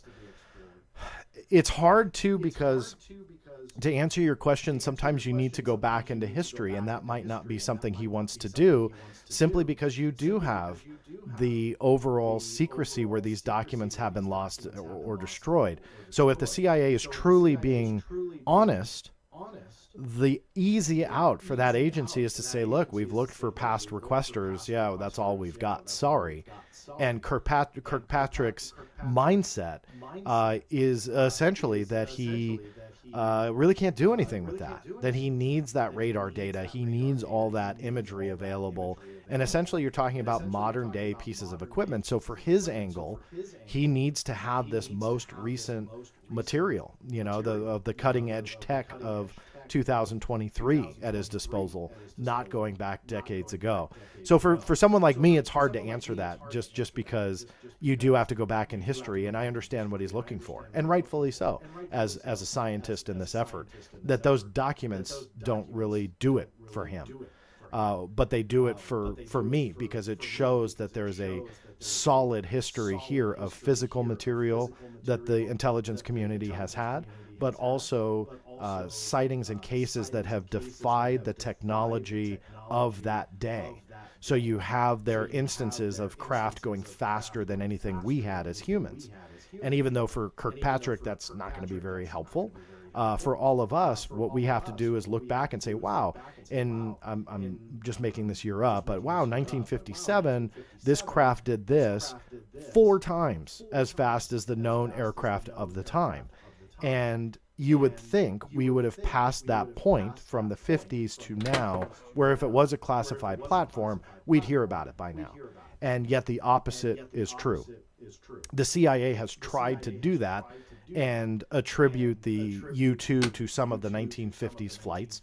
So essentially saying, look, what was otherworldly or what was fast or what too high or whatever the characteristic was, well, that was us. So the U-2 is declassified now, so we can take credit for that. And the CIA did that many years ago in a tweet. That they said, do you remember the UFOs of the 1950s? That was us, and essentially said that it was the U-2. But when you look at the actual facts and data, I think it was 55 was the first flight of the U-2. So you immediately cut out about half the decade. And then from 1955 on, there was no flights that were really attributed to any famous UFO case that I'm aware of. So my whole point being is that even though it may not be interesting to Kirkpatrick's effort now, I think there's a lot of evidence to support there being further effort by Kirkpatrick. I hope that that made sense. I just don't think when you get into history, he's going to get the satisfaction unless the CIA is lying and that they still have that material. So I think it's still worth a knock on the door for him. If you had to bet $1, would you bet that the U.S. government is in possession of alien craft and bodies? I think I kind of covered that already, but I will bet $1 and double down on my last answer. If you weren't here from that, feel free to rewind, but I think I covered that. James G., you can tell Kirkpatrick don't want this job. I mean, maybe that's it. Maybe he just doesn't want it. From what I've heard, he has an interest in this. I was surprised that it was as watered down as it was, just based on, some of that rumor and speculation to what Kirkpatrick believes. So, you can look at it a couple ways. But yeah, no matter what, it looked forced and uncomfortable, right? Whether or not that was intentionally forced, he just didn't look like he wanted to be there. Maybe not necessarily doesn't want the job. He just didn't look like he wanted to be there. But also, in fairness to him, think the classified briefing was, what, an hour and a half or so? So with that said, I mean, he had already maybe answered and talked for an hour and a half, and, just is tired. So he's just like getting through the scripted reading, and although to us it's monotone because that's our lead-in, he had already been talking to the committee prior for 90 plus minutes. So I always try and be fair, but forced is a good way to put it. Why do you think the public aren't included in the circulation of reported UAP? Your guess is as good as mine.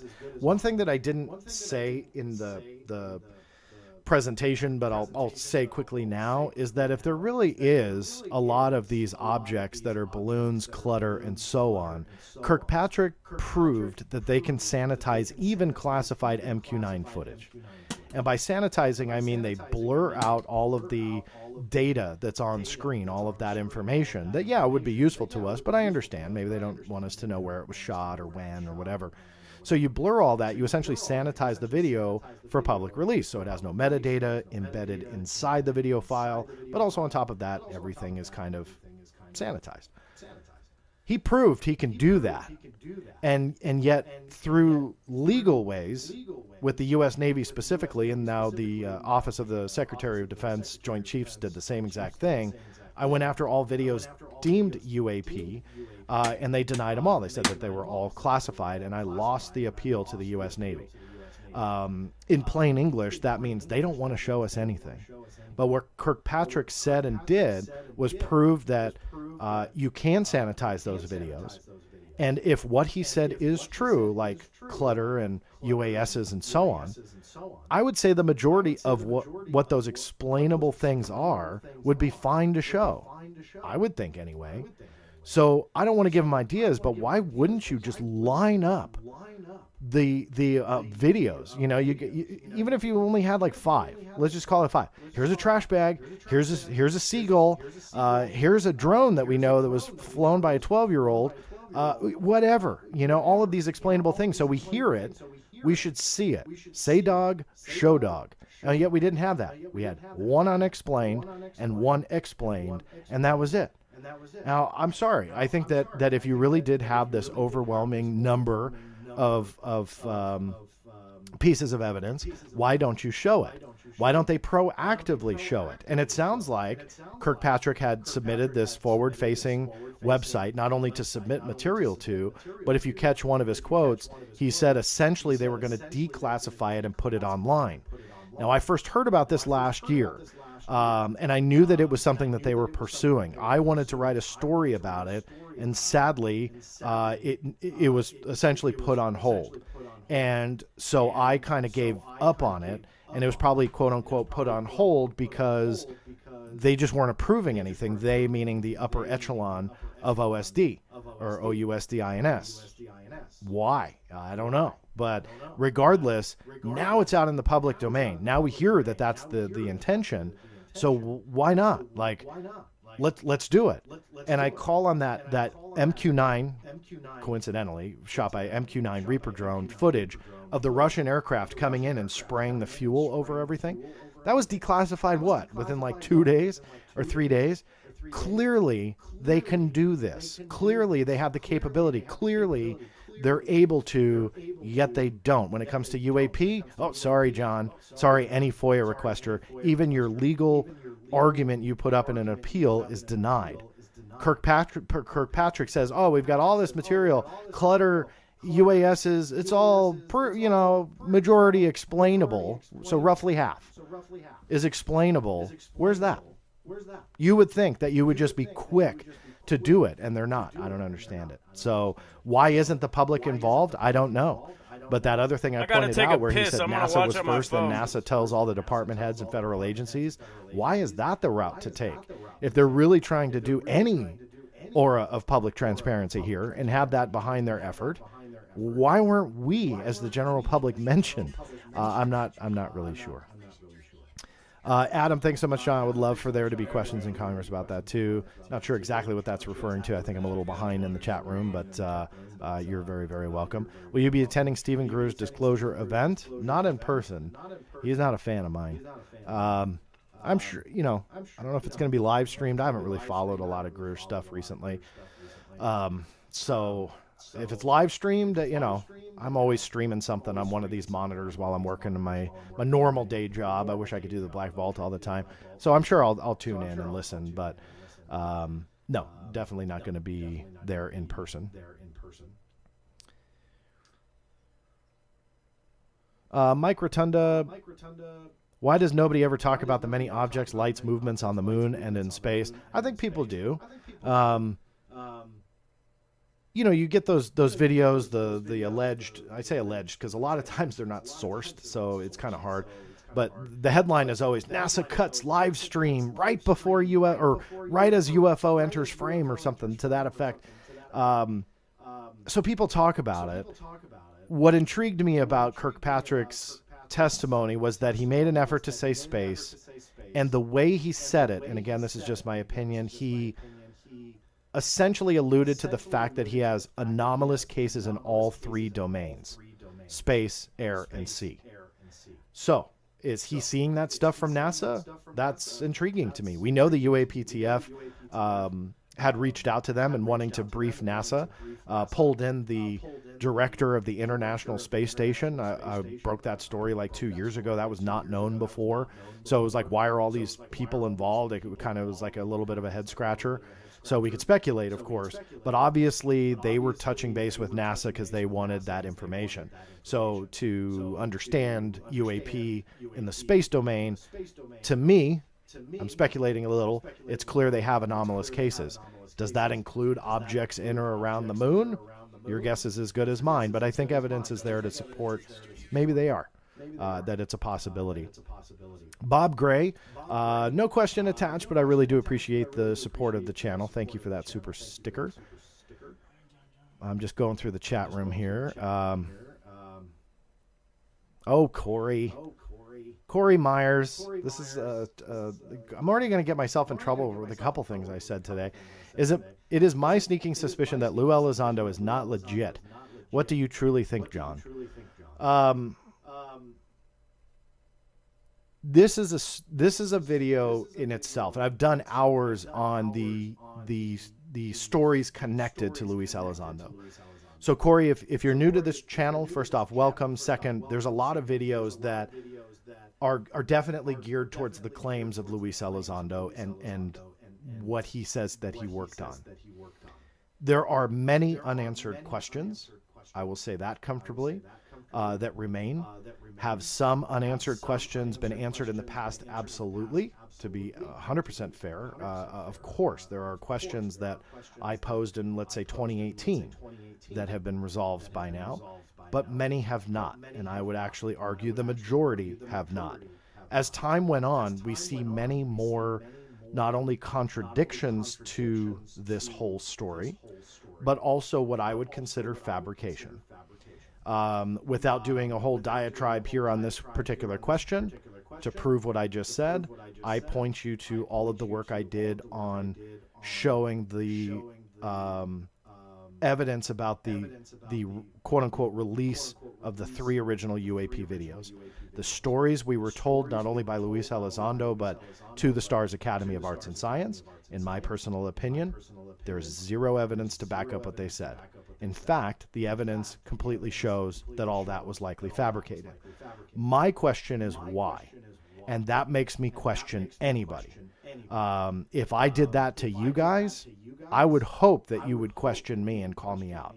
I don't, nor would I, but if I were to tell you stories, and I didn't label it opinion or speculation, but I was telling you this is the way that this happened, and I tell you a story, and then all of a sudden a year later, 2 years later comes out, none of it was true.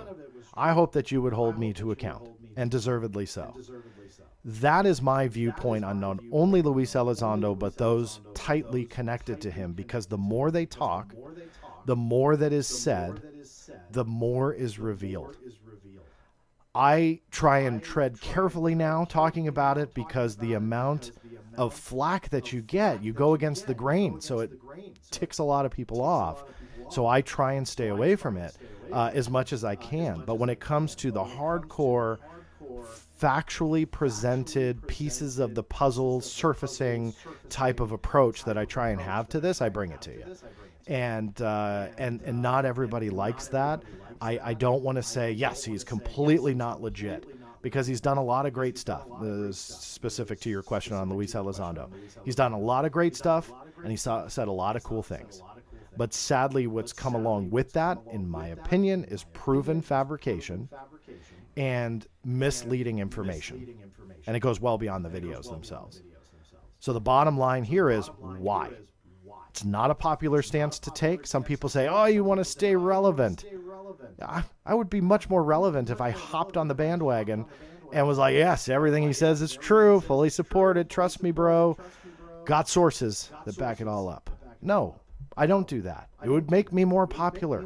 You look around. So that rebuttal to this is so laughable, but people really believe that. They think that people attack Luis Elizondo because all of a sudden he's stealing the spotlight. Take the spotlight. I don't care about the spotlight. What I care about is what really happened. And when you look at just the information, take your personal feelings out, you take your personal bias out, you truly just stand out of your shoes, outside looking in, there's enough to question what's going on. Why do we have these, again, fabrications, these stories that we were led to believe in 2017, 2018, which are now provably untrue? Why do we have interviews of one person saying this is how it was, and then his buddy comes along and says, no, this is how it was? Why is that? You know, and you look at all of that, and that is specifically to how Christopher Mellon got the DVDs in a Pentagon parking lot and the stuff that he said. You know, it goes into this big, what I would call rabbit hole. But you make a lot of connections with supporting evidence to show there's a lot to question. So I don't want to blanket call somebody not legit, but I think there's enough to absolutely justify questioning. And I'll get hate on actual evidence and things people can verify. What can we as the public do to help move this along? That's a great question, and I don't claim to have all the answers. You know, I think showing senators and congressmen that the public is generally interested, I think that there's nothing wrong with that, and it can do nothing but help. Recently, I was interviewed by Kurt Jaimungal with the TOE podcast, Theories of Everything. and brought up kind of this and the effort of the big phone home and that type of stuff. And although the founder of that has kind of moved on and changed viewpoints a little bit, those types of efforts, look, they're not going to change the world overnight, but it doesn't hurt to get people motivated to call in and fax in and email in interest. I don't think sending them Wilson Davis documents and crashed alien saucers and S4 is the most helpful, simply because I think that those are just, more of the fringe that they don't want to be involved in. So I think keeping our elected leaders knowledgeable to the fact that we are interested is helpful. And I also think that people speaking out against what I've been labeling the BS of the world, don't be afraid to question anything, the truth doesn't stand on an eggshell. You don't have to tread carefully around it. You can throw boulders at it, and the truth will stand stronger than anything that you can throw at it. So throw stuff at it. Question people that are saying, hey, look, I've got sources. I can't tell you who, but there's like 30 of them. And they all tell me we have alien crash saucers. So I'm going to tweet about it. I'm going to do YouTube videos, but I'm not going to prove any of it. But that's how it is. I don't stand for that at all. I mean, just don't. I'm going to say that. I've said it 1,000 times. I'll have to say it 1,000 times again. I get a lot of flack. People say anonymous sources belong in journalism. You know what I say? You're absolutely right. I've never said anonymous sources cannot be a part of journalism. In my opinion, when you solely source a story on an anonymous source, that's the issue I have. And every quote-unquote big claim of recent days, for the most part, not everyone, but for the most part, are done by either bloggers or British tabloids that are talking about anonymous source this, anonymous source that, former senior defense officials, according to current defense officials. I mean, it's just like they have the same phrasing in all the articles. We know the three sources that they are in most of those cases. And when we don't, I think that we should call people out. That's how you move this topic forward. You keep it serious. When you keep it sensationalized, then you are going to lose interest. And I think the last couple of years is showing why that's true. We have had so much built up about certain things. A 23-minute video of a triangle coming out of the water is a prime example. I don't even think that exists, but people chase their tails trying to say it does.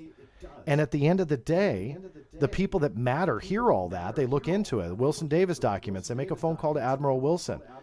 They're really going to accuse Admiral Wilson of lying?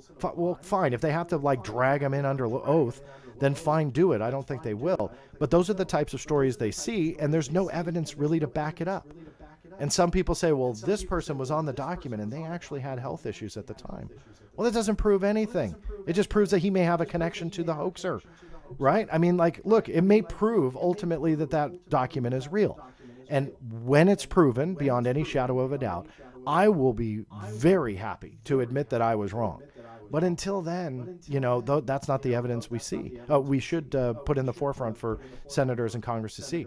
So I think keeping it serious, keeping it grounded, keeping the interest level, but also on top of that, pushing back on the BS. The YouTube channels that put up a just leaked to me today and talk about alien technology. No, if you preface it by saying your source is really credible, and it turns out that nothing is proven from your leaked information, you should be called out.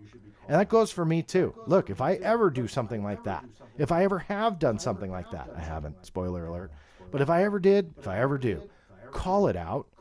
And I mean that, because I really think this conversation is worth having. I really believe this conversation is worthwhile. And on top of that, it needs to keep grounded. Because the best thing that fuels the cover-up is the speculation and the sensationalism. And if it goes unchallenged, then that's an issue. You're going to have more people lose interest, like the media and like our elected leaders. And in my opinion, this hearing, the most recent in April of 2023, proves that. Because you had two senators that showed up at the beginning, one that waltzed in during the middle, asked a question or two, waltzed out, two by the end, and a pit of people that showed up, half of the seats were essentially empty, and quite a few were not with the mainstream media. That is not meant to demean them, by the way. But my point is those seats, that back row, journalists should be there. You know, they should be the ones grabbing Gillibrand at the end, asking questions. And kudos to Dan for getting her to do an interview. Dan is one of my favorite people involved in this conversation. He does great work. So I want to stress, that's not meant to demean those that were there. But where are the fill in the blank? I'll name all of them. CNN, MSNBC, Fox News, you know, whatever your media outlet of choice. Where are those questions? Why aren't they doing the man on the street? And I don't have an answer to that, but I think that it maybe roots to that waning interest that I talked about last year that got a lot of heat. But sadly, that's what we're seeing. The report was late last year. The 2022 report was published in 2023. No one seemed to care on the congressional side. This hearing, which is a big deal on UAP, rooted in a big national security concern, 2 senators show up, a third one waltzes in and out, and then barely any media. That to me is problematic. So I don't mean to go preach in there, but I think that that's, to your point, keeping that interest, keeping it grounded, that's the best. James, you're the GOAT for saying I'm the GOAT, so I appreciate that. Thank you. Bruce Wayne, Batman in the House. Lou got a lot of people talking. 100%. I totally agree. There's nothing wrong with that. What worries me, though, is getting people talking on information that's not exactly 100% solid, because you will have, and I think you have, I think this is provable, people that really go, wow, this is something based on Luis Elizondo or someone of his background coming out and saying what he did. And people start digging, and people start smelling the part of the BS side of the story. It's not all BS. So I want to stress that. Yet they smell that, see it, get abused themselves, get mistreated, are completely used, and they go, forget it. I'm out.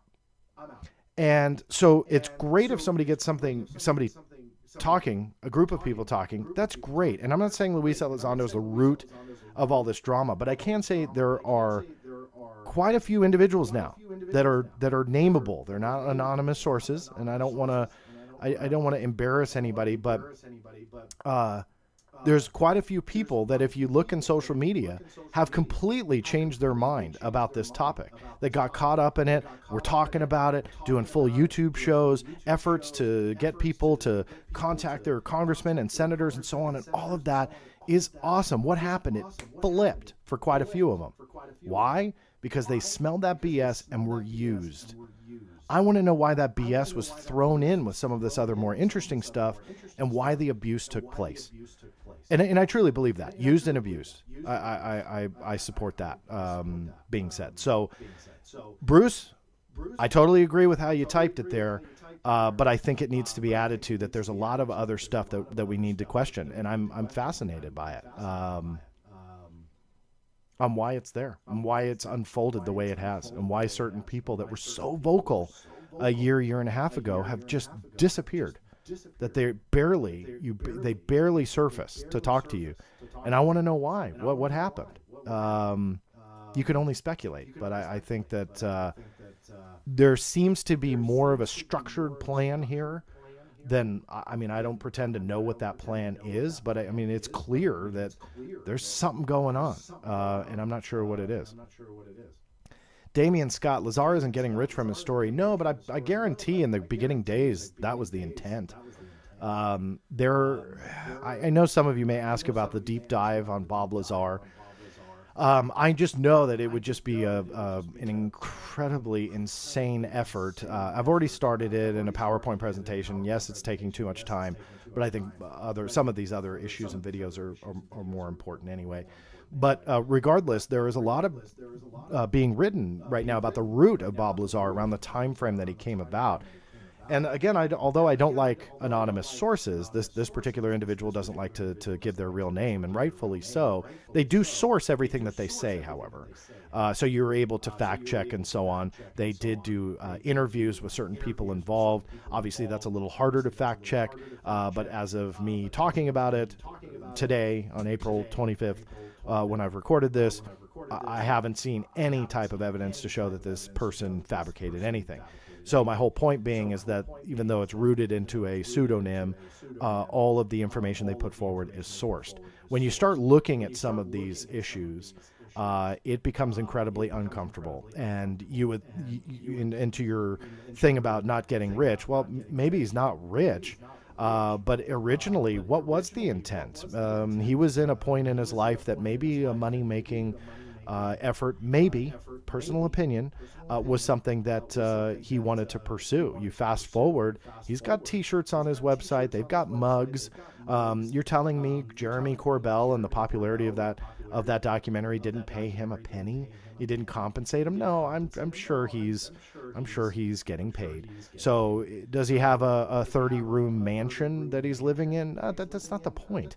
The point is there is a financial benefit to the story of Bob Lazar for those that are closely surrounding him, and then also Bob Lazar himself. You wouldn't have all those commercial products or sending autographed posters or something without some kind of financial benefit. So that said, I can understand it's a point you want to make that he's not getting rich, but regardless, that doesn't mean he wasn't intending to.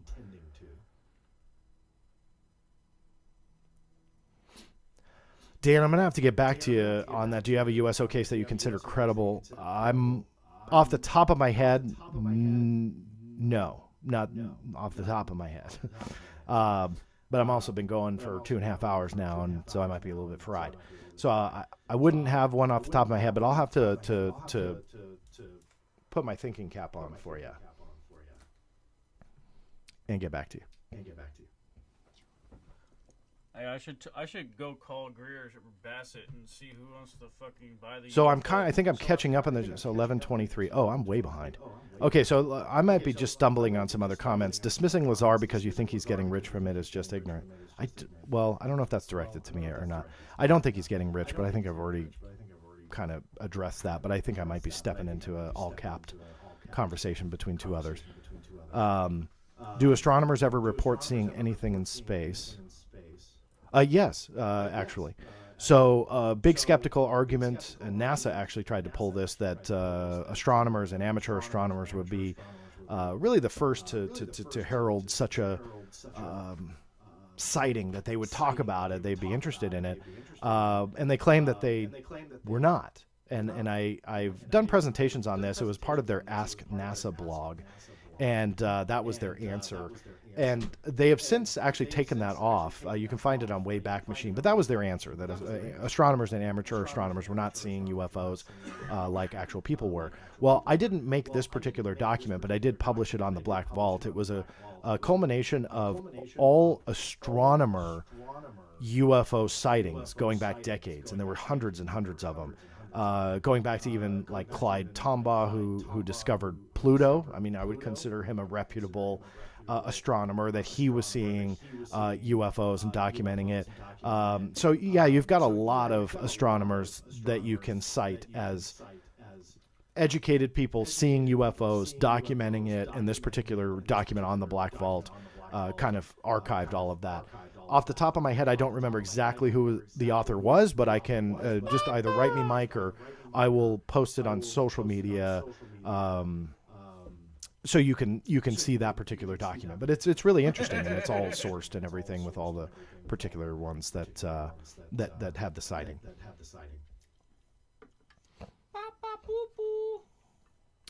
So I'm just going through more questions. I'm trying to get caught up here because I'm way behind.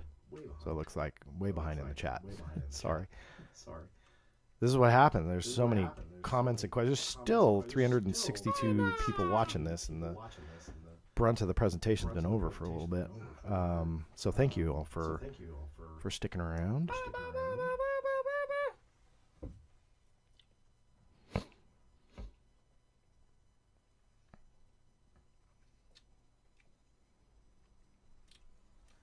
The Black Vault, dude. Did this hearing mention Congress should consider laws to regulate amateur UAP investigators? Deborah Strayer, thanks for the question.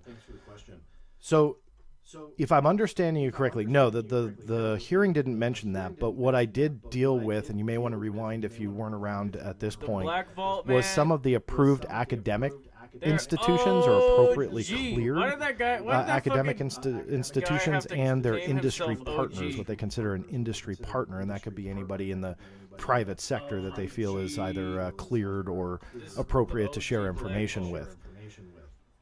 Connecting your question to that, I would say this is where they don't necessarily have to create laws to regulate that. They can lock up those organizations that maybe have this desire for transparency, and they want to investigate UAP and they want to do all that, but then all of a sudden Arrow comes along and says, hey, wait a minute, Group X, you have certain capability or knowledge or history or whatever that could be useful to us. Why don't we get you cleared to come aboard, but you'll have to sign these NDAs or if there's any security clearances, if any of these particular organizations have former government or military personnel. Wonder who that could be.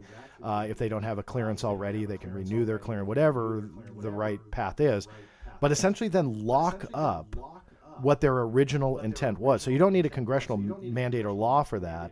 All of a sudden, Arrow will be able to swallow up these particular individuals that started out with the intent to tell you and I what their finding is and share that data.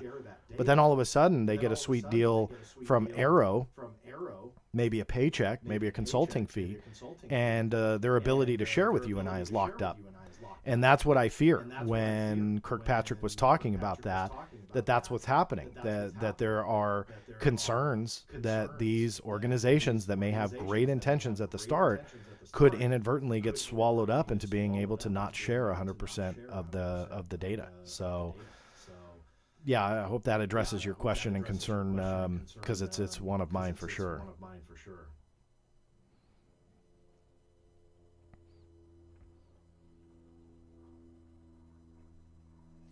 Who wants a UFO for a Taco Bell?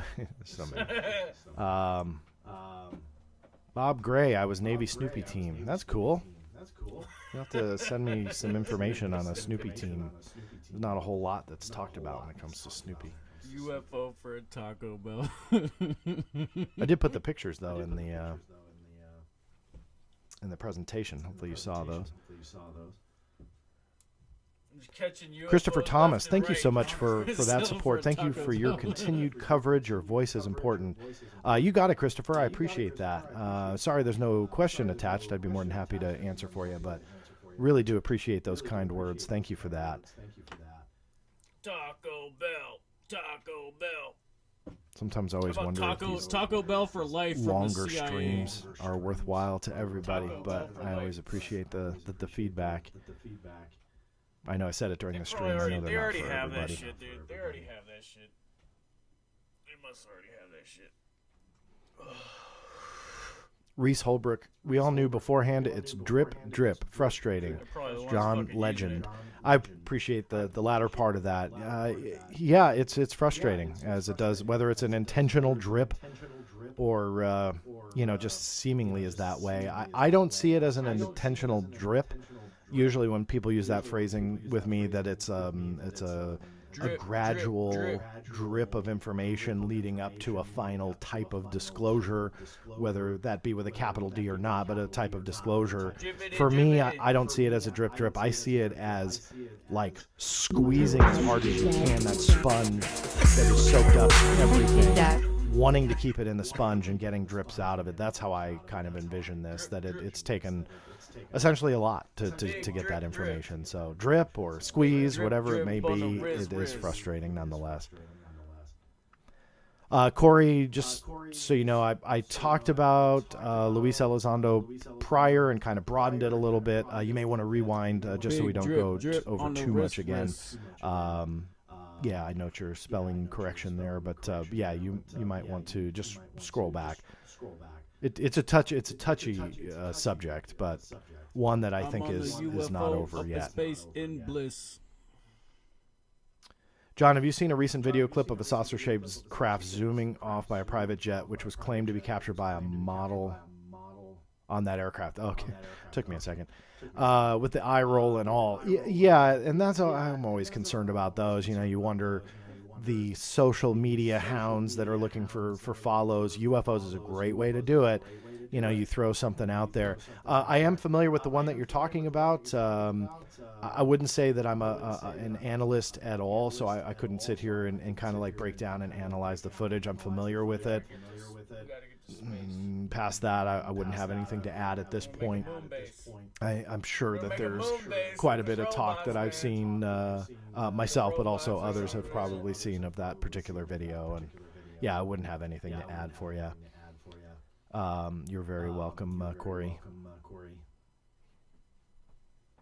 Make a moon base with the robot, son. Funny. I can't read them all. Flying saucers, dude. John, do you plan on reading Lou Elizondo's upcoming book? Absolutely, and I'll make sure that I fucking maglev, vac train, flying saucers, and a fucking moon try base to and approach it with an open mind if it ever comes out. I don't know if you followed. I did a social media post on this. I didn't write an article or anything, but it was playing into a different story, and it touched on very briefly Luis Elizondo's book. And I had asked the publisher, this was last year, you know, when is this coming out? Is there any type of date or anything? And they gave an oddly specific date in 2024.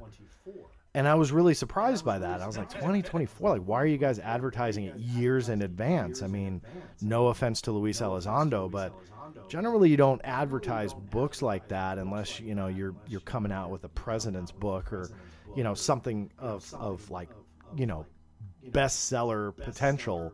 And again, that's not meant to be demeaning, but, you know, if this is yeah, about UFOs or whatever, I mean, you generally you're talking about a different kind of sales number. I don't know what it's all going to come off as rude, I'm sure, to some people, but I don't mean it that way. I'm just saying, like, why would you advertise this years in advance? And so in the course of talking with the publishing company, asked again, like, wow, 2024.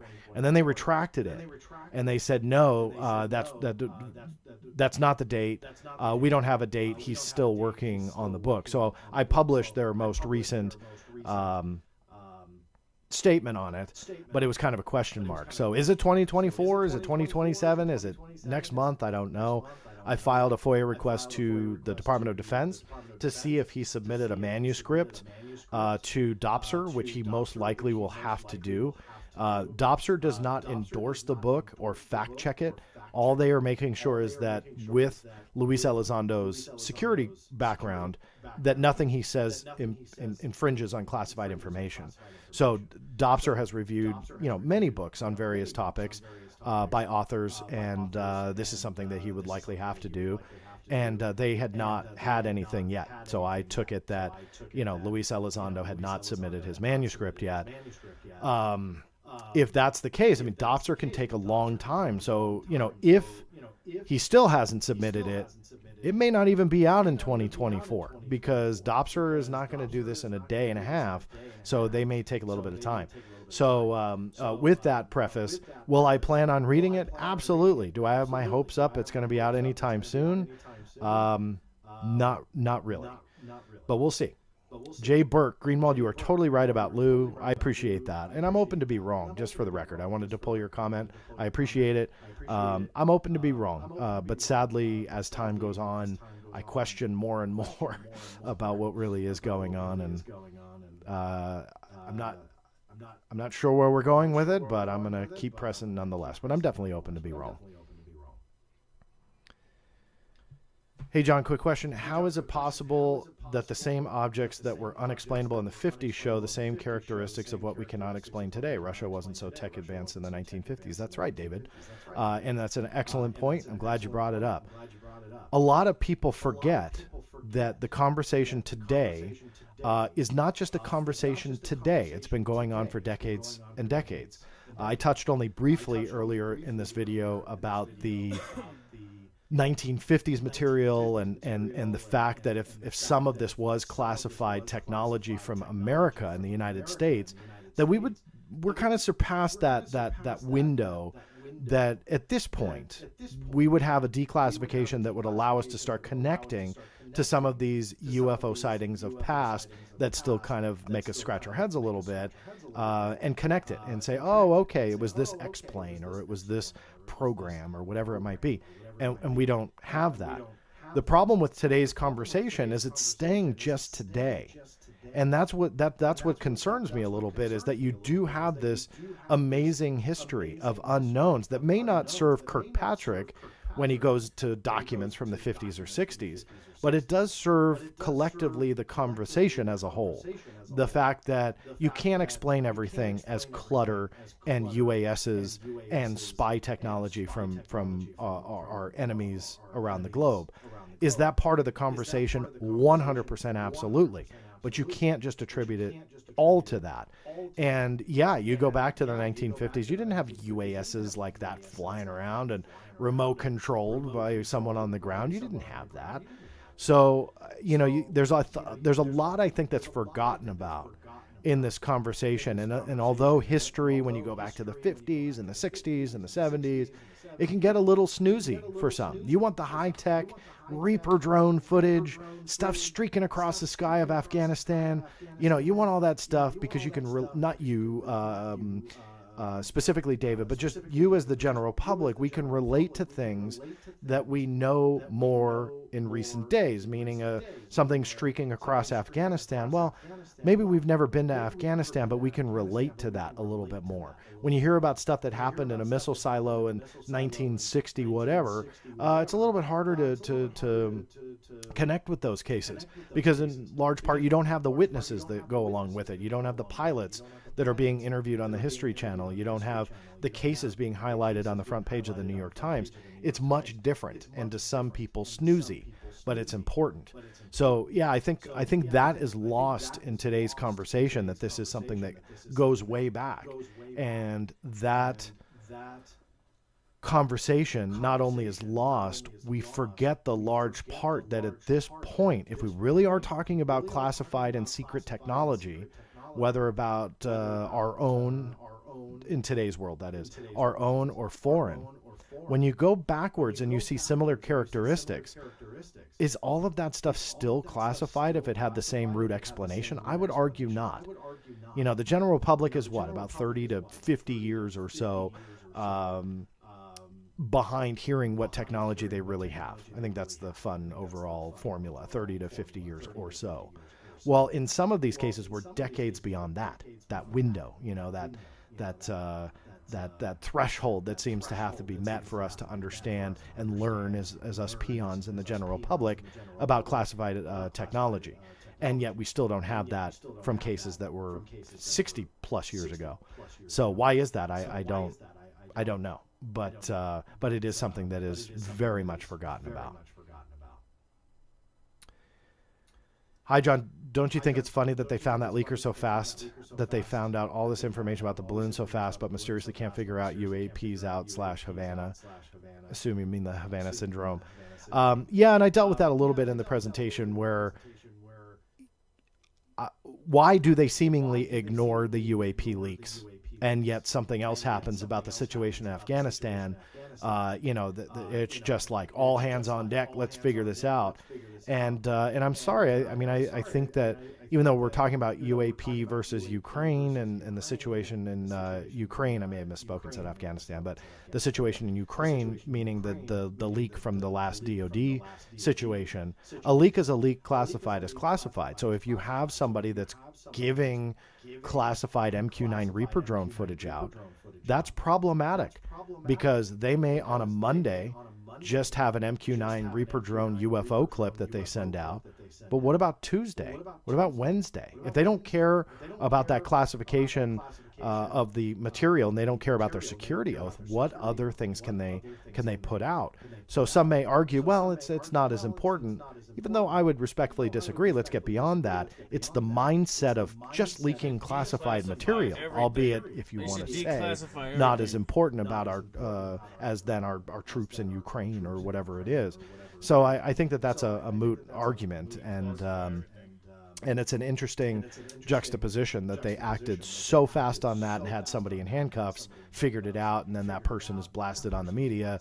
Yet for years, we've seen multiple, at least in one case, I can argue was classified. You had material from a classified briefing.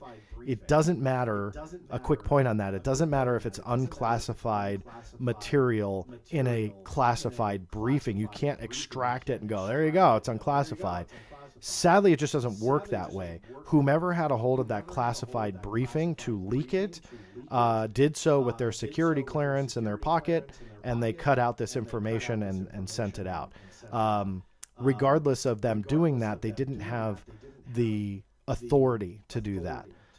They're not what they call a release authority. I talk about that a lot on this channel. They're not a release authority. So there was no official review and release of the information that was leaked. So that's problematic. And yeah, the question mark is why. I would speculate that there isn't an investigation into the most recent MQ-9 Reaper drone footage that was put out. I would bet $1 that either it's going on as I film this, record this, or in the future, if it's not already done. But I think that there will be an investigation into that. If not, that's a bigger question on why, and we'll deal with that if it ever is revealed.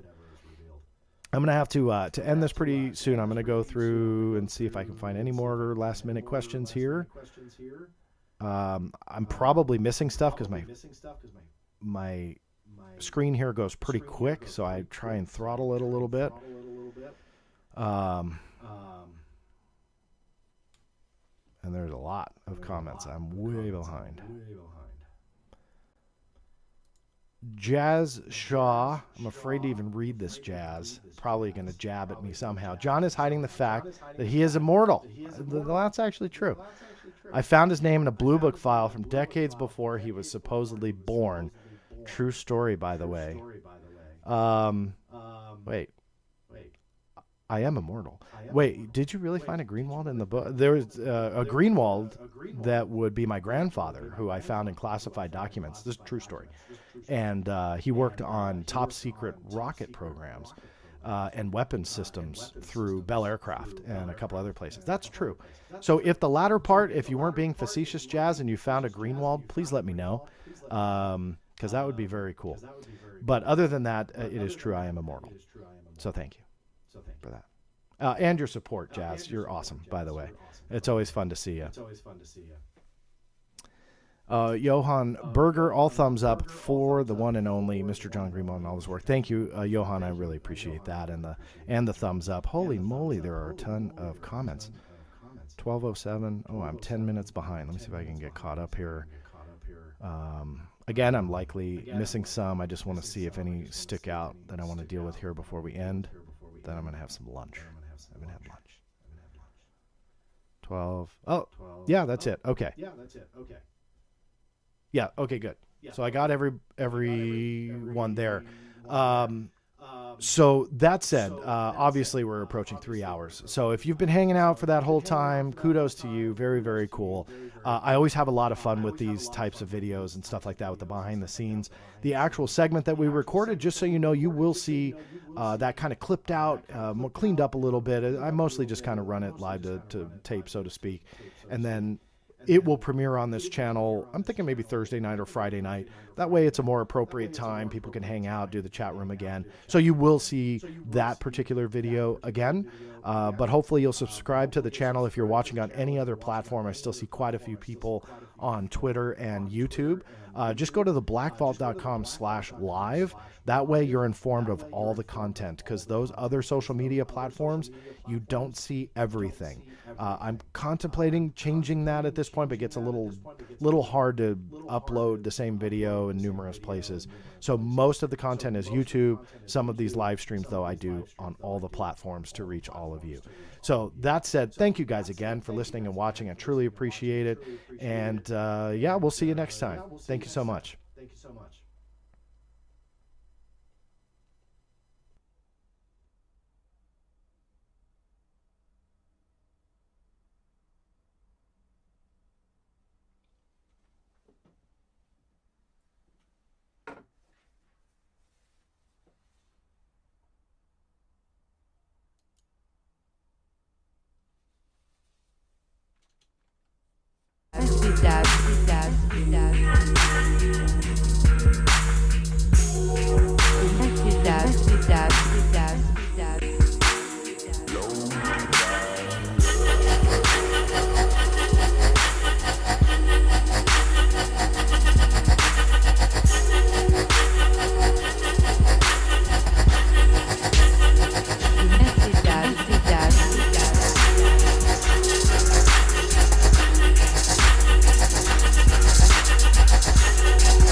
Stage killer, killer, killer, killer, killer.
Sie haben Ihr Ziel erreicht.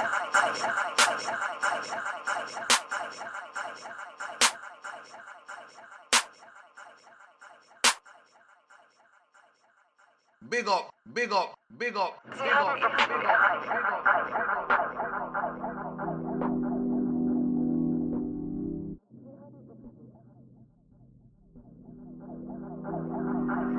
Sie haben Ihr Ziel erreicht.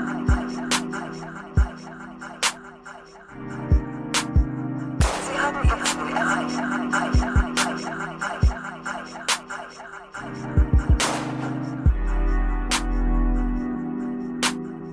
Die Geschwindigkeitsbegrenzung.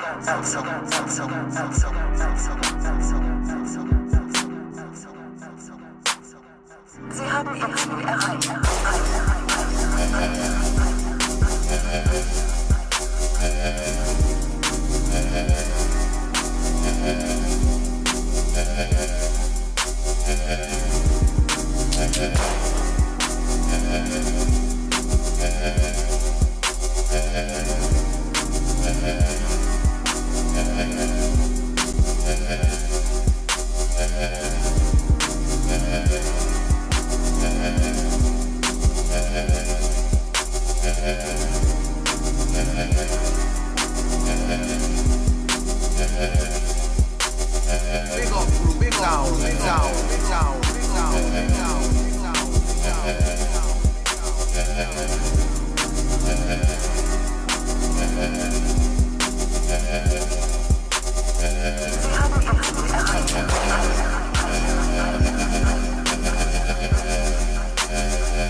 haben Ihr Ziel erreicht. Sie haben Ihr Ziel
Mercedabs,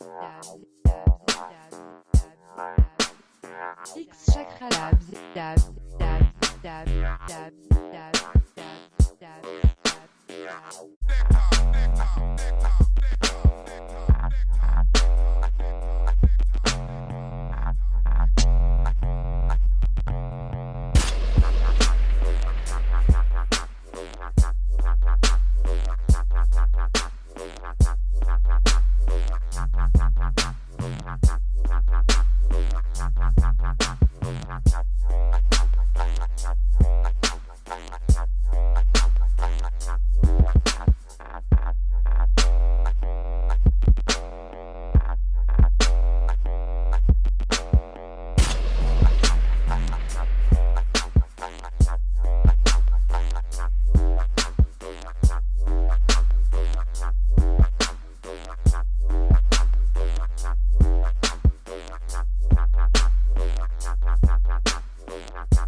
I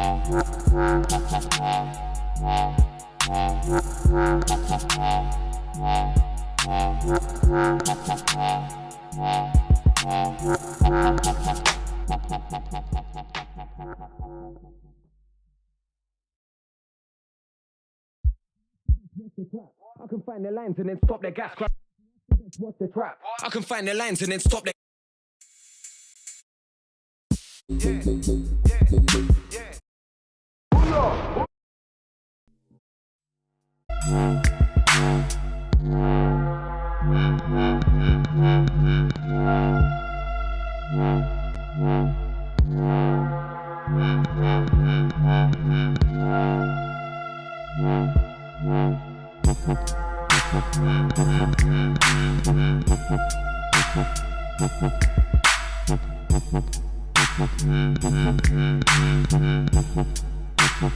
Merci de.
What are you gonna do, shoot us all?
Dolly Story is the single most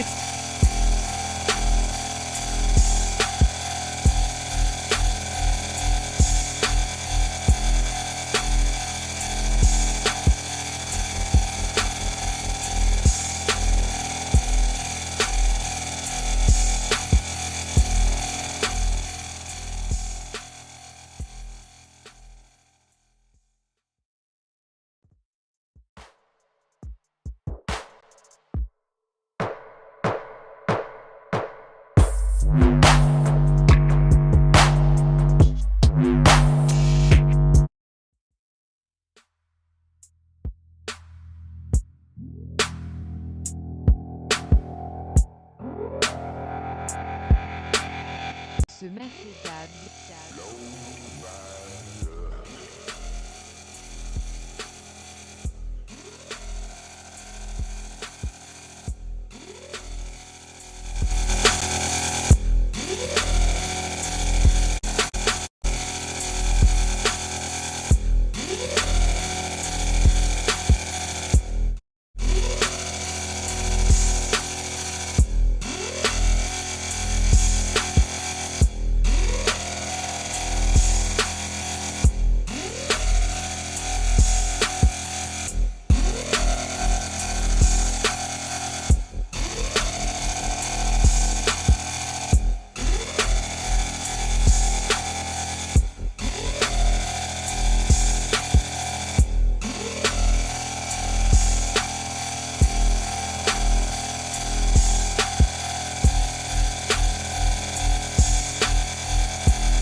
Ce mercredi.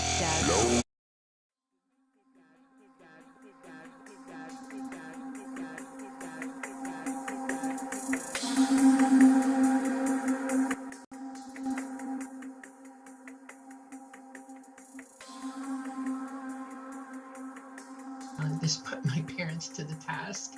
My first real memory, I was 10 months old and I was in my crib. We were in Miami, living off of Biscayne Bay across the street, and we were in a big high-rise apartment building, and we had just gotten there, and I saw lights coming through my window. We had levelers, the metal ones, and I started lifting up off my bed. I remember this vividly, and about the time I got all the way up to the top of the rails, I freaked out, and I tried to flip over and go back down, and that's the last thing I remember. I developed a really weird habit after that. I slept with my feet through the bars of the crib after that. I would not sleep any other way, and I think I was trying to protect myself from being levitated out again. You know, who knows what you're thinking in 10 months. The second big incident was I was about 2.5. I was heavily pregnant with my brother Bobby, and the house was all locked up, and I was supposedly taking a nap, and she was resting. And suddenly she thought, something's weird, and she got up to check on me, and I was gone. No way I got out of the house. It was locked up tighter than I thought. And she started to freak out. She called my dad. They pulled him off. He was doing it. He ran home. They had called the police. And eventually, after about an hour and a half, they put her in a patrol car. They thought if I heard a voice, I would come to her. So they started going through the neighborhoods, calling me. She was, copy that. They put out an APB on me, and when it came over the radio that they had found me, and took my mom to where I was. I was about 6 miles from the house, and I was at a totem store in Miami, up on Miami Road, and we were living in the newest release at that time, just getting ready to move to the Everglades, and I had nothing on but underwear, because that's how I slept when I napped, no shoes, nothing, and I was really upset when she got in. They were trying to reason with me to get me to say what happened, and all I kept saying was, I want a balloon. They promised me a balloon if I got in the store and waited for Mom to come. They told me that would happen. I remember being landed in the back of the store, which in Miami back in those days, there was hardly anybody around. This is out in the middle of nowhere. And they said, walk around the front and get in. And when I got to the doors, I couldn't push them open. I mean, they were just heavier than me. And the guy saw me, and he brought me in, and he sat me down on the counter, and he's like, what's going on? And he called the cops. The police made a big deal out of this. My parents were shook with how they went. They were going to take me from them, put me in foster for a day or two while they went to our house and investigated how this happened. My mom was 9 months pregnant, ready to deliver. There's no way she will, they talked to them, they finally cleared both of them and let me go home with them, and they brought me home. police dog retired. Her name was Heidi. And they were hoping to keep me home after that because I would disappear in the house a lot after that. And then the dogs started leaving. This went on for a long time. When we got to the Blades, we had more dogs. And I have moments of memories where I see them coming and I know they're coming. A couple times I ran from them because I was way out in the field. We had a farm. And I was way out in the field and I hauled for the house when I saw them. And that's the last memory I had that day.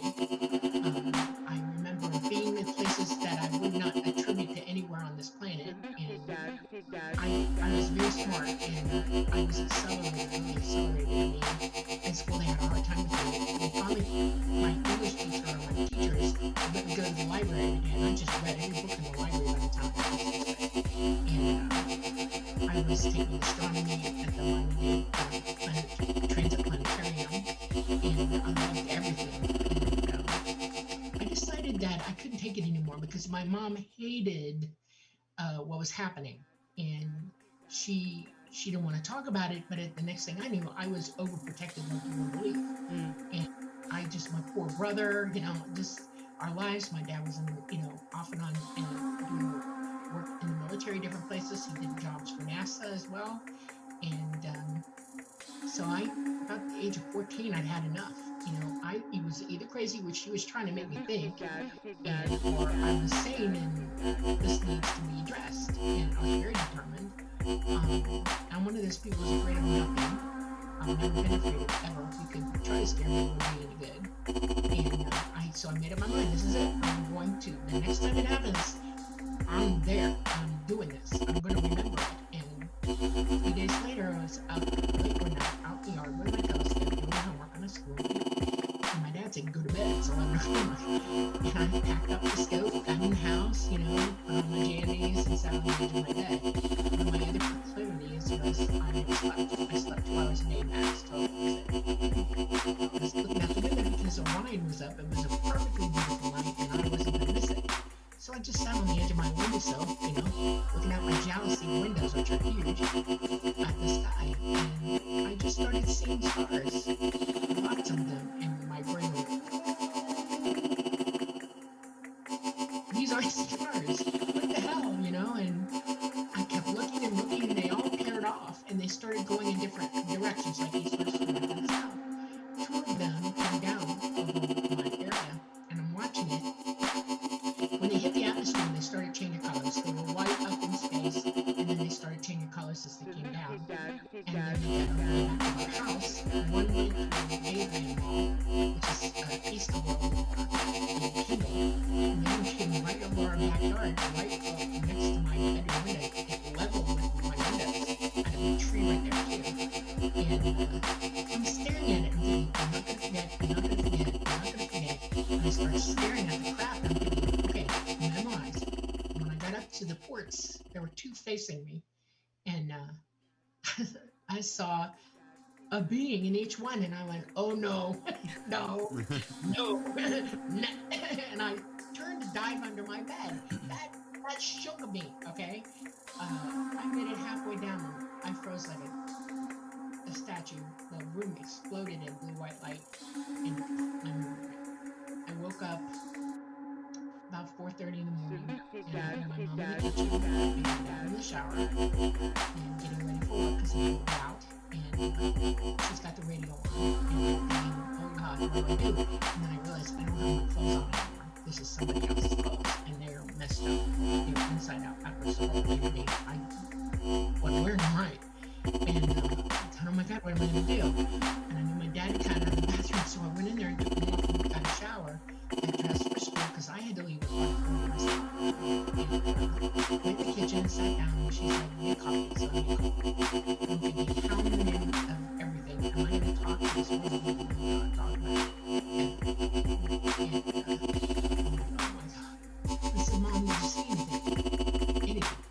She said, what are you talking about? I said, no, night. Anything, lights, anything.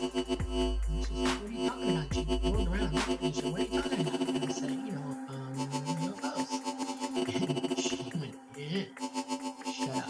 And turned back around. Just to show that the radio changed, it was Paul Harvey was on the radio, and it went to the nukes. And the very, very first thing out of this officer saw your face last night. Again, private. Down to the bone, just private. I lost my stuff, okay? I jumped up. You know, I was like so happy. Confirmation! And she's like, we're not talking about this now. Get out of my kitchen. And she meant that. I'm gonna go get my mother, okay? I'm so out the door. My dad was right there walking in and he heard me. And he said, go calm down, big time, go calm down. I was I have one room in the house that's private, is the bathroom. You can lock everybody out. And I locked the door, turned the light out, and I sunk to the floor. I was panicking. How do I remember what happened to me? It's real. I mean, the light switch went off. It's real. And I thought, okay, I'll replay what I remember. And I went over it, ticking it off. I have an eidetic memory. I can see everything that's ever happened to me in my own head. And right when I got to where the light was, my head exploded. I got sick. I mean, it was like a migraine hit me all the time, and I was like, the room rolled, and I realized what happened. And it pretty much is, when that light hit me, two AI rays came down in the light on the energy ribbon. And they came to my floor, and one of them walked over to me, and he took me by my hand, and turned me, and walked me somewhat to the light, and put his hand hanging on top of me, like this on the ribbon, the energy ribbon. And the whole room went opaque. Everything went opaque. I started getting nauseous again. I mean, nauseous. And it felt like a feather. And the next thing I know, we're going up like an elevator on this ribbon. And I hit the ceiling, and I'm thinking, I can make it. And we did. We went right through it. My tree went right through the tree. Went up to this craft. And the weird thing about it is, it wasn't holding perfectly still. It was dipping like this and swaying right to left. And you had a door and a hatch. And the ribbon went up along the hatch. You could go in it and went up alongside the craft. And I got my feet just above the ledge of that door opening and shoved in the air. And I landed on my keystroke on the floor. And my head swimming, and I'm thinking, whoa, you know? And I feel a presence to my left, and I kind of looked, and I was like, oh my god, I know who this is. This is Mama. And my memory did. It's like I don't know how amnesiacs tell you how they wake up, but it's all at once. It's like suddenly, oh, I know my name. Oh, I know who you are. I know where I am. That's how it was. But it was making me nauseous. And she's like, I'm so proud of you. You did it. La la la. Because I called her Mama, you know. And I was so emotional, or whatever, I puked all over myself. I mean, all the way down my front. And that was not fun. The two little grays came and got me, and they took me to a place to clean me up. It was a room. They got my clothes off me. They put me in it's like a light shower, and they wiped me off. And they gave me a smock. And I put it on. Now I'm shaking. When you're going into shock, I think you shake a lot. When I was cold, I was shaking a lot. I was like, And brought me back up to where Mama was, and she took me up and she went, oh no, here we go. And she said, take her for a walk, get her grounded and give her some fluids. And they took me and they walked me all the way around the including my quarters. And I was shocked, because I went in the door, and I had a bed. It's up against the wall, because the wall runs up, and it curves up. There's a little cubby right there, and I had a full brush that I swear I thought I was one of those words before. That's a spell, right? And a little sighting. And it's like, hey, this is oh my god, you know, and I'm everything they showed me, I attached the memory to it. I have full-blown memories of all of this. And by the time I got back up to where Mama was and sat me down, I was calmer. They gave me something to drink, and it helped calm me down. And it's a viscous, greenish looking, and tasted like seaweed. And when I sat down, she's just looking at me. She held my hands. Mama Grays greet each other by putting their foreheads up to one another, and they inhale. That's how they greet. And she put her forehead against mine, and she moved me in, and I breathed back. I guess I know how to do that. proud of you. This is great. You know, we've come a long way. We didn't try. And I'm sitting there thinking, I didn't even know what I was thinking. It was like, it's mind blowing. My whole world shattered and fixed itself in one way. And I'm thinking, oh my God, oh my God, oh my God. And then I hear this voice in my head, and it was Talata. He is all ET craft are built to be live. They are not like us, but it's biological craft. They can be embodied by a fifth dimensional non-corporeal being, and that's how they're flown.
Flight seat, and he said, I knew how they flew. Okay, I've been raised by them. I know how they flew, and but I didn't think I could do it. He said, this, you're with me, and he gave me a briefing for 20 minutes to tell me what to do.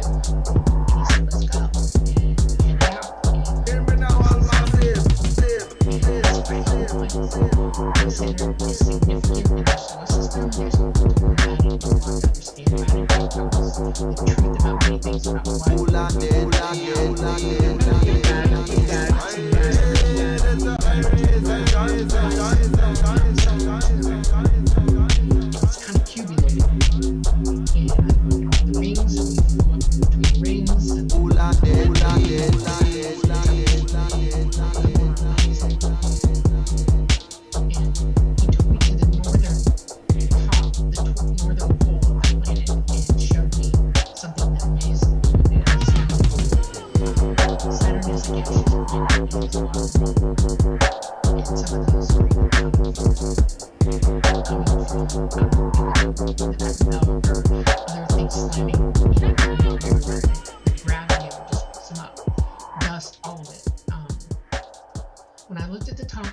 there was an opening in the gas, and it looked kind of like like a hexagon.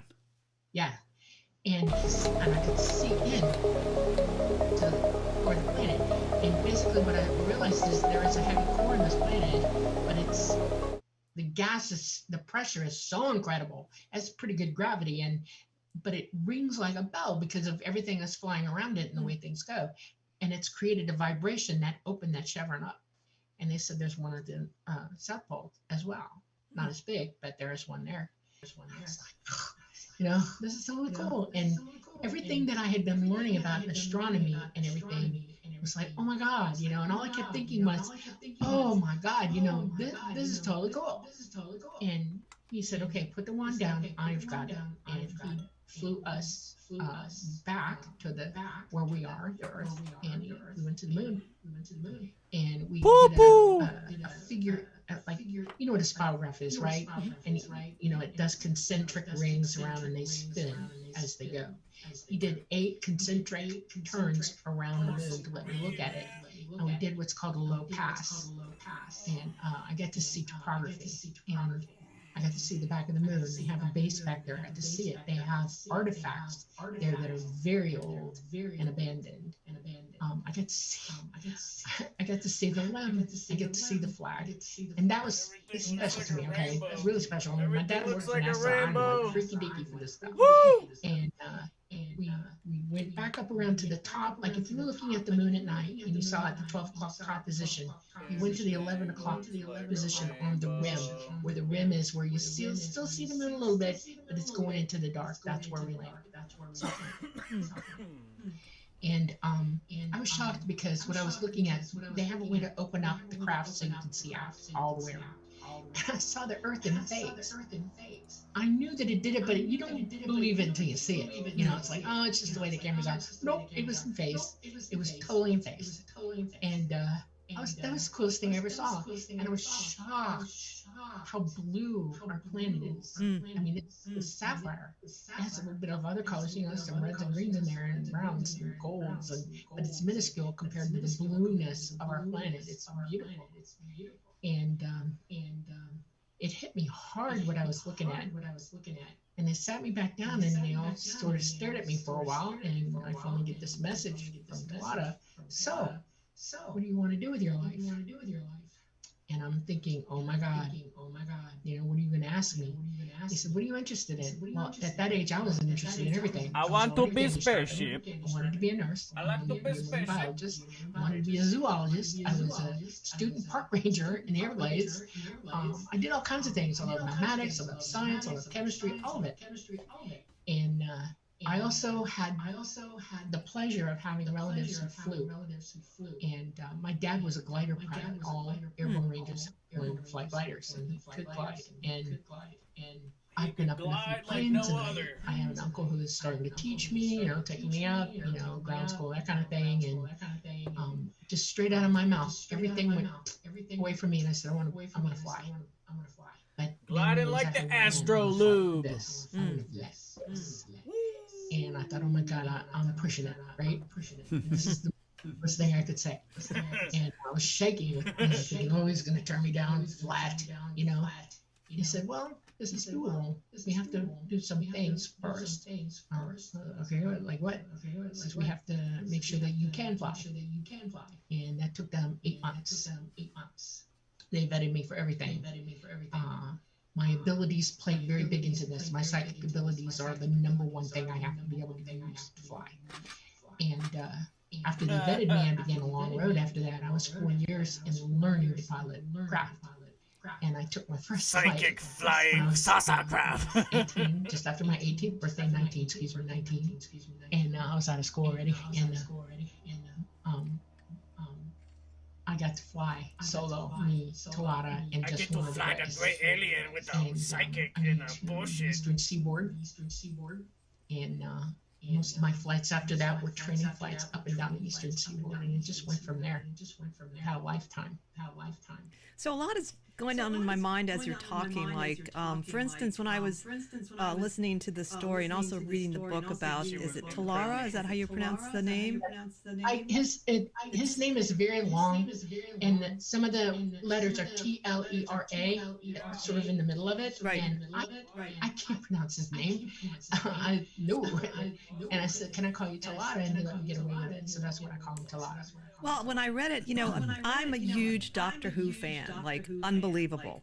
And it's one of the few shows I would get so excited about. And it reminded me of the TARDIS. And I mean that like literally, because there was a part of me that believes Doctor Who could be real. Like, I don't know. It's just one of those shows that and then I thought, don't you say in the book that it was bigger on the inside a little bit when you went into the spaceship? And I said, oh my God, that's like real then. Like, I believe in something. That's why I like it so much. Because, I mean, I don't watch a lot of, I mean, I like some of the other science fiction shows, but there's something in Doctor Who that some of your story actually jives with. And I don't know if it was accidental or some people that were involved in the show unconsciously knew or knew and deliberately, because, you know, it's been running for 50 years. And it is so beloved.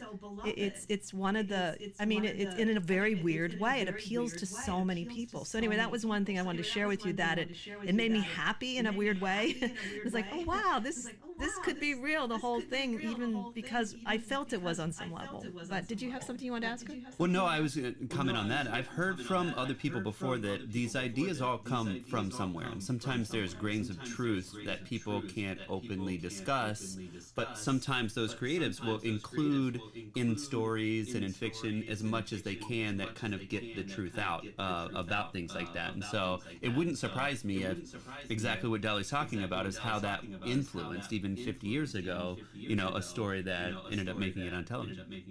Yeah, ETs had way more to do with us than you realize throughout centuries of life on this planet. Millions, billions of years. Our planet system is 285 billion years old, not from the formation of it. It took long before that just to form the planet. We did not live on this planet to begin with. We were on another planet. We were on Mars. Our planet has a wobble, and it's tilting. We don't sit straight up like this. And it's a good thing too, because we wouldn't have seasons unless we did that. We have a moon that's not tidal locked with us. It is helping us to rotate, and you know, it brings our oceans up, and it gives us seasons and all that kind of stuff. There are other planets in the solar, not our solar system, others in our galaxy that are much like this. We have a 12,000 year cycle, and every 12,000 years something happens to this planet, our sun. In our galaxy, we travel through our galaxy slowly, and it's a 280 million year trip around. And there are current sheets, electromagnetic current sheets. Space is not empty. It has different energies coming here and there and everywhere, and you know, different patterns and places. And we go through about every 12,000 years through an electromagnetic current sheet. And our sun changes polarity when that happens. And then all our planets in our solar system change polarity. And we're going through that one right now. And society on this planet changes rapidly every time that happens. The scientists know this. They know the truth. You're just not told about it. I have a question in regards to that. I know that the ancient Egyptians had kind of a large-scale cycle of going into a golden age and then coming down and going out of it through, you know, many millennia beyond their existence. And part of that, I've always been curious, is does that have to do with the energetic shift of vibration of all stars connected to one another through the galaxy in and of itself, where we're all based in vibration, and if that vibration shifts and changes over time, does that cause any effect? No. Hold on a second. Something just happened. Do you want to allow this set? Change device. No. Okay. Sorry. Okay. Are you there? Yes. Yeah. We're still here. All right. We're in a third dimension here, and everything does vibrate, and every vibration does affect us, but it doesn't affect us in the way that you think. Our planet is not alive. It doesn't hold memories. We do. The planet is a big rock. It has lots of stuff on it, and everybody on it who are conscious living beings affect us. We affect the planet in a negative way in that we're polluting it, we're doing terrible things to it, and every iteration, I call it that, every 12,000 years, everybody comes up with a new thing. The Egyptians were 14,000 years ago at their start. That's like the last iteration, and they came forward through this one, the one that we're in now. And when you see them changing, it's because of what they're learning and doing. They have a tendency, or had a tendency, to, once they evolved up, they changed. This happens to us as well. Every time we evolve, things change, do they not? This is the natural process of our existence. Sometimes they change negatively, and we're impacting that negatively. Sometimes they change positively, and we're definitely changed positively. But it's still, that's who's doing it. We are 100% responsible for everything that happens to us, everything we do, and how we affect our environment and everybody else. When you talk about vibration, there's three kinds that people don't sit and think about. One of them is sound vibration. If Saturn is ringing, the vibrational quality of that does not make it to Earth. It's only there. Their gravity holds it in. If we're vibrating, it only happens here. We're not shooting it out into space. Our gravity holds it in. Mars doesn't vibrate anymore. Mars is a dead planets, dead core. Its total core is dead. It died. It's cold, and it has no more anything going on with it. The only thing that's magnetic on that planet is the soil and some of the rocks, and that's left over from when their core was alive and working. That planet, when it was in a calamity a while back, I'm saying 280 million years ago, we had a calamity. It threw it out of orbit where it was, and it got thrown into the orbit that it's in now. And the calamity that happened blew the entire surface of that planet completely clean off. It is so broken, it is outgassing, and it has the gravitation of the outgassing causes magma. It does heat up from time to time, and it will move and shift things, but it's I call it cold magma because it's not true core magma. Okay, it's just the rocks grinding against one another to the point that they erupt and cause earthquakes and a kind of a volcano eruption. Earth is as alive as you can get. Our planet's got a magnetosphere. Well, not right now, but it's got a magnetosphere that works beautifully. It allows life to flourish here. We have plenty of water. We have plenty of resources here for ourselves, and we are absolutely the premier #1 entity thinking on this planet. And we tend to forget that we're responsible for it. We're the, if you want to get biblical, we are the gardeners. And we're responsible for everything that we do here, and people don't take that responsibility into consideration. They're doing strange things. Whatever, dude. I don't want to hear that bullshit. Yeah, I can help you.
Some fucking food.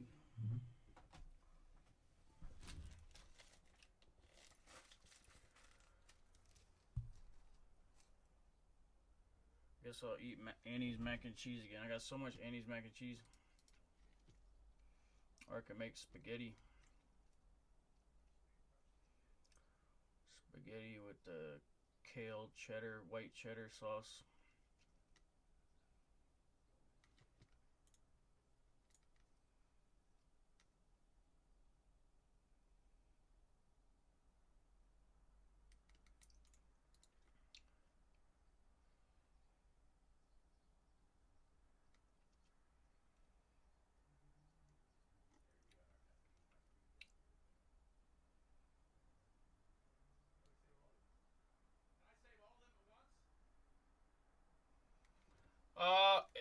You can click on the download all button and then it'll go through all of them and you just press.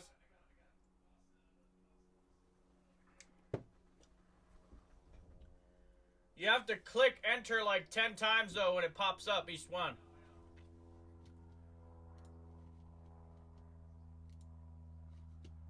Point where I need to use it right now. And sometimes it just turns on all by itself and I do things like turn the TV on and off hysterically. Preston has seen me do that. It's like, what are you doing? No, look, watch, move, and it goes off. And it comes back on.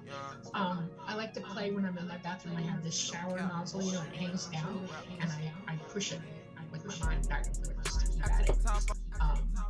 Just things like that. I'm a kinetic.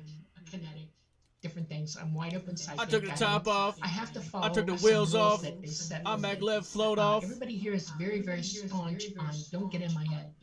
Which I can understand.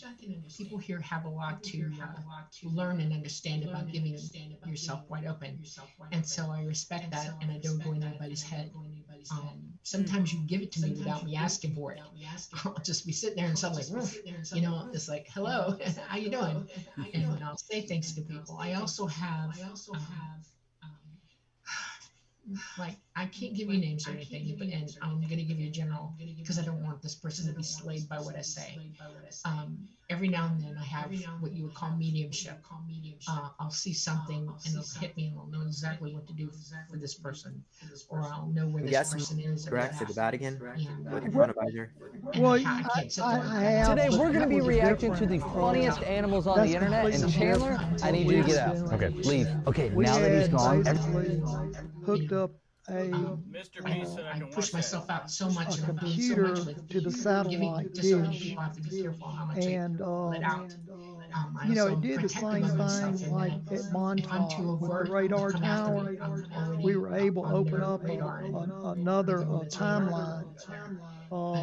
Yeah, sometimes I'll do That's what mediumship I'm for people. talking about there. I teach people how to use So, remote so you're able to confirm that this looking glass, whatever it is, that's what we should all be technology you can do it, is and you can our do it at home. timeline and not an Kids do alternate it. Neighbors timeline? have parties doing it. Are you sure? Just practice. I believe Yeah, I love that. we I have totally two agree with timelines you overlapping that one we all another. have abilities and maybe we have a we're predisposition getting to express closer. it in a certain way. Like some of it, in palmistry, there are marks on your palm that show you have like Michael has precognitive on his palm, and he is precognitive, and or clairvoyance. And some, of course, you can develop, but that maybe it's generational too, passed on, just like another trait. It's interesting. That's if I had anything, that would probably be it for me. Is throughout my life, I don't want to say plagued, but I've been from a young child. I'll have very vivid dreams, and when those dreams are very vivid, at some point in my life later on, that event.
Man, that's too bad that it fucking crashed, man.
Yeah, I know. It does that for NSFW stuff. Ha!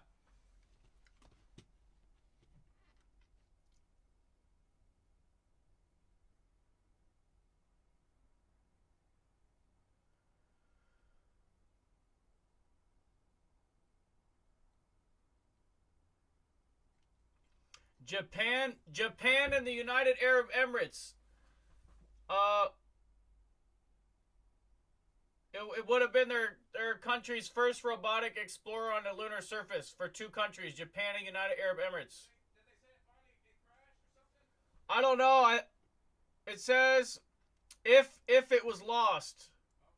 So I don't think they know yet. I don't know, but they lost contact with it, so it probably did crash or something, and it probably lost those few valuable payloads, those two rovers for Japan and United Arab Emirates, which would have been their first rovers to explore the moon and probably even find alien bases and do all kinds of shit, you know, like see UFOs and stuff. There could have been someone that freaking like tried to stop it from landing, but it could have just been a failure anyway, but it's probably just a failure. Because, I mean, they probably have satellites already and shit.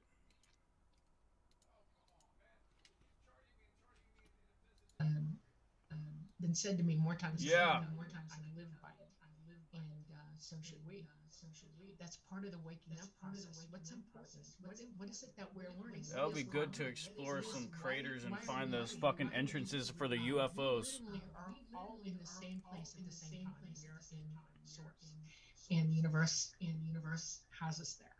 And we can come out our consciousness and dwell a body and learn what would be the point of being here. You know, do you want to learn all the bad stuff or do you want to learn all the good stuff?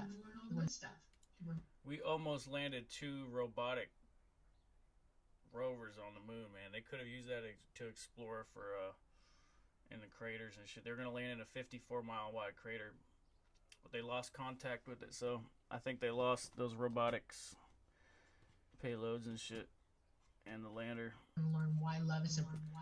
At least they got a beautiful photo of Earth and the moon and videos of Earth and the moon beforehand. Haruto, wait, is it called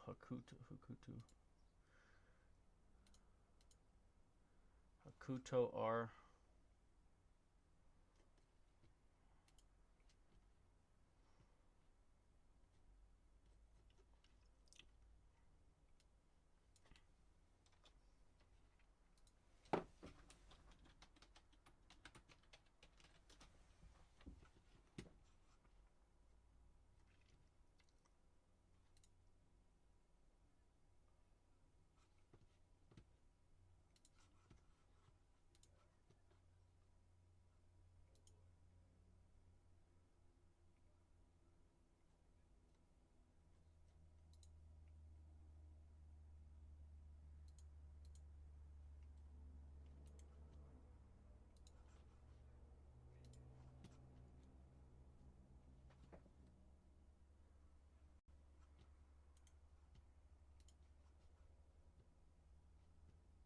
Wow, the moon is really cool.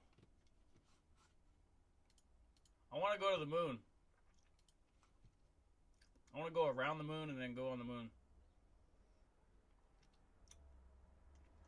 And then have a base on the moon and then live on the moon and shit.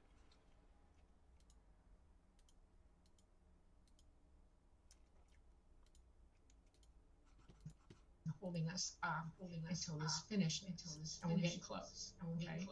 When we bring you on board, we're helping you. We're not hurting you. If you go to the doctor and he says, "I got to put a needle in your arm, honey," okay, and you freak out and try to scratch his eyeballs out while you're doing it, you scream and thrash, and now all you remember is how horrible that was. How do you think they feel about when ET tries to help? This information to people is huge, and people, instead of coddling them and helping them.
Wasn't that photo of Earth awesome? Did you ever see it?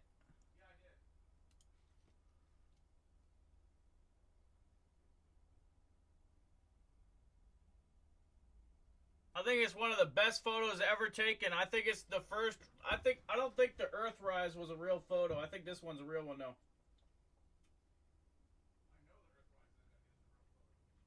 What?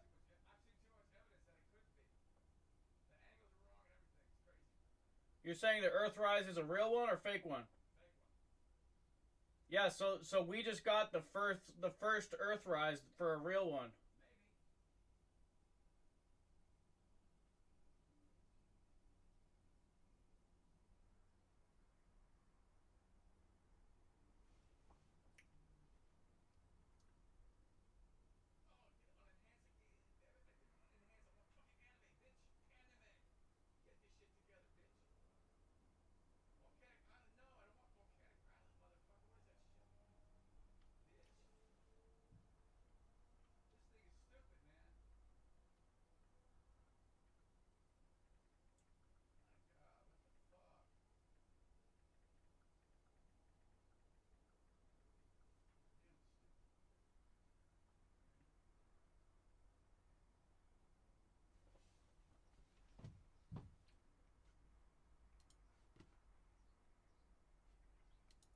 Hakuto R Mission 1.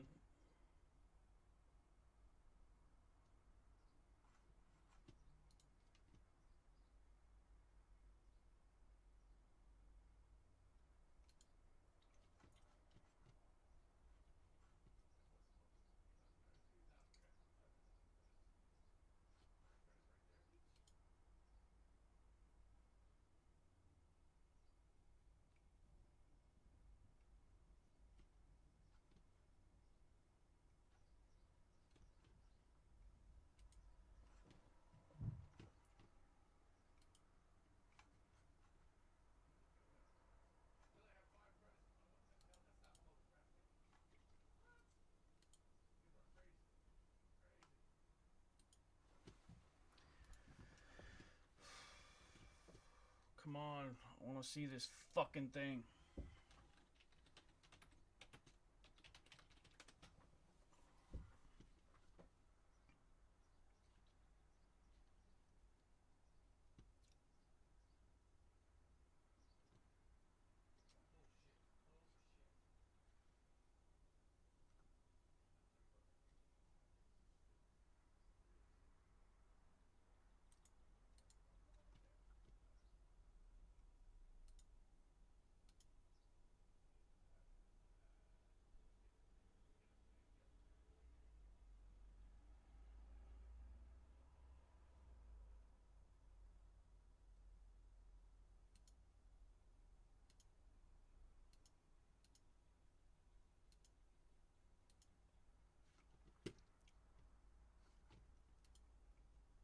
And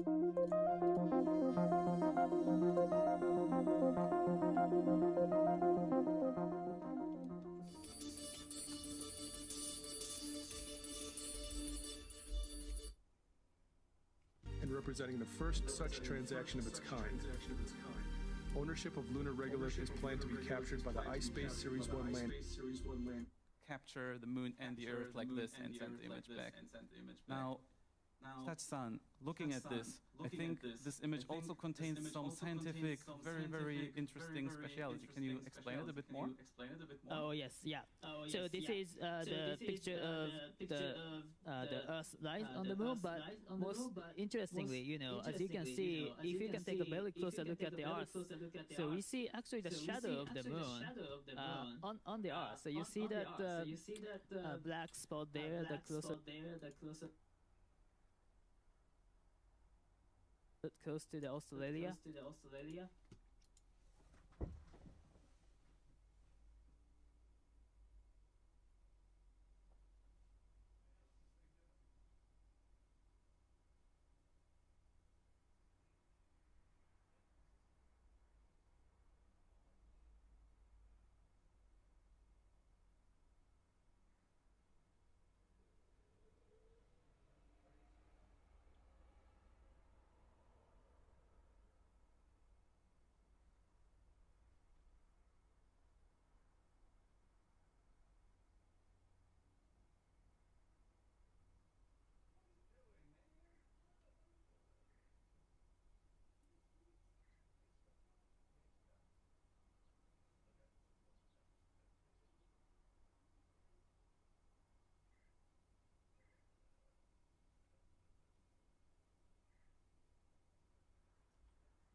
You go to the Dream Studio.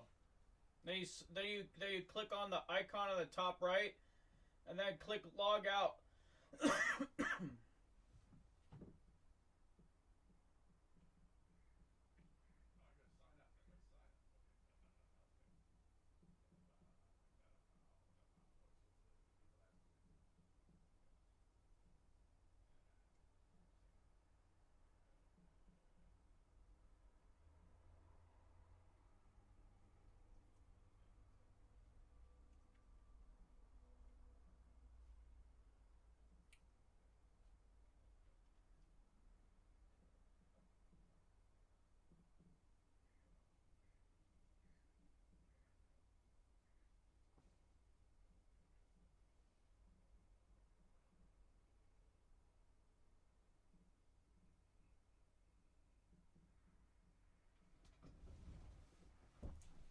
You want to get double our barber? I got the 30% off.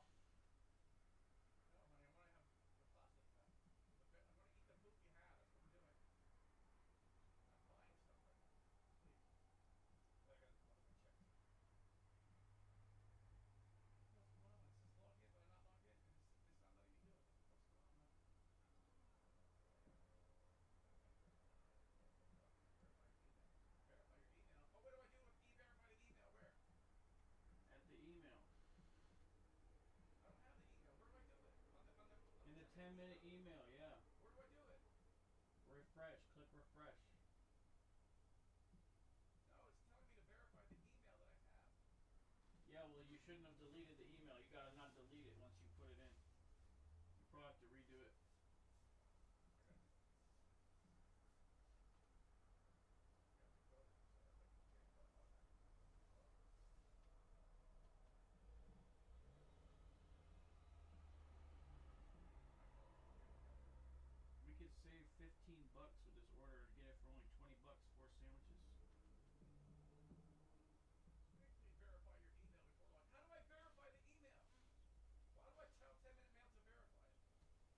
verify the email by going to the email and clicking refresh once it sends it.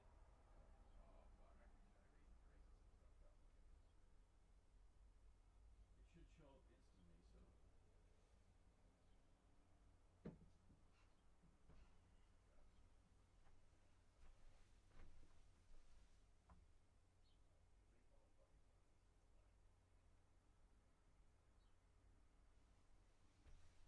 Hey Dad, with the promotion and the Uber One. Still saying this motherfucking shit, dude. Hey Dad.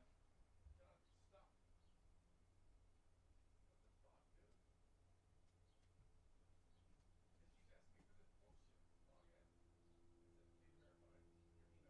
Log in. It says please verify your email before logging in. You don't want to get a couple burgers for lunch and then we eat that later? This fucking shit. That's a lot of fucking money to get burgers. It's just $20. We get $15 off. Because we got a promotion and I got the Uber Eats shit. That's everything off. So I got the Uber One and it saves a bunch of money, like $7 or $8, and then I get a $10 off coupon, and it saves $15. Cost how much? $20. For how much? How many burgers? 4 double R bar burgers. One is like That'll get us $20. $20. Okay, cool, sweet. I'm gonna call them and make sure they put double fixins and a bunch of sauce. Yeah, I like the horseradish and the Yeah, I'll tell them to put every sauce. don't waste sauce. I only want horseradish. I only want horseradish and barbecue. Oh, okay. I don't want to waste all those sauces. I'm only in there just gonna go trash and all those food frozen out. So, oh,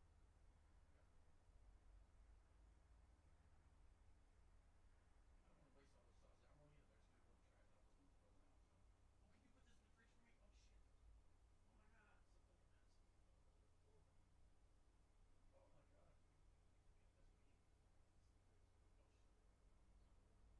Oh shit. Oh my god, so fucking nice. Oh my god. That's what we need. Oh shit. Are you going down? No. What? Order. What? When you do your elevator, put the stuff in the fridge. I don't mind. Yeah. Empty you that. Down there.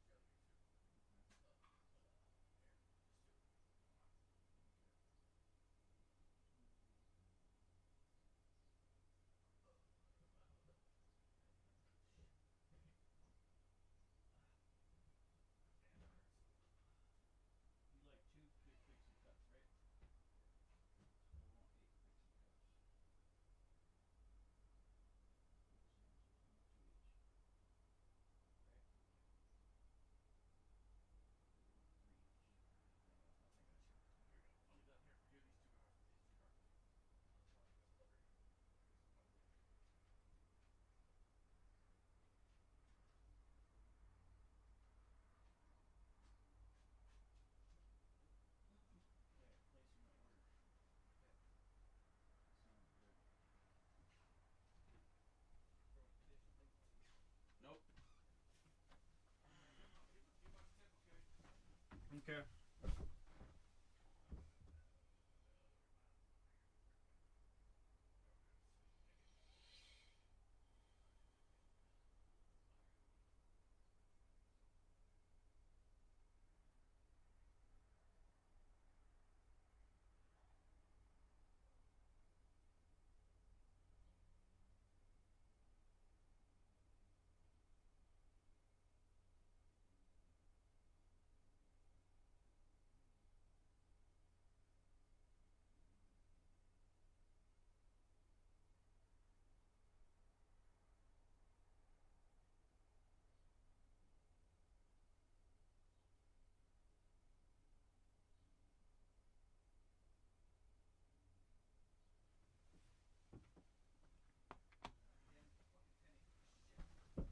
Nope.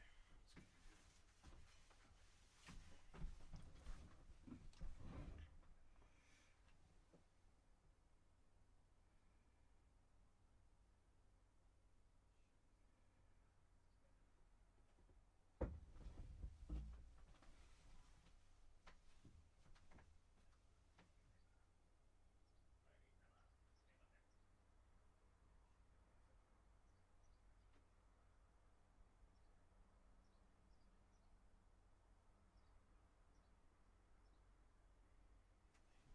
Okay. Could I get a $3 2-liter and I'll pay you back there? That stuff drinking soda, dude. I'm gonna get ginger ale. Is it It's for my stomach. If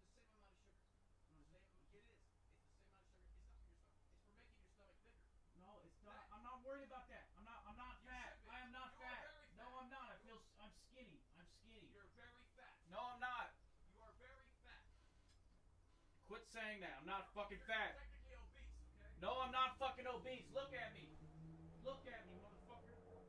You're fucking obese. Look at this shit. Look, I'm fucking pure motherfucking muscle. Look. I see nothing but fat. Look, no, there's no fat. Feel it. Feel it. Feel it. No, it's not. Feel it. Push it hard. Push it hard. Push it hard.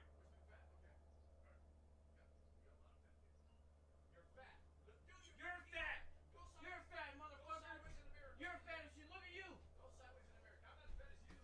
My pants are falling on the floor. I'm fat as shit. I'm losing all my weight. I don't have fucking anyway.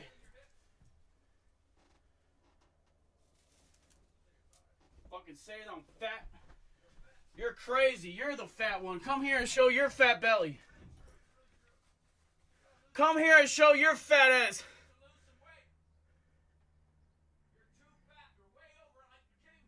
Come look at me in the webcam.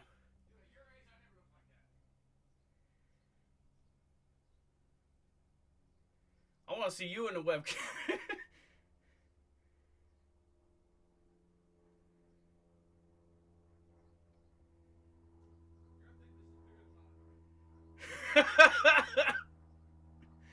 Keep thinking that, man. Maybe from your perspective over there, I don't know.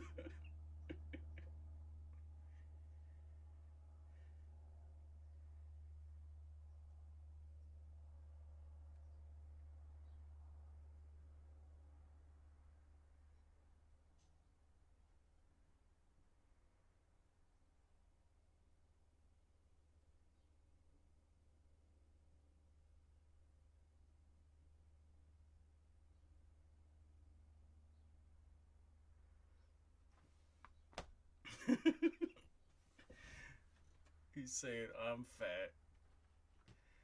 Man.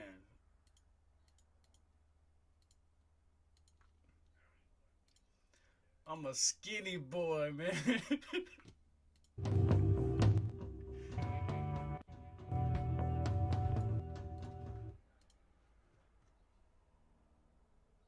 Skinny boy.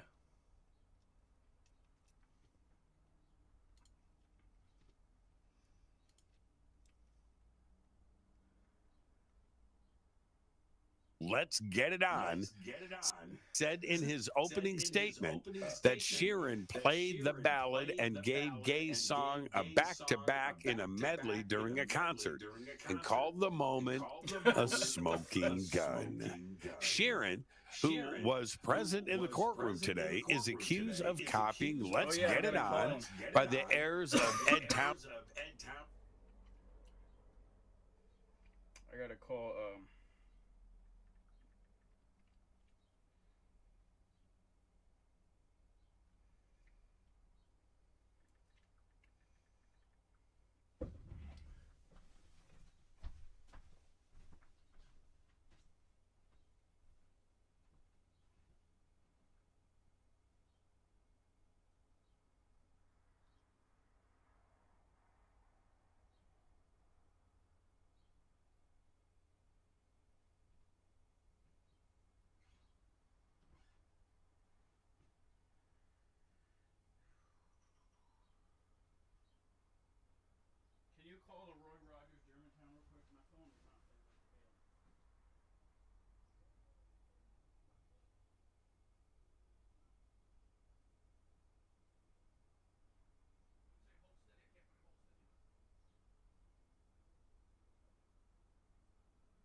Signs Bob McGuire like 2 of my tweets. Cool. Which one did he like?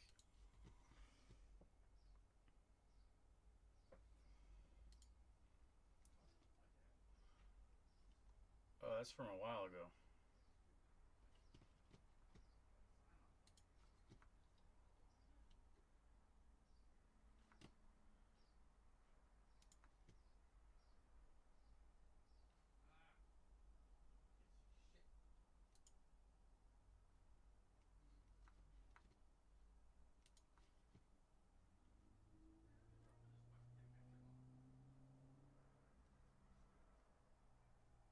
Oh yeah, we got John Ramirez coming on.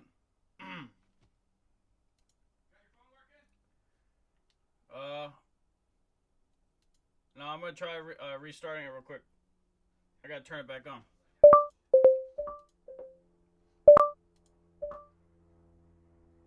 Fade to black radio.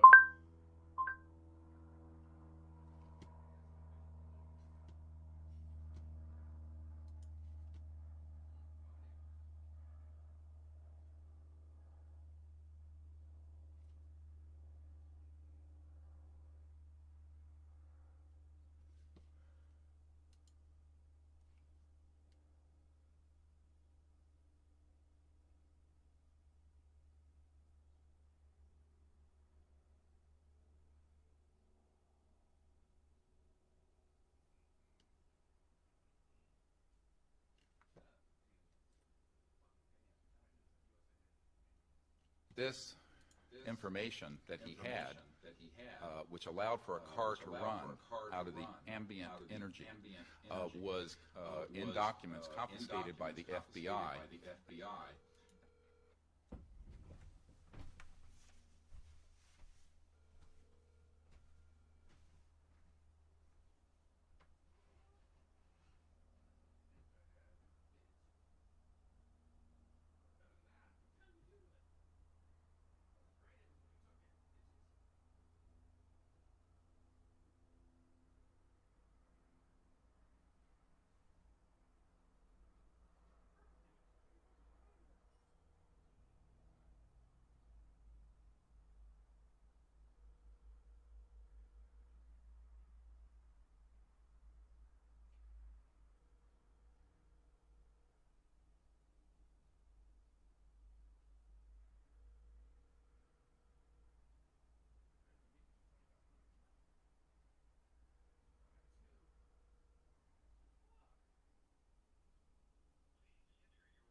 Come on, Roy Rogers. They keep not answering.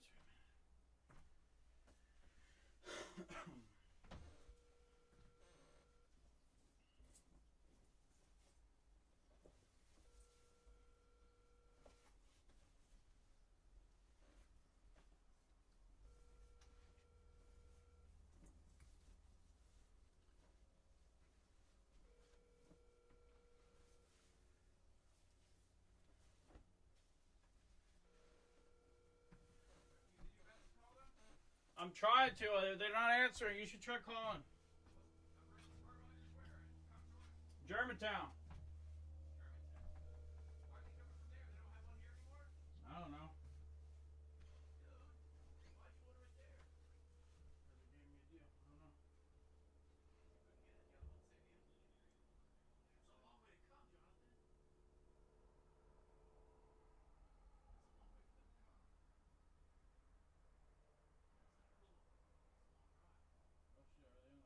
Hello?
make a difference for me. I got free delivery, so.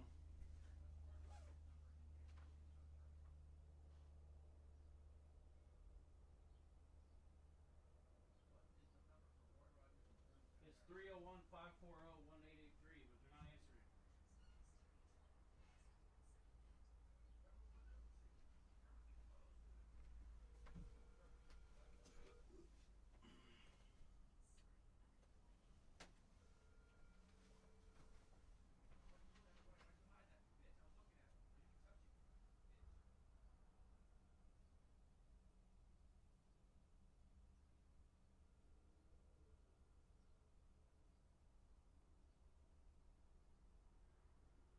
They don't put sauce in fucking. They don't put sauce. I'm gonna get the fucking money back for the full order. I am trying to call them. They're not answering. If they don't put sauce, I'm gonna get the fucking money back for the burgers. Or I guess we can put our own sauce, but this is stupid. No sauce. No sauce and double fixing cups. What the hell, man? Why don't they answer? Uber probably pay them accordingly.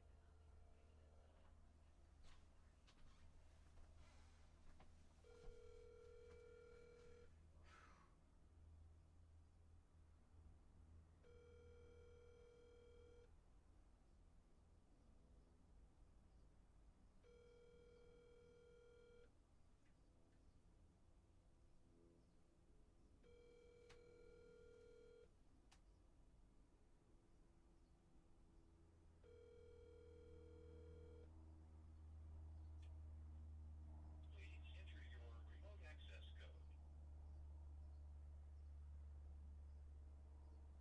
Damn, man. And I have a Department of Defense document demanding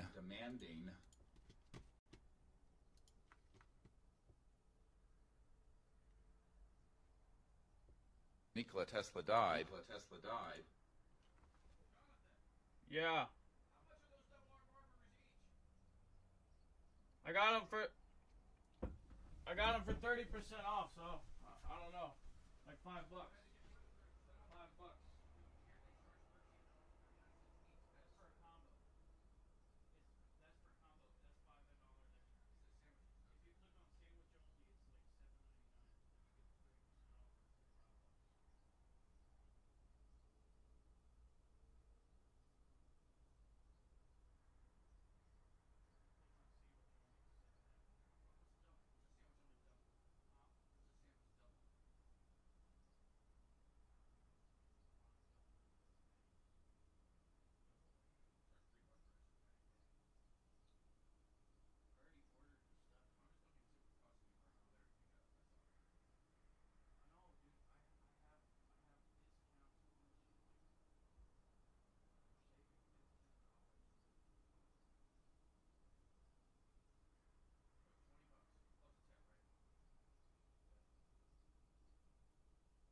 Hopefully that works. I really hope that works. Maybe I should try calling him to make sure he gets the note.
Sweet, perfect.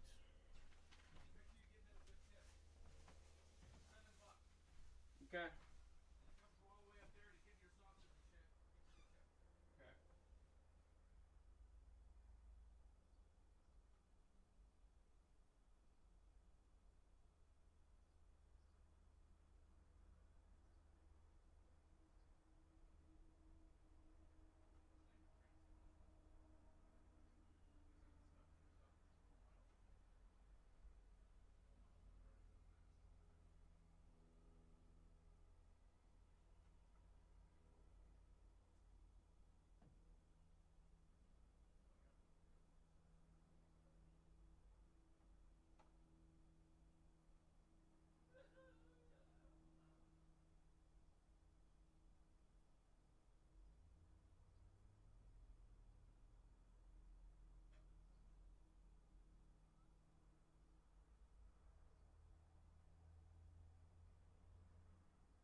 That this information that he had, which allowed for a car to run out of the ambient energy, was in documents confiscated by the FBI.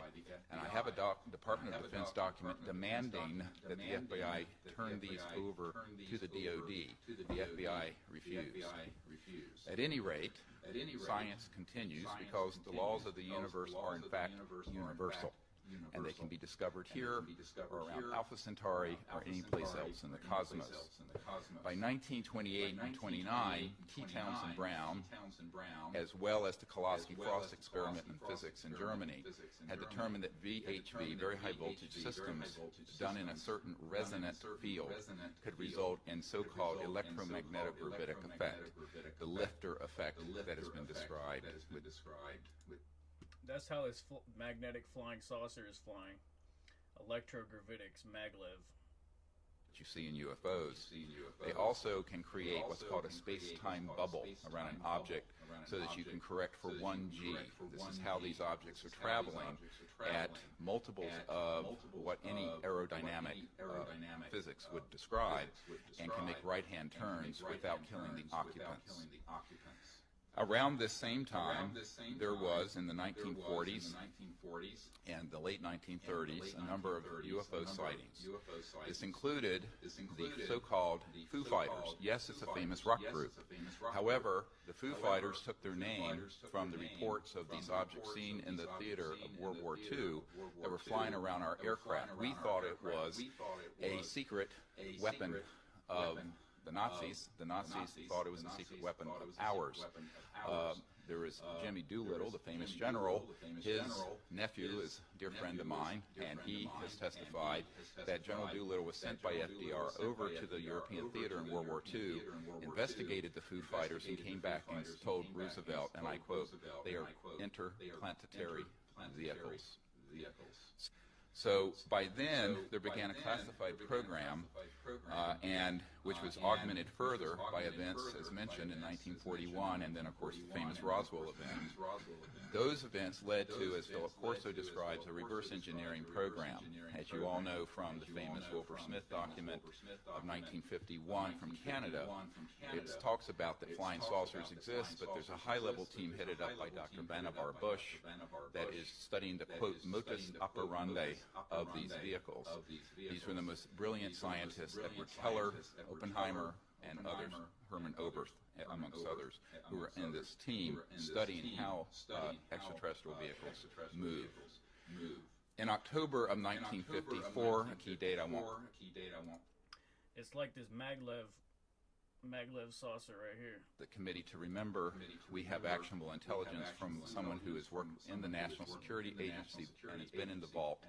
All of this went deep black because they figured out at that point gravity control.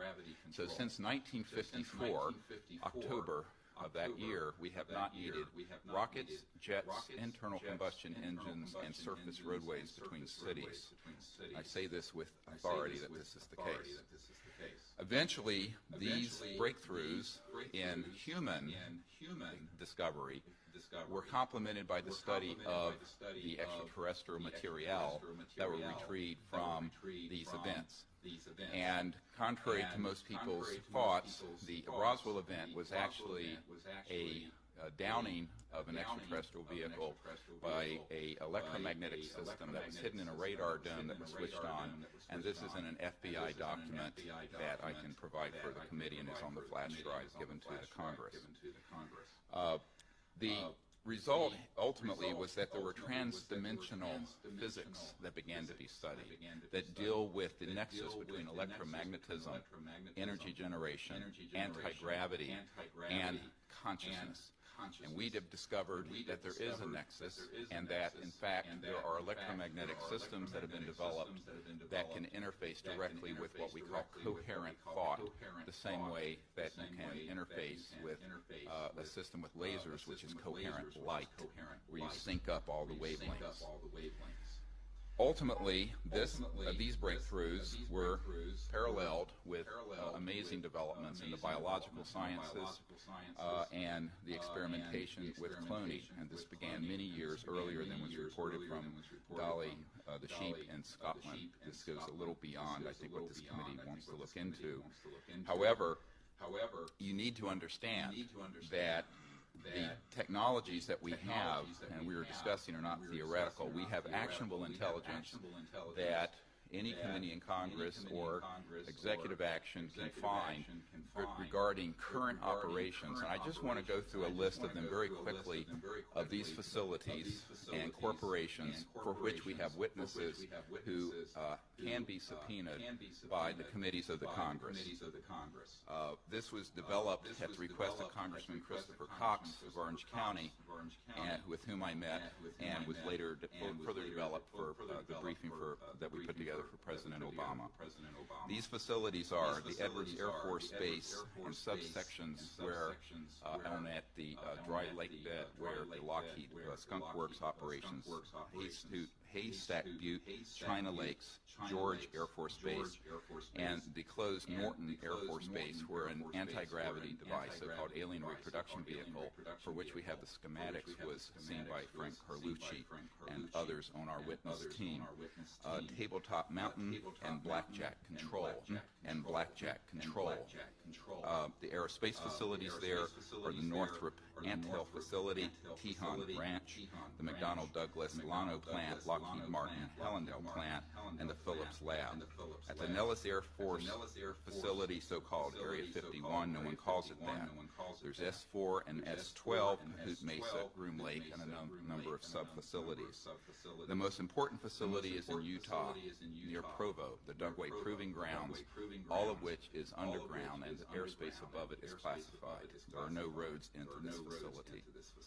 The New Mexico facilities include Los Alamos National Labs with underground connectors to the so-called Dulce area where the biological work is being done, and Kirtland Air Force Base, and the complex there includes Sandia National Laboratories, Phillips Labs, Manzano Mountain Weapons Storage Facility, Coyote Canyon, and the White Sands Complex. In Arizona, near Fort Huachuca, which is Army Intelligence Headquarters, there is a UGB underground base where one of our witnesses who will testify worked on 9 separate extraterrestrial vehicles that had been down through advanced electromagnetic pulse weapons, and there are several different species of extraterrestrial biologicals stored at that facility.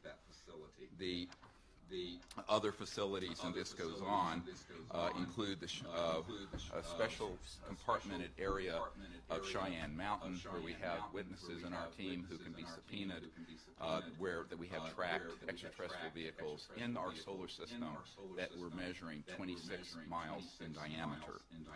There are also facilities in Australia, a key one being Pine Gap, the so-called Alice Springs facility, which is mostly a U.S. Air Force facility, even though it is in Australia. I recently talked to the Deputy Prime Minister of Australia about this. Also, the Redstone Arsenal and the Marshall Space Flight Center. We have a scientist at the Redstone Arsenal who works under contract for IT&T, who have developed these transdimensional systems. He was under contract with my project to bring these energy devices out, and he was then threatened by a former CIA director and what I call the goon squad that went down there 3 years ago in March. This is just part of the information we have, and this information is on the flash drive given, and you're all welcome to review. Thank you. Thank you. Thank you.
That shows that when Nikola Tesla died, that this information that he had, which allowed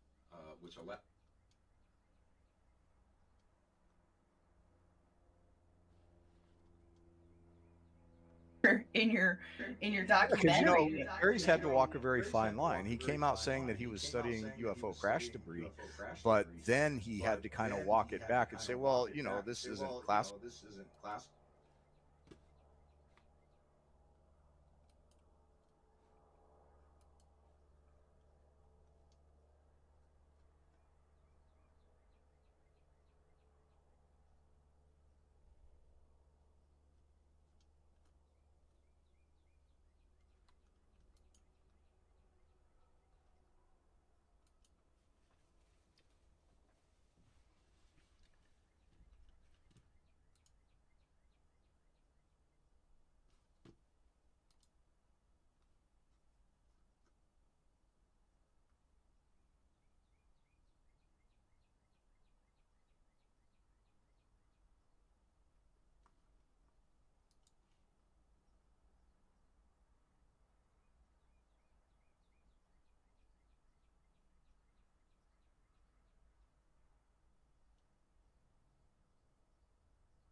with RP1 and liquid oxygen. And we're now just waiting for LOX loading conclusion on the second stage. Again, that should be at the T-minus 2 minute mark.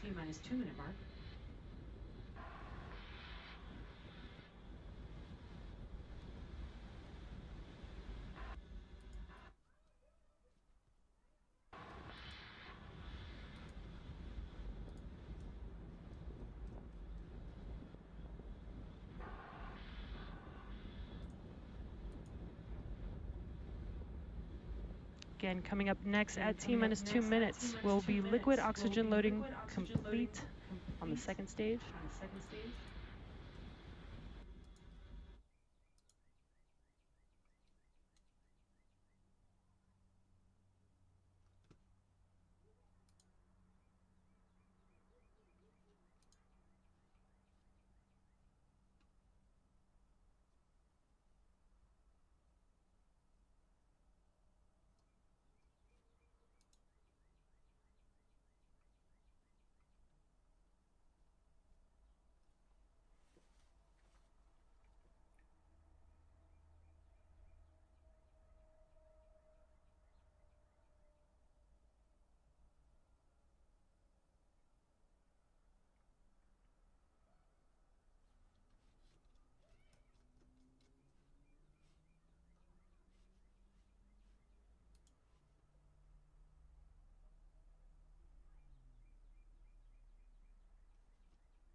Hello and welcome to another edition of UFO Video Addicts. Let me give you a quick preview of what I got coming up in this video. The first is this strange object that was seen at the bottom of the ocean in Japan. Also have this video here of a UFO that was seen over the Arizona desert. And let's see, I got this one here with a strange lighted object that flew by the International Space Station. Also have this video here of a spherical, fast-moving spherical UFO. And let's see, and this is a video I got from Reddit. It shows a cigar or a spherical, or excuse me, cylindrical shaped craft rising into these clouds and then taking off and disappearing. Also have this UFO video I found on Facebook. It's not the most exciting. And let's see, also have this is a 22-minute video of the O'Hare UFO incident where couple pilots and airline workers on the tarmac, whatever, saw a circular object in the sky over the airport, over the Chicago O'Hare Airport, and it was a cloudy day. After it took off, it rose up into the clouds and left a circular hole in the clouds. So this is the video about it. Also have this video here of some UFOs that were seen in Bolivia. And then I have two papers from the CIA. Yeah, these are both CIA. This is about a UFO incident that happened in Russia, where I think the Russians were turned into stone or something, if I remember correctly. And then I got a letter here.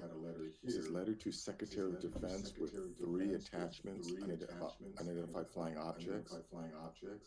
This is to the Secretary of Defense from the CIA, March 3rd. And last, this is an article here from NBC News about 6 cattle that died mysteriously in Texas. They all had their tongues out, so cattle mutilations are still happening. This is from April 21st, 2023. So yeah, cattle mutilizations are still happening. You know, I don't think they've ever stopped. Anyways, let's go to this video here. It's kind of quick. Let me just back this up a little. Yeah, I think this is some kind of squid that they were filming. And then you see this object move by real quick.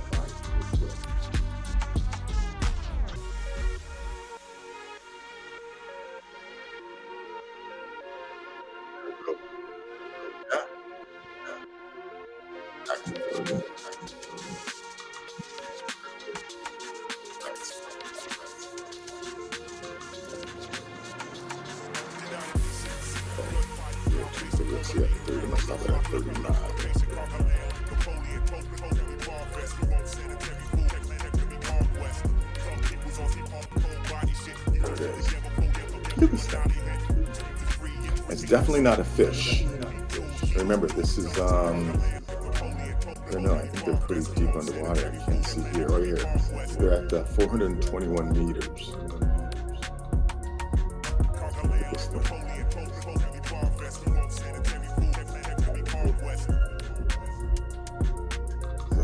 Still shot of it there. Just note that the object appears behind the main subject, indicating that it's further from the camera than the squid, and thus must be at least as large. Whilst there's no official explanation as to what the object is, there are a couple of immediate possibilities. A probable biological answer is that this was a jet-propelling squid.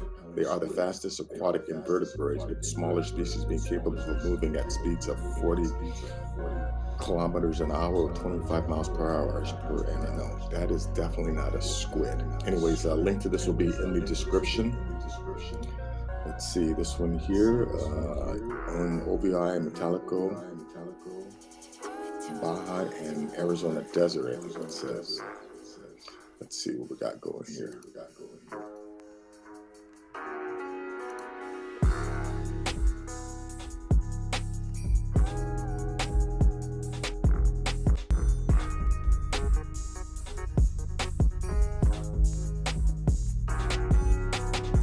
To get a close-up of it. Yeah, so that's yeah.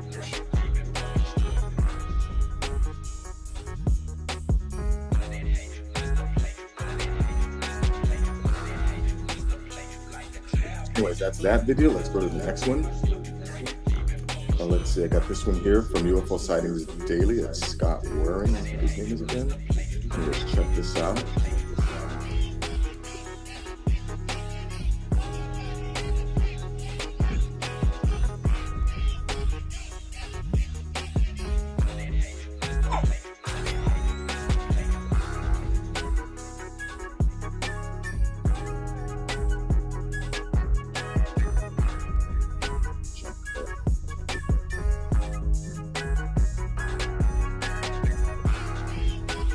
Anyways, that's that. The video link will be in the description. Let's go to this one here. This is exciting 2021 video of a spherical shaped fast UFO.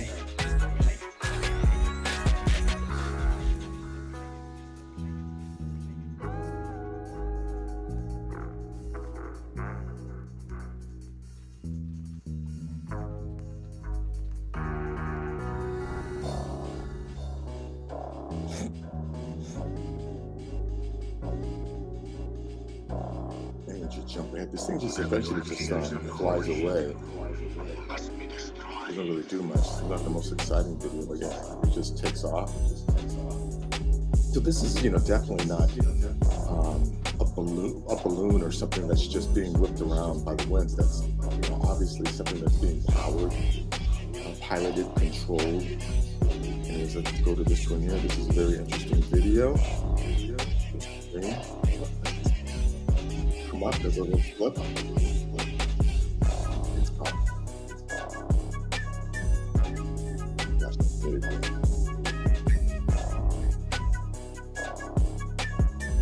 Watch the way it does that little reorientation. It's popped.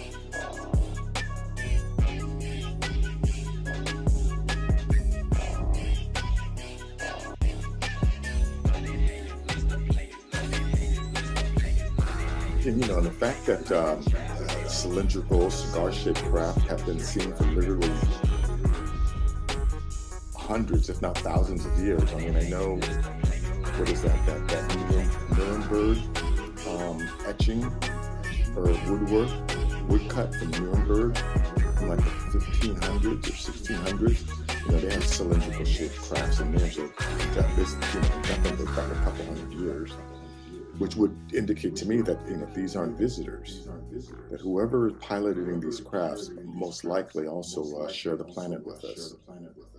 Which is again why we see them all the time. Anyways, the link will be in the description. Let's go to this one here.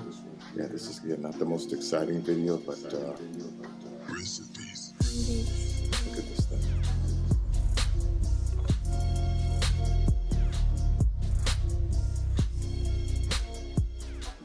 Oh, this is in Sao Paulo, Brazil.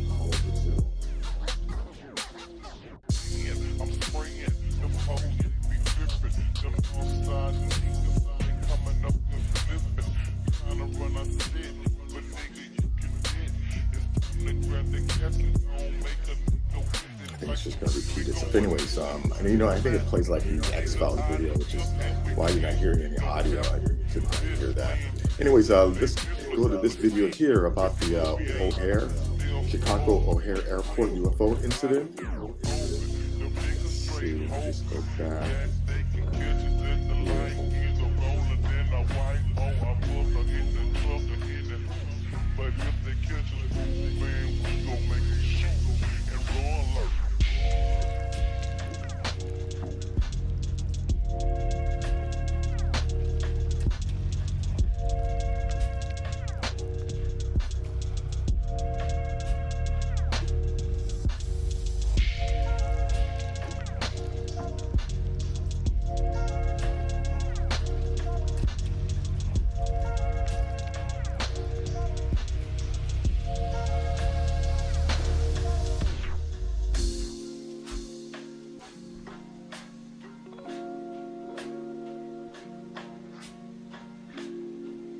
Remember, yeah, this happened during the middle of the day. So a lot of people, saw this thing. And it's incredible how, like the guy was saying, how they still try and cover it up, pretend like it didn't happen.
interesting clip in here of a news anchor actually talking to someone about this here.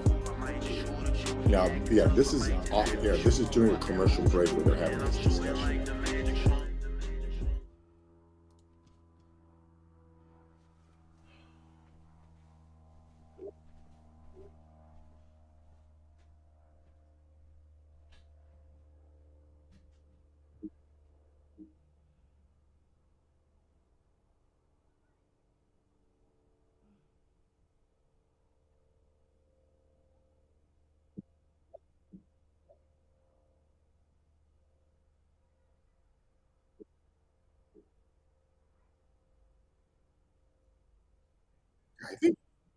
I think this is the actual photo of the incident.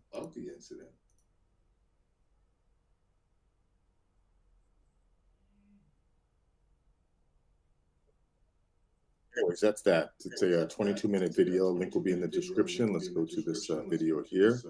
Yeah, again, this is not the most exciting video. Shows a couple UFOs.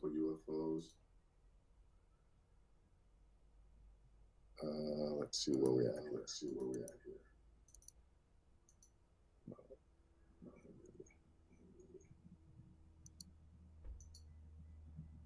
Oh, technical difficulties here.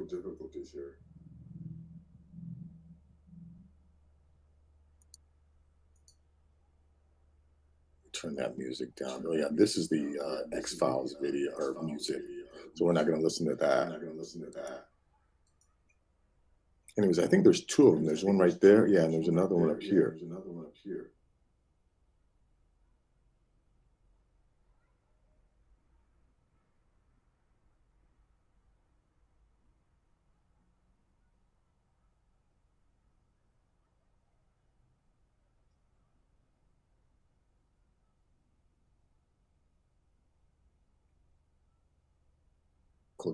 Cochabamba.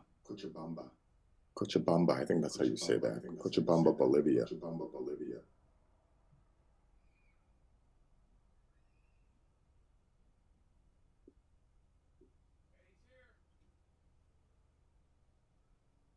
Anyways, that's that video. A link will be in the description. I think if you go to this guy's site, this Isma Hurtado or something like that, I think he's got another video on there too. Anyways, let's go to this report here. This is from the CIA.gov website. So I wonder if this used to be a top secret, but it's about a paper reports alleged evidence of mishap involving UFO. Source Kiev Holos in Ukraine. This is from 27th of March, 1993, I think. Anyways, it says reprint from newspaper. Reprint. Oh, this is a reprint from a newspaper. Cosmic Revenge, first paragraph published in boldface text. After Mikhail Gorbachev dissolved in 1991, the KGB, Top Secret Intelligence Administration, a lot of material from that department found their way abroad, in particular to the CIA, as reported by the authoritative magazine Canadian Weekly World News. I don't know how authoritative Canadian Weekly World News. That sounds like a rag magazine or whatever. Tabloid. Rumor tabloid. Let's see. U.S. intelligence obtained a 250-page file on the attack by UFO on a military unit in Siberia. The file contains not only many documentary photographs and drawings, but also testimonies by actual participants in the events. One of the CIA representatives referred to this case as a horrific picture of revenge on the part of extraterrestrial creatures, a picture that makes one's blood freeze. According to the KGB material, a quiet, low-flying spaceship in the shape of a saucer appeared above a military unit that was conducting routine training maneuvers. For unknown reasons, somebody unexpectedly launched a surface-to-air missile and hit the UFO. It fell to Earth not far away, and 5 short humanoids with large heads and large black eyes emerged from it. It is stated in the testimonies by the two soldiers who remained alive that after freeing themselves from the debris, the aliens came close together and then merged into a single object that acquired a spherical shape. That object began to buzz and hiss sharply and then became brilliant white. In a few seconds, the spheres grew much bigger and exploded by flaring up with an extremely bright light. At that very instant, 23 soldiers who had watched the phenomenon turned into stone poles. Only 2 soldiers who stood in the shade and were less exposed to the luminous explosion survived. The KGB report goes on to say that the remains of the UFO and the petrified soldiers were transferred to a secret scientific research institution near Moscow. Specialists assume that a source structure of the soldiers' living organism, having transformed it into a substance whose molecular composition is no different from that of limestone. A CIA representative stated, if the KGB file corresponds to reality, this is an extremely menacing case. The aliens possess such weapons and technology that go beyond all of our assumptions. They can stand up for themselves if attacked. Now, again, I don't know, how valid this story is because it was actually taken from a magazine, Canadian Weekly World News. So, yeah, who knows how valid it is. Anyways, let's go to this other letter here. This is a letter to the Secretary of Defense. It says, from the Honorable, the Secretary of Defense, Department of Defense, Washington, 25 D.C. This is from March 13th, 1953. Dear Mr. Secretary, the Director of Central Intelligence has asked that you be furnished a copy of the attached report prepared by a panel of scientists on the subject of unidentified flying objects. This panel was convened at the direction of General Smith following the recommendation of the Intelligence Advisory Committee. The conclusion and recommendations may be of interest to you in that they point out certain potential dangers to national security which are related to the subject and suggest ways of their elimination. Although this agency does not consider problems arising from sightings of flying saucers primarily its concern, we shall be pleased to assist in any appropriate action that you may deem advisable. Copies of this report are also being sent out to the Federal Civil Defense Administration and the Chairman, National Security Resource Board. This is from Richard D. Drain, Secretary, Intelligence Advisory Committee. Report of the Scientific Panel on Unidentified Flying Objects. Pursuant to the request of the Assistant Director for Scientific Intelligence, the undersigned panel of scientific consultants has met to evaluate any possible threat to national security posed by unidentified flying objects, flying saucers, and to make recommendations thereon. The panel has received the evidence as presented by cognizant intelligence agencies, primarily the Air Technical Intelligence Center, and has reviewed a selection of the best documented incidents. As a result of its consideration, the panel concludes that the evidence presented on unidentified flying objects shows no indication that these phenomena constitute a direct physical threat to national security. We firmly believe that there is no residuum of cases which indicate phenomenon which are attributable to foreign artifacts capable of hostile acts, and that there is no evidence that the phenomenon indicates a need for the revision of current scientific concepts. The panel further concludes that the continued emphasis on the reporting of these phenomena does, in these perilous times, result in a threat to the orderly functioning of the protective organs of the body politic. We cite as example the clogging of channels of communications by irrelevant reports, the danger of being led by continued false alarms to ignore real indication of hostile actions, and the cultivation of a morbid national psychology in which skillful hostile propaganda could induce hysterical behavior and harmful distrust of duly constituted authority. And I wonder if they're saying that they don't want to report this because it's going to make people crazy. In order most effectively to strengthen the national facilities for the timely recognition and the appropriate handling of true indications of hostile action, and to minimize the concomitant dangers alluded to above, the panel recommends that the national security agencies take immediate steps to strip the unidentified flying objects of the special status they have been given and the aura of mystery they have unfortunately acquired. That the national security agencies institute policies on intelligence training and public education designed to prepare the material defenses and the moral of the country to recognize most prominently and to react most effectively to true indications of hostile intent or actions. We suggest that these aims may be achieved by an integrated program designed to reassure the public of the total lack of evidence of inimical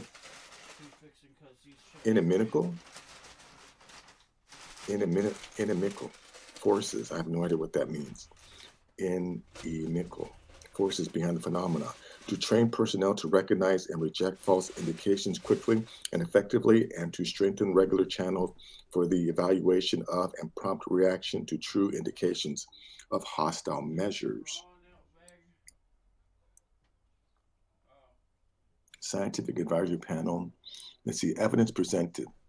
75 case histories of sighting from 51 to 52 selected by ATIC as those best documented. ATIC status and progress reports of Project Grudge and Project Blue Book.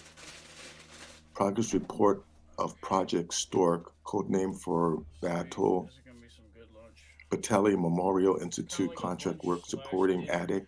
Summary report of sightings at Holloman Air Force Base. Report of U.S. Air Force Research Center. Wow. Anyways, so that's that. Kind of interesting. And that's a good lemonade.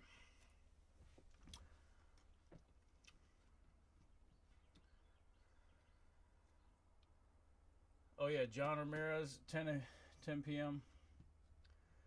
4 hours. I should make a timer for 3 hours, 55 minutes. Timer for 3 hours, 54 minutes.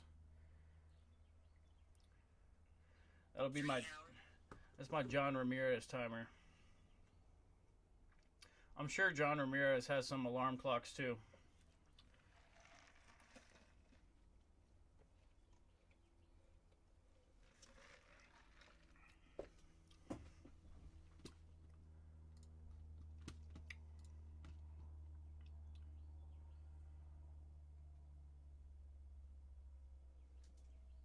Point blank, ain't no thinking twice.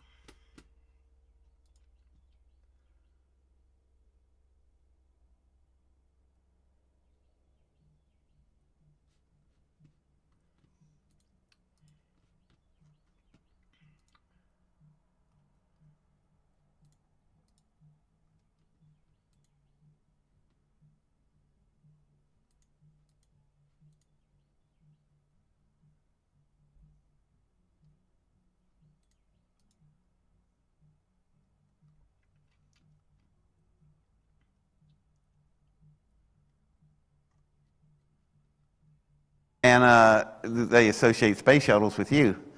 Well, we got a problem. And first, we want you to go into the next room. I thought, oh, God, this is where I'm going to get cut up in sushi. So I'm walking in. I'll be a place for you. I'll be a place for you. No opinion from Jason Black. That's a new one. That's a new one. Yo, what up? Press. What's good? 1880 letter to the editor of Nature. I didn't know Nature magazine went back that far. By amateur scientist John Ren Caprone, describes several circles of flattened crops that were formed under suspicious circumstances caused by cyclonic wind action as viewed from a distance, so circular spots. But cyclonic wind action, that would have to be like a tornado. But you mean a tornado just like set down in one middle of a field, created a circle, and then popped back out without affecting anything else in the field? Seems Grandmaster V is here. Yeah, hello. There's all different kinds of theories of how these crop circles are made. There's people that get the planks, whatever, and a piece of rope and just flatten down the crops. Like you've seen those two guys demonstrate in the UK in 1991. They're showing, or whatever, I think it was in the early 90s. They're showing you how they were making these crop circles. But I want to see someone make that fucking crop circle behind me. Yeah. I want to see somebody do that in the field at night, in the dark. Two guys and a couple boards. I want to see that. Well, I know that when they do those corn mazes and things like that, they use a GPS. But basically they have to do it during They the use day. a GPS for the commando. IA. Okay, Grandmaster. All right, whatever. I don't register. Register what? What's up, Passman? Good to see you, though, man. Using Met Bars chat. I'm just hanging out, checking out the little mermaid drawing he's working on. Oh, okay. Cool deal. 1932, archaeologist E.C. Kerwin observed 4 dark rings in a field in Stoughton Down near Chichester, but could examine only one circle, which barley was lodged or beaten down, while the interior area was slightly mounted up. Okay. So this has been going on a while. Now, they tried, I think the National Geographic there was a incident where they tried to, create their own crop circle using the criterion. Oh! Yeah, you gotta remember, these things pop up overnight, so they gotta be done in the night, and they have to be done in darkness. Yeah. And they have to be very precise. Right. And you can't let anybody see you. Yeah. No trespassing on some farmers, crop. Right. Well, yeah, I think some of these things are like geometric and they're just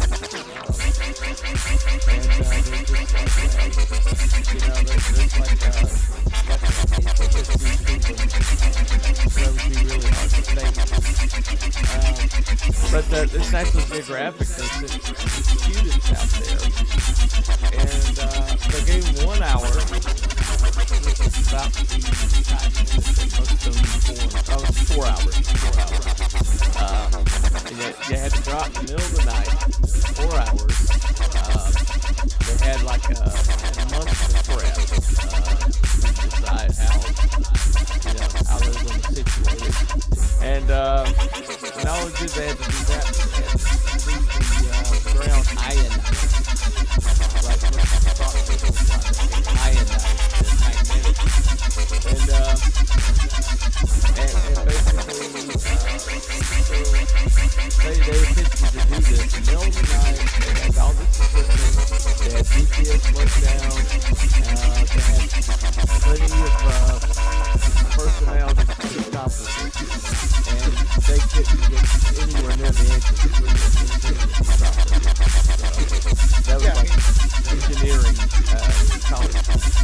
Yeah, some of these are man-made. I'm not going to say that every single crop circle you've ever seen.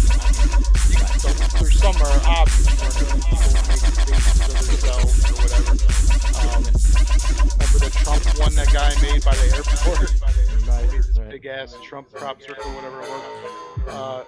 It can be done, but some of these are like, very intricate. You can't do that with 2 guys and a couple of planes in the middle of the night on some guy's farm in a few hours and be that accurate. And also there's a difference too in the crop. Usually it's cereal or whatever, corn, and these stalks are bent in a certain way. When you press down stalks with a board and rope or whatever, how those guys do it, you can tell the difference between that and maybe a UFO did or something. You don't know without sparkles. But when it's a real crop circle, not a man-made one, there's a difference in like the radiation, like you were talking about, and also inside these crop circles, the rate of growth is 5 times quicker. They did research into these crop circles, and the real ones. It's a real crop circle, not made by man. And there's theories that maybe even the Earth is creating these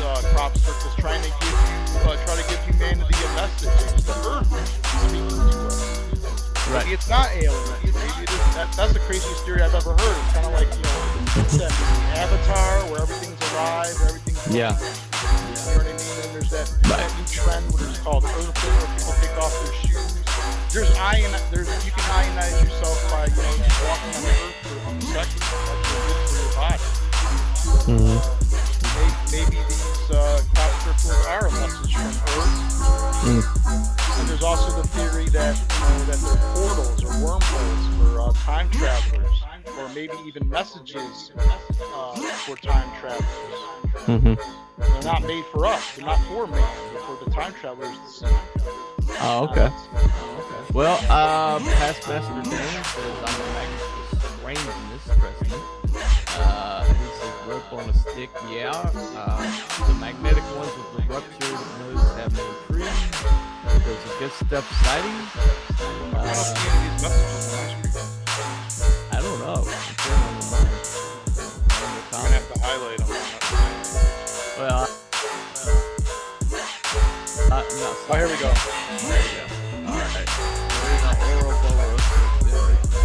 There's a storm brewing over my head, so my internet might be wacky. Well, he says for magnetic ones with a ruptured nose, having What's up, good stuff? I've seen a video where crap just collapsed.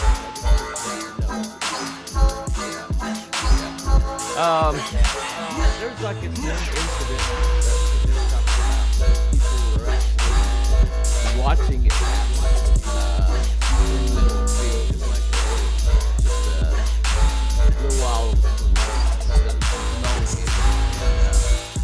And these people that are flying over in the plane kind of saw it forming, the people on the ground.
excitement about a radio signal coming from deep space.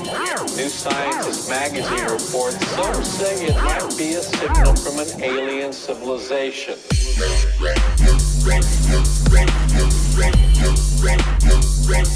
Today is a beautiful day for science. Currently, we're seeing a lot of really interesting things going on. One of the things in particular, of course, we have that dual.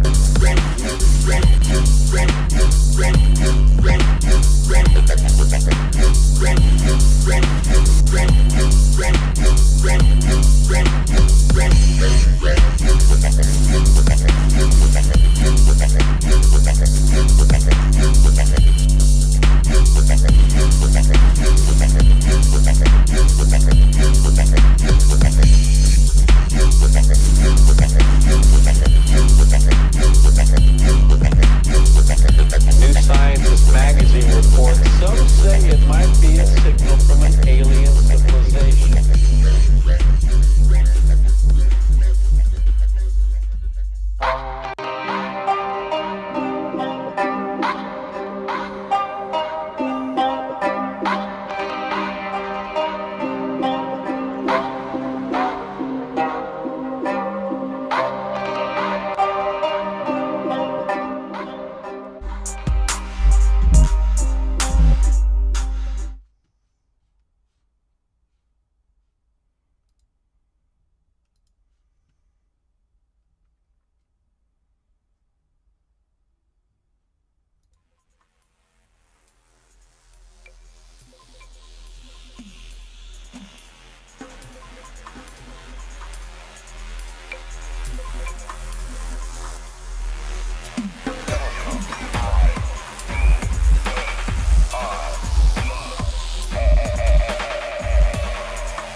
The Wizards.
What we are more concerned about is something called an ICME, which is interplanetary coronal mass ejection. It's a very nitpicky word. You can use CME to associate it with saying for either way, just, most people are familiar with CME. But a ICME, interplanetary coronal mass ejection, means that it's going to be interplanetary, sort of like intercontinental, interstate, things of that nature. It just refers to the fact that it's going to be getting beyond its own trajectory. Here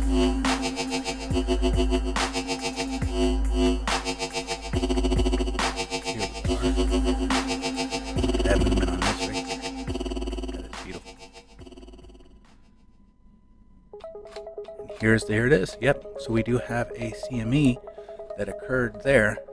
I didn't see anything on Soho or Lasco or Stereo 4. So it could be that it didn't make it beyond, or it could be still too early to be on the imagery for that, being that this does look very slow moving.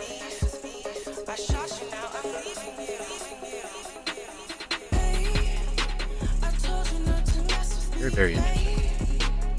I love the prominent stance that occurs on the rim as well here. This, for me, this is a telltale sign. Whenever I see activity like this on the rim, it doesn't always mean that we're going to be getting a high flaring active area, but it does mean that there's a lot of electromagnetic energy. And what that means is building up into the chromosphere, with the chronosphere, and then the chromosphere. The chronosphere is the upper atmosphere. The chromosphere is the lower atmosphere, much like the sky or Earth. So the photosphere is the surface, and as we go up into the chromosphere, we see a lot of this lower activity, these filaments riding along here low, these little loops and whatnot. A lot of our A and B class flares mostly come from these little areas. But then we go into the chronosphere, and that's where we start to see where this plasma is far-reaching. And some of these prominences are hundreds of thousands of kilometers into space. So we have these prominences reaching way, way out beyond the chronosphere. And that's what we're seeing here. And what that means is that the energy that's pushing through the photosphere is so electromagnetically buoyant, meaning pushing away out, that it is breaking not only through the photosphere, not only through the chromosphere, but also through the chronosphere. And as that occurs, it becomes less and less stable, it expands more and more, because it's being compressed by gravity and electromagnetivity, because it's all ionic. Every single bit of the sun is plasma, it's charged, everything has a charge. And it is trying to expand and push away from one another until it has proper space. So right now it's a collisional plasma, and the further it gets from the sun, the further it gets closer to its desired state of being a non-collisional plasma. And that's exactly what we're seeing here. And as it reaches that state, it becomes less electromagnetically buoyant and less eruptive and explosive and more static. And if it doesn't have enough energy to break free from that point, it comes down as plasma rain as it disperses that energy and gets recompressed into collisional plasma, and then causes all other kinds of problems, including development of new regions that already have developed to become active and a lot more in flares, and the activity that we see increasing as time goes. And that's exactly what we're watching. So whenever I see this on the rim, short story, taking that long story and putting it to a short, whenever we see this on the rim, what that means is that we have more activity on the way. This shows an incline of solar activity upcoming. So that's basically all that I said, comes down to meaning this is a good sign of increased solar activity. When we look at the other rim, the western rim, and the way it is on the sun is east and west is the opposite, because as you would imagine, it's a mirror effect. We're looking at the sun from here, so our west is their east. If you were to stand on the sun, hopefully that makes sense. So the western rim, you'll see there's far less activity. there's still activity going on. We even have an eruption here that pushes, it doesn't quite become a CME, it just becomes an internal atmosphere kind of solar event. And that's why you'll see a lot of times also that, well, there's reaching into the corona and beyond. But you'll see a lot of times that's also why plasma reacts a little differently, and we see plasma do strange things. Like, say, for instance, you'll see an eruption and you see it do a reverse and sometimes an odd flow. It's because it's all positive and negative charges. It's all ionic. It's all charged. But this right here, it's much more calm, even though we have these regions. We have a lot of filament movement showing that there's, as we get to this point about here, a lot more filament. There's that one eruption. Here's the other. But anyways, yeah, so we have a lot of filament movement, but we don't have a lot of eruptivity and prominence reaching far out like we do here. And what that tells me is a lesser active area is rotating off, a more active area is rotating facing Earth. And we can also see signs of that by looking at this region here. Let me pull a synoptic map just to ensure I have the right region name in mind, because I get sometimes confused. I'd rather be correct than just guessing. Let's make that a little bit larger. 32, out of the way there, Mark.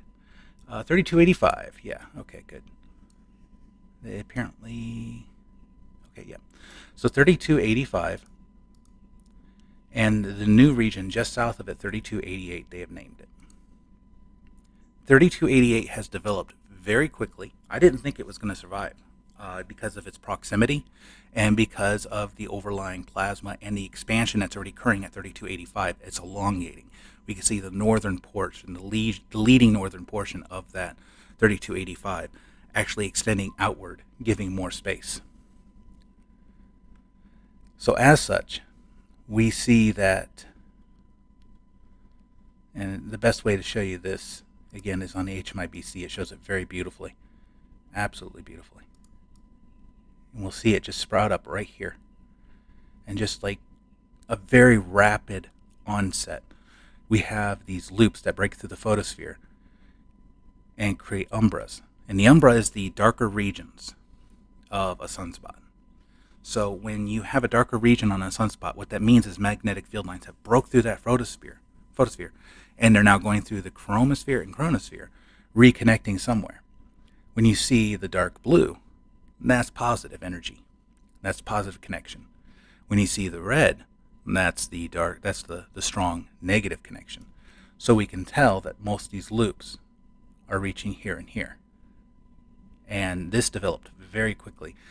And this causes some alarm and an increase of what I expected from this region, these regions. And I would say that it is possible that we could see an inclination of activity from here, escalation of activity from here. Very likely to see some mid-level and maybe even low-level M's, mid-level C's and low-level M's, possibly as this progresses. Because this negative here, being in the proximity of the following positive for 3285, it's very likely that this proximity is going to start causing some conflict. And if we look at 171, we can look at those loops and see what I'm talking about and watch it happen.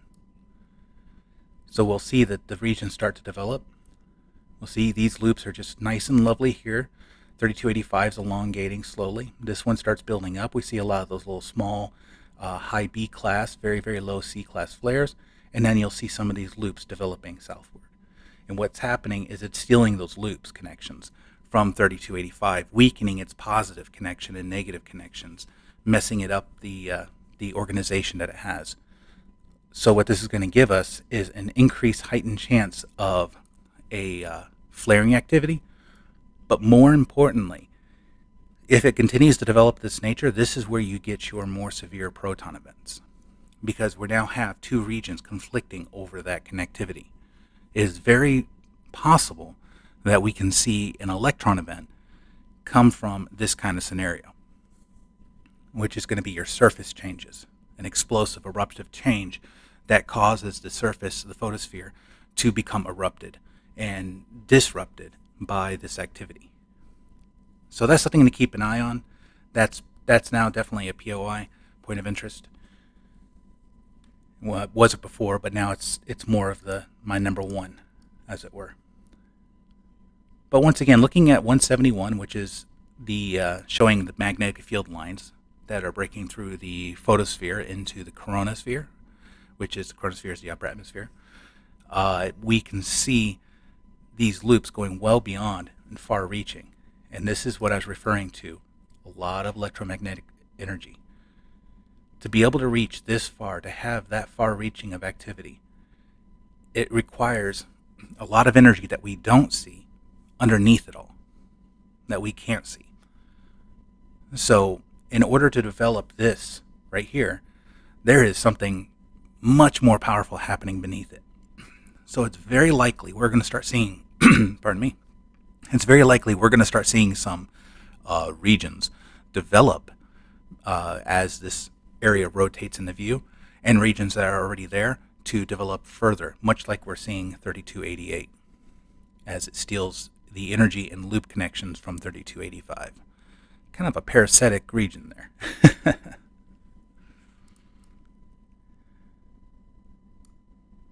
So expect an increase in flaring activity, an increase in the X-ray flux, slight chance, I would say right now, of an increased chance of a proton event, and I would expect the bar for the flux to increase probably with the low-level flaring and energy being released probably by to C1 and C2 on average. So I wouldn't be surprised to see that steadily increase as time goes, based upon the current solar activity.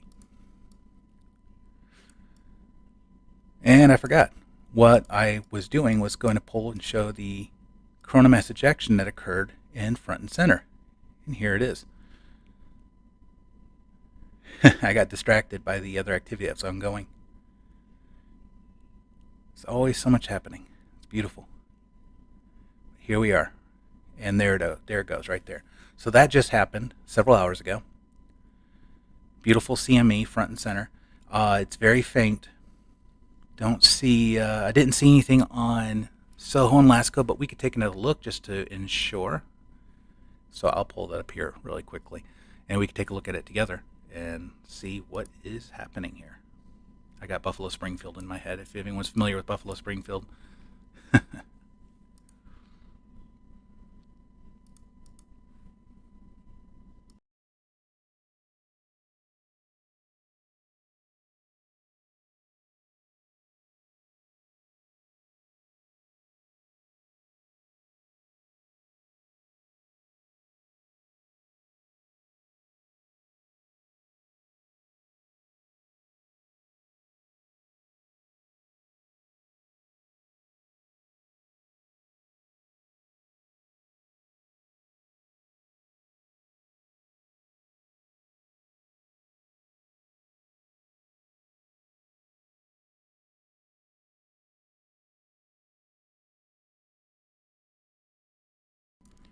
All right, and this is a nice tool that I bother the professionals at NASA and USGS and ESA and so forth quite a lot, and ask them questions and ask them what kind of tools they use to procure information and utilize the data to figure out what's happening.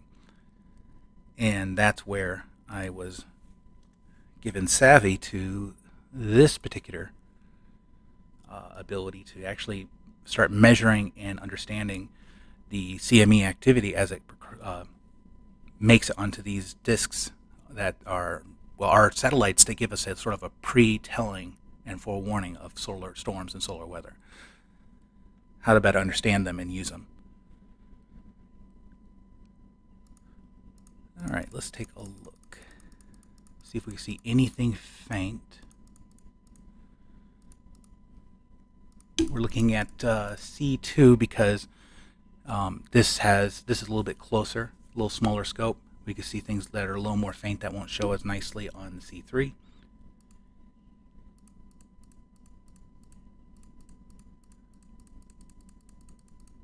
Yeah, there's that event, but that's on the far side. That's not what I'm looking for.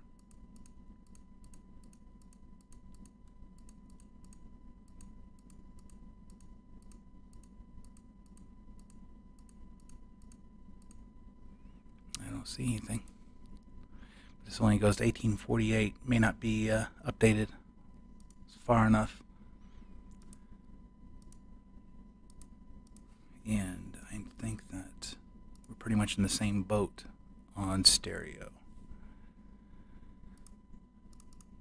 Yeah, there's that event. That's not the right one. Okay, here we go.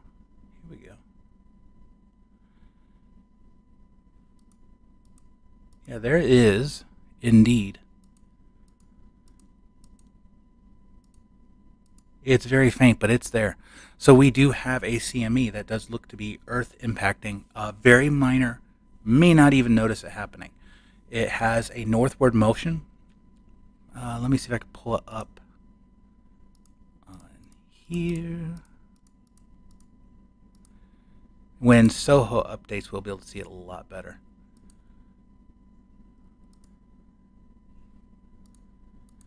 But let me show you right here. So this event right here is on the far end. This is on the rim. We could start just now seeing the event of the two filaments that are erupting on the south. But if you look, you'll see very faintly, oh, wrong thing, a northward push.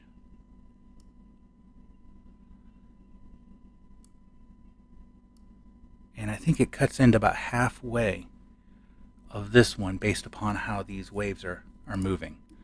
So it looks to me like we have this right here. But it's very, very faint. Right there.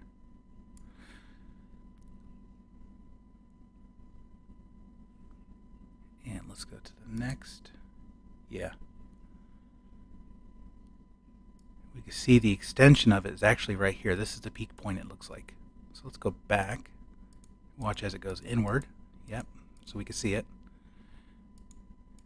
And then it's outward motion. Very faint, but there it is. So yeah, it's northward moving. It may not impact us at all.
And I went down that rabbit hole, and I was like, "Holy shit!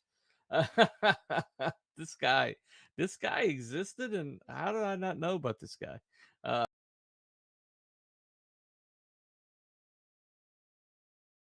Well, that's Yeah, what usually happens is that you get a little knock on your door, and you say you're not going to be making that broadcast, right. And then that's pretty much enough for you not to do it.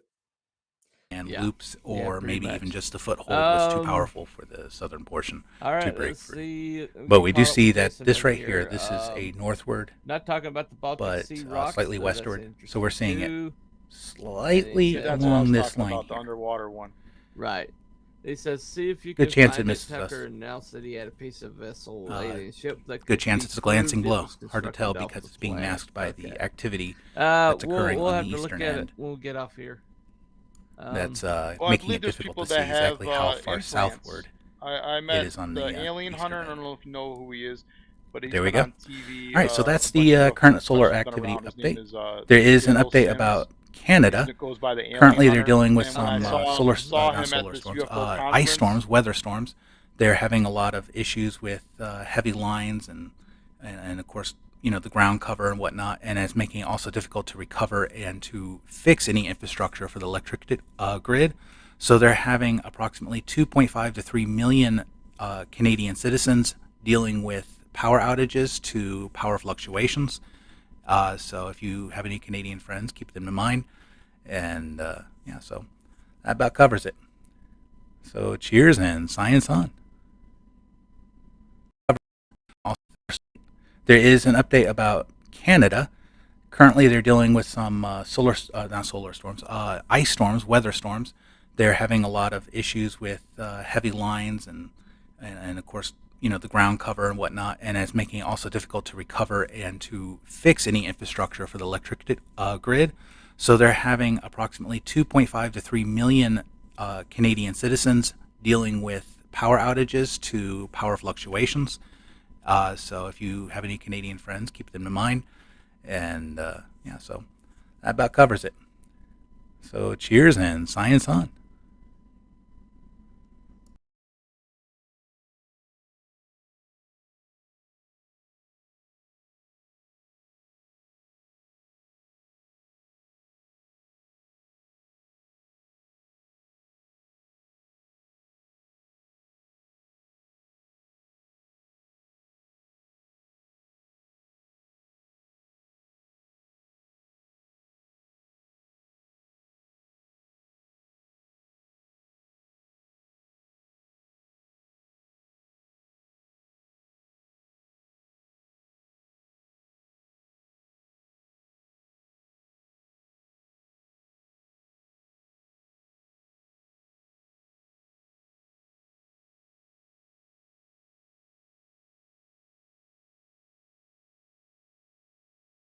That too.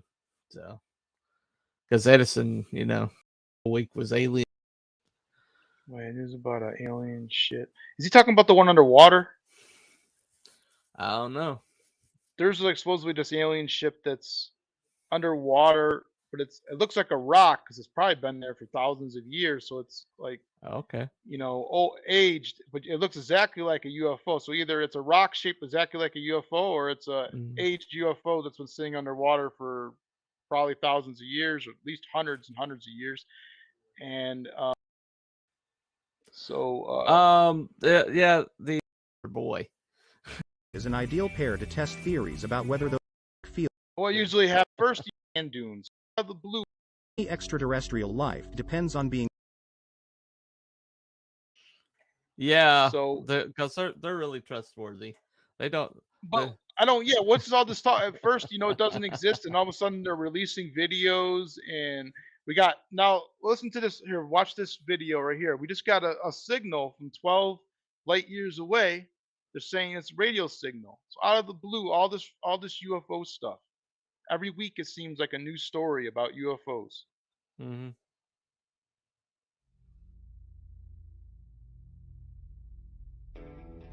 An extraterrestrial planet's coherent radio transmission has been discovered, raising the possibility that it might be more likely to be inhabited. The evidence implies that the planet has a magnetic field of its own, which is believed to be essential for supporting life on a specific planet. The high-energy electrons and plasma that are launched from the Sun are shielded from Earth by the planet's magnetic field. Therefore, it is probable that any extraterrestrial life depends on being shielded by a similar field. But up until now, scientists have had trouble determining whether faraway rocky planets have their own magnetic fields, making it challenging to estimate how likely a planet might be to be able to sustain life. A repeating radio signal that originates from the star and appears to be influenced by the planet has now been sent by the new contender, YZ Ceti b, a rocky planet that circles a star about 12 light-years distant. The radio waves the researchers detected from the planet appear to be generated when the star interacts with its planet's magnetic field. Because the two of them are so close together, the new candidate is an ideal pair to test theories about whether those magnetic fields could be detectable at such a distance. When high-energy particles from the Sun combine with the atmosphere of our world, they produce the aurora borealis, also known as the Northern Lights. One of the experts who observed the signal is Sebastian Pineda, an astrophysicist at the University of Colorado. We're actually seeing the aurora on the star, he said. If the world has an atmosphere of its own, aurora should also exist there. According to Joe Pess, program head for the National Radio Astronomy Observatory, the search for potentially habitable or life-bearing worlds in other solar systems depends in part on being able to determine if rocky, Earth-like exoplanets actually have magnetic fields. This study demonstrates not only that this specific rocky world probably has a magnetic field but also offers a hopeful approach to discover more. The findings are described in a new paper, Coherent Radio Bursts from Known M-Dwarf Planet Host YZ SETI, published in Nature Astronomy. Oh, wow. So that's the newest news this week. Okay. Well, so what's it? Is there an increase of frequency of crop circles or anything like that? Is there a change in that? I haven't heard anything about crop circles lately. Oh, okay. Yeah, I guess everybody's obsessed with the cattle getting their tongues ripped out. Yeah. Oh, actually, there was that one story. I posted in their DM group. Remember? Yeah, With several times. Six tongues removed from cows. It just happened like the other day. Yeah. No blood. No blood at the scene. Absolutely no blood. Tongues gone. Surgically removed. So either alien invasion is imminent, or somebody's going to a lot of trouble to gaslight To make it look like it. Yeah, they're making it look like it, or it's happening. Well, they're experts of deflection and these. Yeah, you got to narratives save they stuff. tell. Sometimes you see it on the internet and you don't anymore. I saw this crazy moon video where it was silent video where they went into this ship that was abandoned on the moon, and it went on for like 3.5 hours. So someone went through that much money and that much time to make a 3.5 hour video. I cannot find it anymore except for a clip here and there of it, but it was an uncut. I wish I saved it. It was over 3 hours long, man, and it just went on. I was just sitting there watching it. I was like, who would make this or why? And if, Right. you know what I mean? Why would if the government made it, it had to be somebody with a lot of money. It had to be a billionaire to make something like that. But it was very interesting video. And then they come in this room where there's like this alien with looks like an android alien, like decaying. It's a woman, and you can see like the wires and stuff in her. And it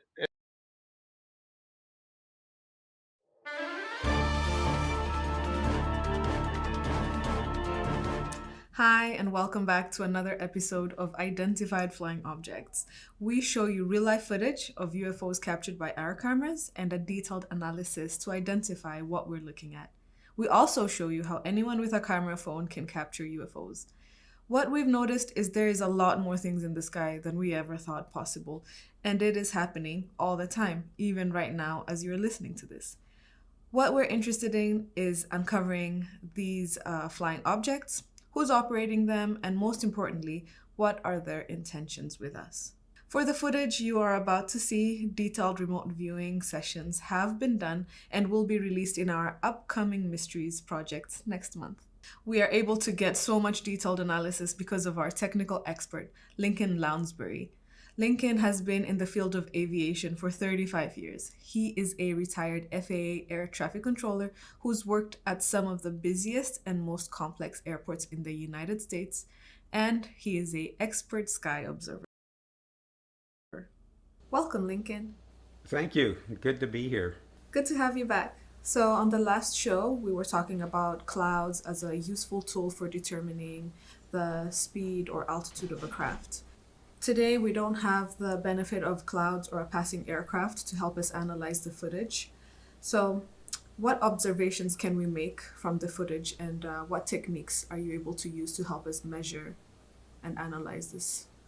It's a challenge. The first thing I look at, is just white specks on a black sky, just sort of quickly. And it's like, what can you do with this? It's easy to say there's nothing, but we actually do have some tools. You can borrow a little bit from scientists who measure insect speed and bird speed when they don't know. They might not even know what kind of insect or bird it is they're dealing with. They just see something going across the sky. And what they use this tool called body lengths per second. So how many body lengths is this bird or insect